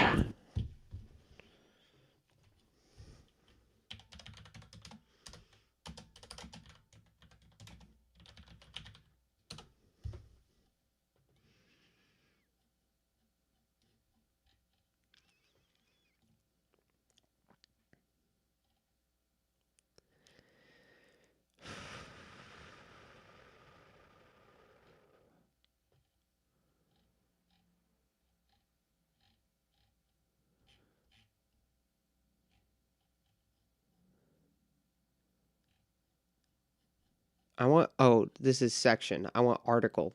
Sorry, article 2. I wanted article 2. I was like, why is it not here? Section. I didn't want section 2. I wanted article 2. That's what I wanted. The executive power shall be vested in a president of the United States of America. He shall hold his office during the term of 4 years, and together with vice president shall be chosen for the same term and to be elected as follows. The executive power shall be vested in a president of the United States of America.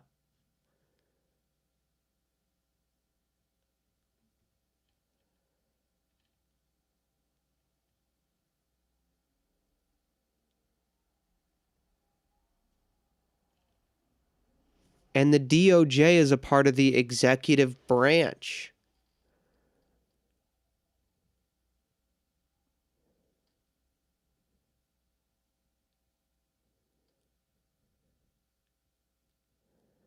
Oh my gosh, maybe. Guys, I just had a thought. Maybe the president personally overseeing things in the executive branch isn't a violation of the separation of powers, because the Department of Justice is about executing the law, and the president is in charge of the executive. Oh my gosh. Holy shit. It's almost like I could have learned that in 8th grade civics.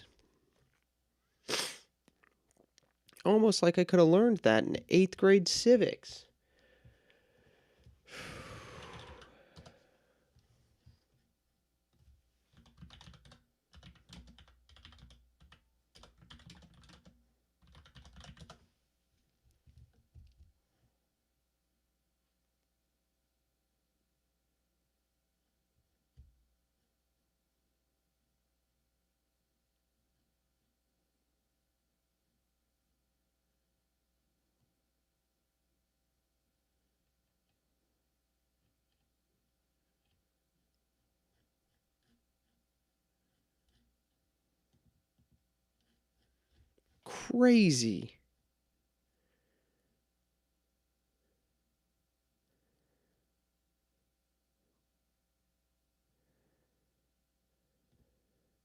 Appreciate your offer, Mr. President, but the last thing we want is for you to supervise the investigations into these two murders. And he said we would work together, and he said, I'll send Tom Holman out. And I will say this, that Tom Holman landed on the ground, gave me a call right away. We met yesterday right away in the morning. We came up with a plan. I had my public safety folks in there, all professional law enforcement.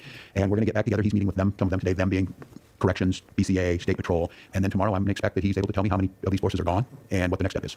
It was more professional because Greg Bovino never called me. Christy Nome never called me. They never called any of our people. So at least Tom Holman understood, look, this is a mess. This is wrong. Now, what he thinks is wrong, I've yet to be seen, but I thought it's important that we created a space here, an opportunity, a window of opportunity, and in my opinion, that was about 48 to 72 hours, that if we don't see a massive change here, I have no choice but to go back and tell my folks that you're not doing it. And look, Minnesotans are out there saying, well, what are you going to do if they don't leave? Well, that's our next step to figure out. What are you going to do if they don't leave and if the situation doesn't improve? We're going to continue to go to the courts. They're going to continue to get news that shows they are more unpopular in immigration than any president in the last 50 years. And this was supposedly that. And I would remind them, we had a special election here yesterday in Minnesota.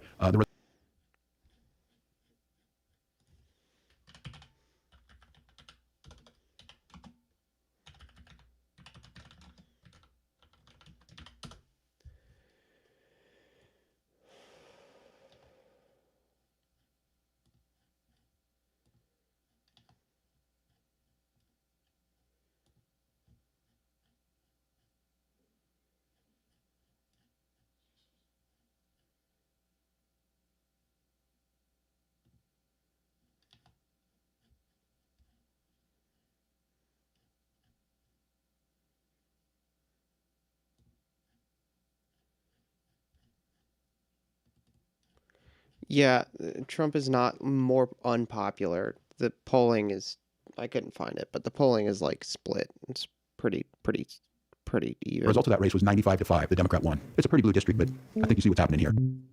Was there any point where Walz felt like he could have done anything differently to de-escalate or tone things down or even prevent what happened? Because he came in, somewhat hot, I would say, in his interview with you. I think he's been pretty adamant that state and local governments have operated carefully and competently here. And he was firm in his position that when it comes to immigration enforcement, they'll comply with federal law, but they're not going to go out of their way to take these steps to assist Trump's immigration enforcement operations. They'll comply with federal law? Are you kidding me? Do you understand what sanctuary cities are? Dude, the journalists have to be, I mean, they are the scum of the earth. They just professionally lie to make everything worse. And they're self-important dumbasses about it. Like, they have to be some of the worst people of all time. Good night, Amnad. Have a good night. I'm not sure I can do much more. I'm not going to send my police in to search preschools. I'm not going to have them walk down the street and ask brown people for their papers. I'm not going to do that because that's not my job, and I don't think it's constitutional. If they want to do their job, and they've operated for decades since they've been formed in Minnesota, and if you want to do it by due process, with humanity, with decency, and by the law, we've always worked with you. So I don't know what more they want. I'm not going to join you in battle gear with my people on the streets. I'm not going to grab 5-year-olds out of daycares. I'm just simply not going to do that. And I'm not. That's literally not happening. Hey, this thing that's not happening, I'm not going to do it either.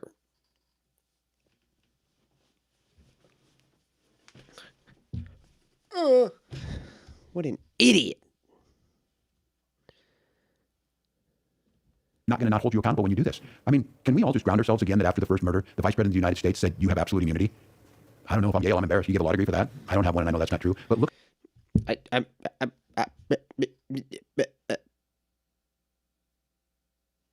Federal law enforcement has immunity for actions taken against the state for actions taken while enforcing federal laws. That's true. Factual. That's just a fact.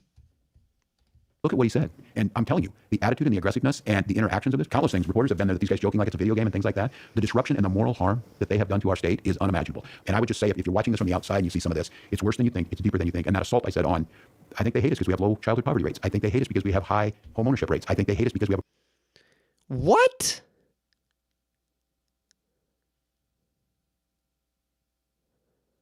Good night, H.G. Moss. What? What are you talking about?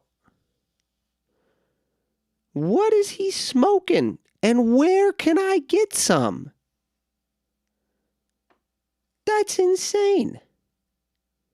He actually believes that. Dude, I wish I could be stupid. You know how much more easy life would be if I was as stupid as Tim Walz.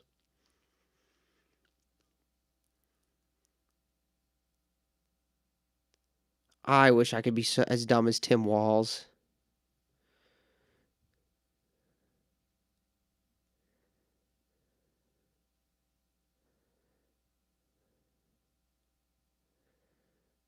It seems like it would compromise your rational faculties. Cannot recommend smoking whatever it is. Yeah, it'd probably be a mortal sin to smoke whatever Tim Walz smokes. Dude, I wish I could be this dumb. My life would be so much easier if I was this stupid. I wish I was this stupid, dude.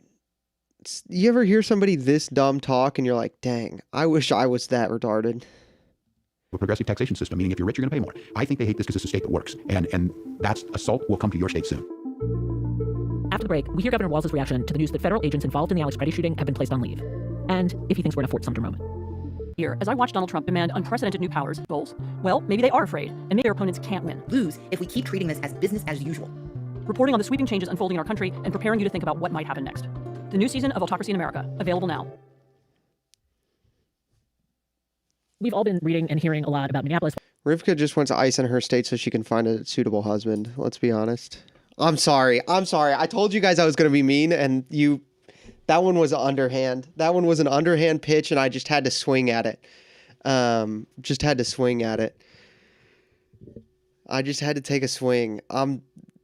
It was a little mean. I told you guys I was going to be meaner to you. You have to, Watching the videos, did he address at all the trauma to the state, like how it felt to be there? Oh boy, I mean, he just described this as utterly dire. We've got students not in school. We've got students who are afraid. We have people now, and I just have to say, I have... One of the kind of amazing moments to me was when he talked about suburban vehicles. Public school is tax funded, so if you have illegals who are not going to school, that means you are spending American tax dollars on illegals. So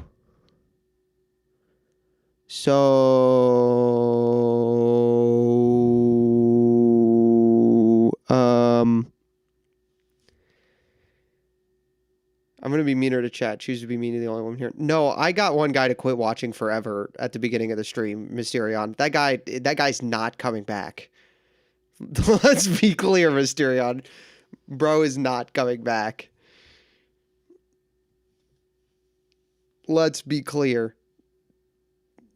You really think that guy's ever going to watch again? I was so mean to that guy, he's never going to watch again. Vehicles, these SUVs, that his own residents, his own constituents mistook that for ICE vehicles and basically fled from him. I've watched it. I watch people run. when it's running. And you think about the psychology of the stress that is. You see vehicles around here that look like this that say, we're not ICE, I'm a teacher, or whatever. I asked my team, I said, maybe we need to say, it's security perspective. I think most Minnesotans wouldn't run or one finger salute me, but it's just, you can feel the fear. Well, what's the logical endpoint of this kind of vendetta and also this kind of open hostility against blue states, blue communities? I mean, do you worry about a kind of civil war scenario in this country?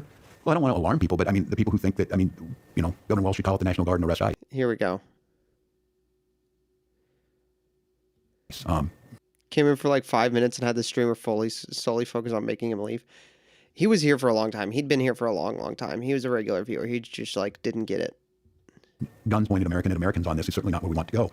I think what you're seeing is the power far beyond the bullet in this is the people who are out there. The way this ends is quite honestly, if they're not able to, and I think Pam Bondi played the hand interfering with our election systems, they will be wiped out, and this White House will spend the next 2 years in court with people facing potentially prosecution, and they will not be able to do their agenda. But I hear Americans on this is what makes you think we can get to November. I'll go back to my analogy on this. Winter's long, but we're prepared for it. If it takes being in the streets till November. Why is his chin shaped like that? Sorry, I'll rewind so I can actually listen and focus, but why is his face shaped like this? His face is shaped funny. This is a weird shaped chin.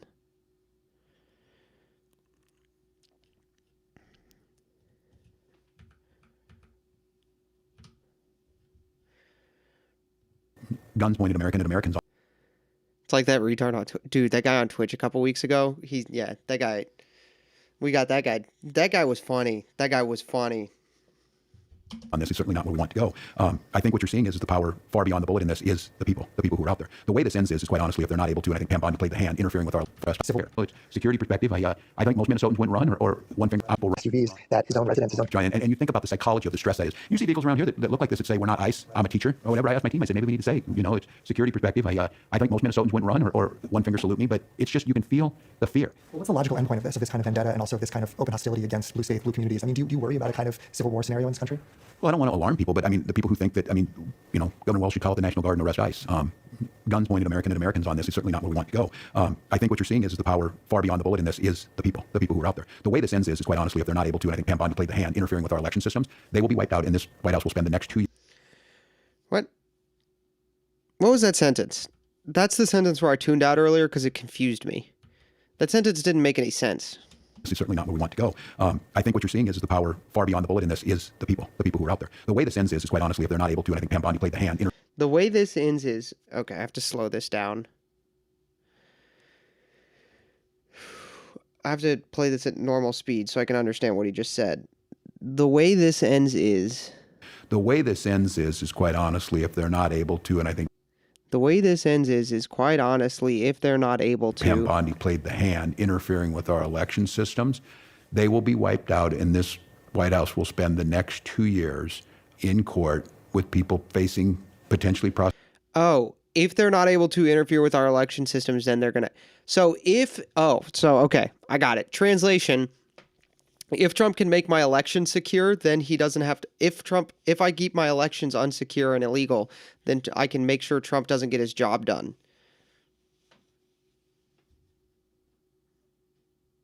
Prosecution, and they will not be able to do their agenda. But I hear Americans on this is what makes you think we can get to November. I'll go back to my analogy on this. Winter's long, but we're prepared for it. If it takes being in the streets till November, we'll be there. If it takes fighting them in court till November, we'll be there. And I said, just for their thing, if they want to think about this, do you not think Minnesota's always first or second in voter turnout? Do you not think that tens of thousands of people who stood out in 40 below zero are not going to show up in a heated voting booth to vote against?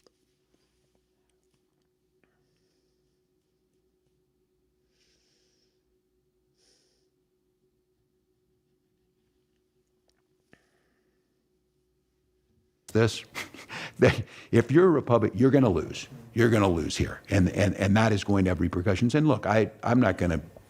People can make peace with their own morality and on this, but at some point in time, these people are thinking about that, and you're seeing it across there. I think there's some that actually have conscience. I think Tom Massey, I served with, actually does. I think Tom Tillis, who I served. So now we're going to figure out which Republicans are stupid and bad. With and served on committees with. I think these folks truly do have it. I think they found their spine. I think it's spreading like wildfire. And what I do know is if that catches a little more fire, you're going to see the most impotent, ineffective presidency you've ever seen because it's shut down. They can shut it down. They keep asking, what are the Democrats going to do? We need to do more. We need to do everything. Republicans can end this. Just one more question. Somebody tell Legate he's behind.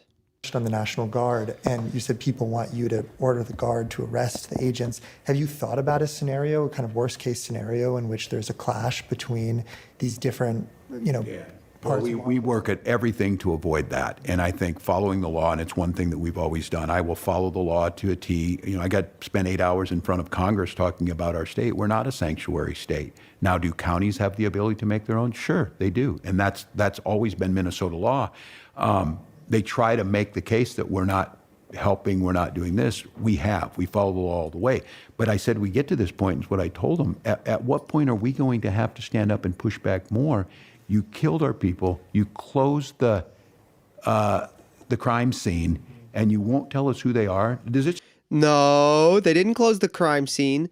They couldn't hold the crime scene.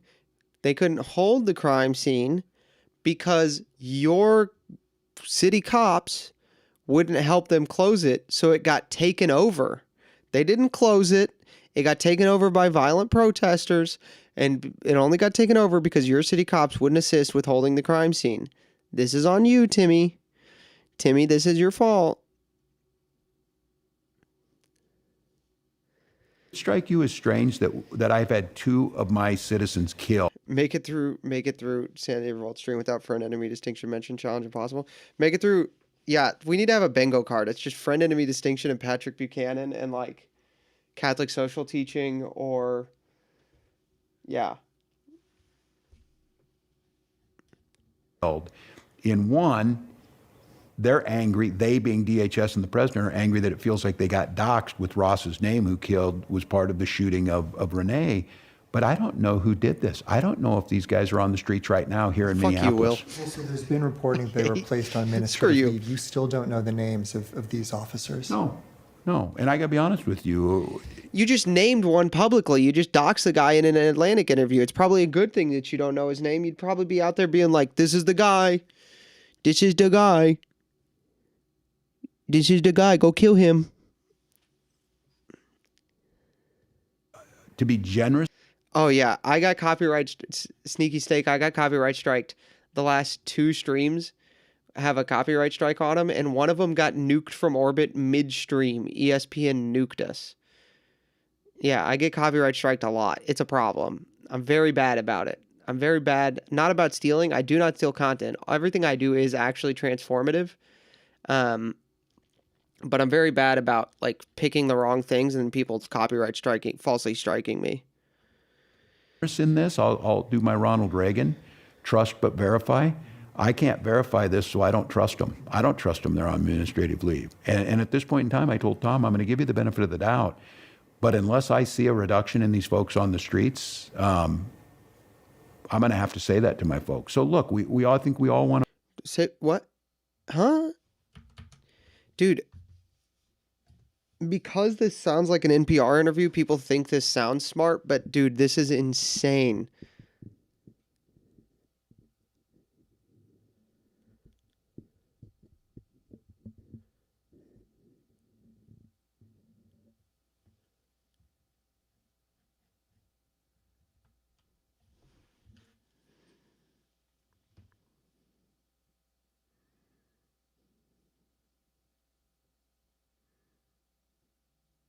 This is insane, dude.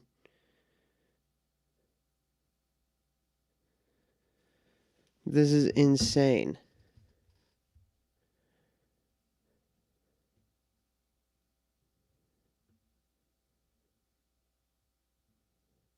Can't verify this, so I don't trust them. I don't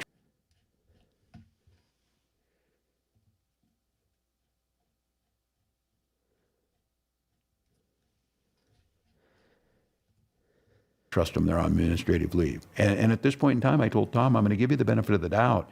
But unless I see a reduction in these folks on the streets, I'm going to have to say that to my folks. So look, we all... Say what to your folks? I think we all want to avoid that, but I think the reality has sunk in this week. If you thought you could pass this by and you thought there was nothing there, I mean, is this a Fort Sumter, John Brown moment? Where are we at on this? And what? There's no, like, he's not finishing any sentence. He's just, like, saying words. But unless I see a reduction in these folks on the streets, I'm going to have to say that to my folks. So look, we all think we all want to avoid that, but I think the reality has sunk in this week. If you thought you could pass this by and you thought there was nothing there, I mean, is this a Fort Sumter, John Brown moment? Dude, what is this? Like, there's no... Where are we at on this? And we're doing everything right. And I have said it time and time again. The way you win this is through nonviolence, that you cannot do violence. And I know my constituents are mad at me for saying that. They're shooting us. They're killing us. They're beating us. They're taking our children.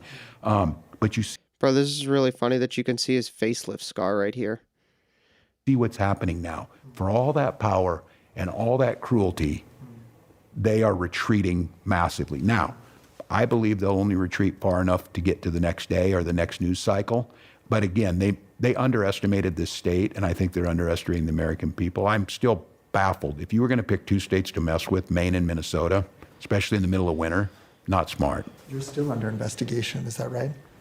As far as I know. Did that come up at all at the conversation with the president? I will not bring it up. The only thing I asked him on the investigations was I told both the president and Tom Homan they needed to immediately drop the investigation into Renee Good's wife. And as a show of goodwill to us, I expected that to be done today. I don't know if it has been yet, but I will not bring up any of the others. But that one I feel very strongly about. What did the president say about that? I don't think he replied anything on that, but Tom Homan said he would call Kash Patel and check with people. He told me that. Is there anything else about the president's tone or the she's dynamic an accessory to the that crime. or stuck out to you from Monday? Other than he was conciliatory towards me, which I know he despises me with a... Okay, I can't get through any more of that. Yeah, Ex Cathedra, I don't think that's true because I have work tomorrow. It's weird. I have work tomorrow. It's odd.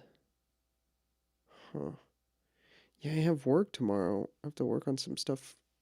I got work in the morning for stuff for him. So, that'd be weird if I was fired. Huh. That's odd. It's weird that I have work in the morning. Dang. Huh. Interesting.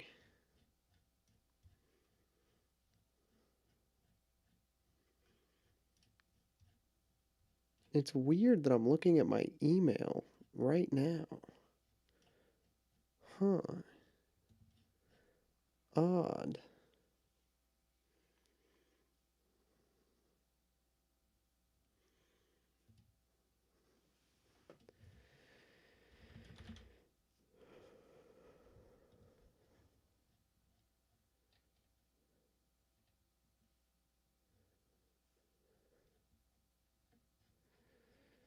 Well, guys, I am gonna get off for the night. So, I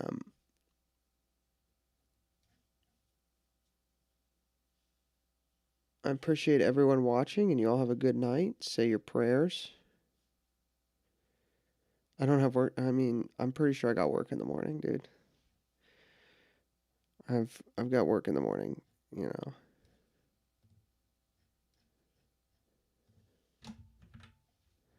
So, y'all have a good night, and God bless y'all.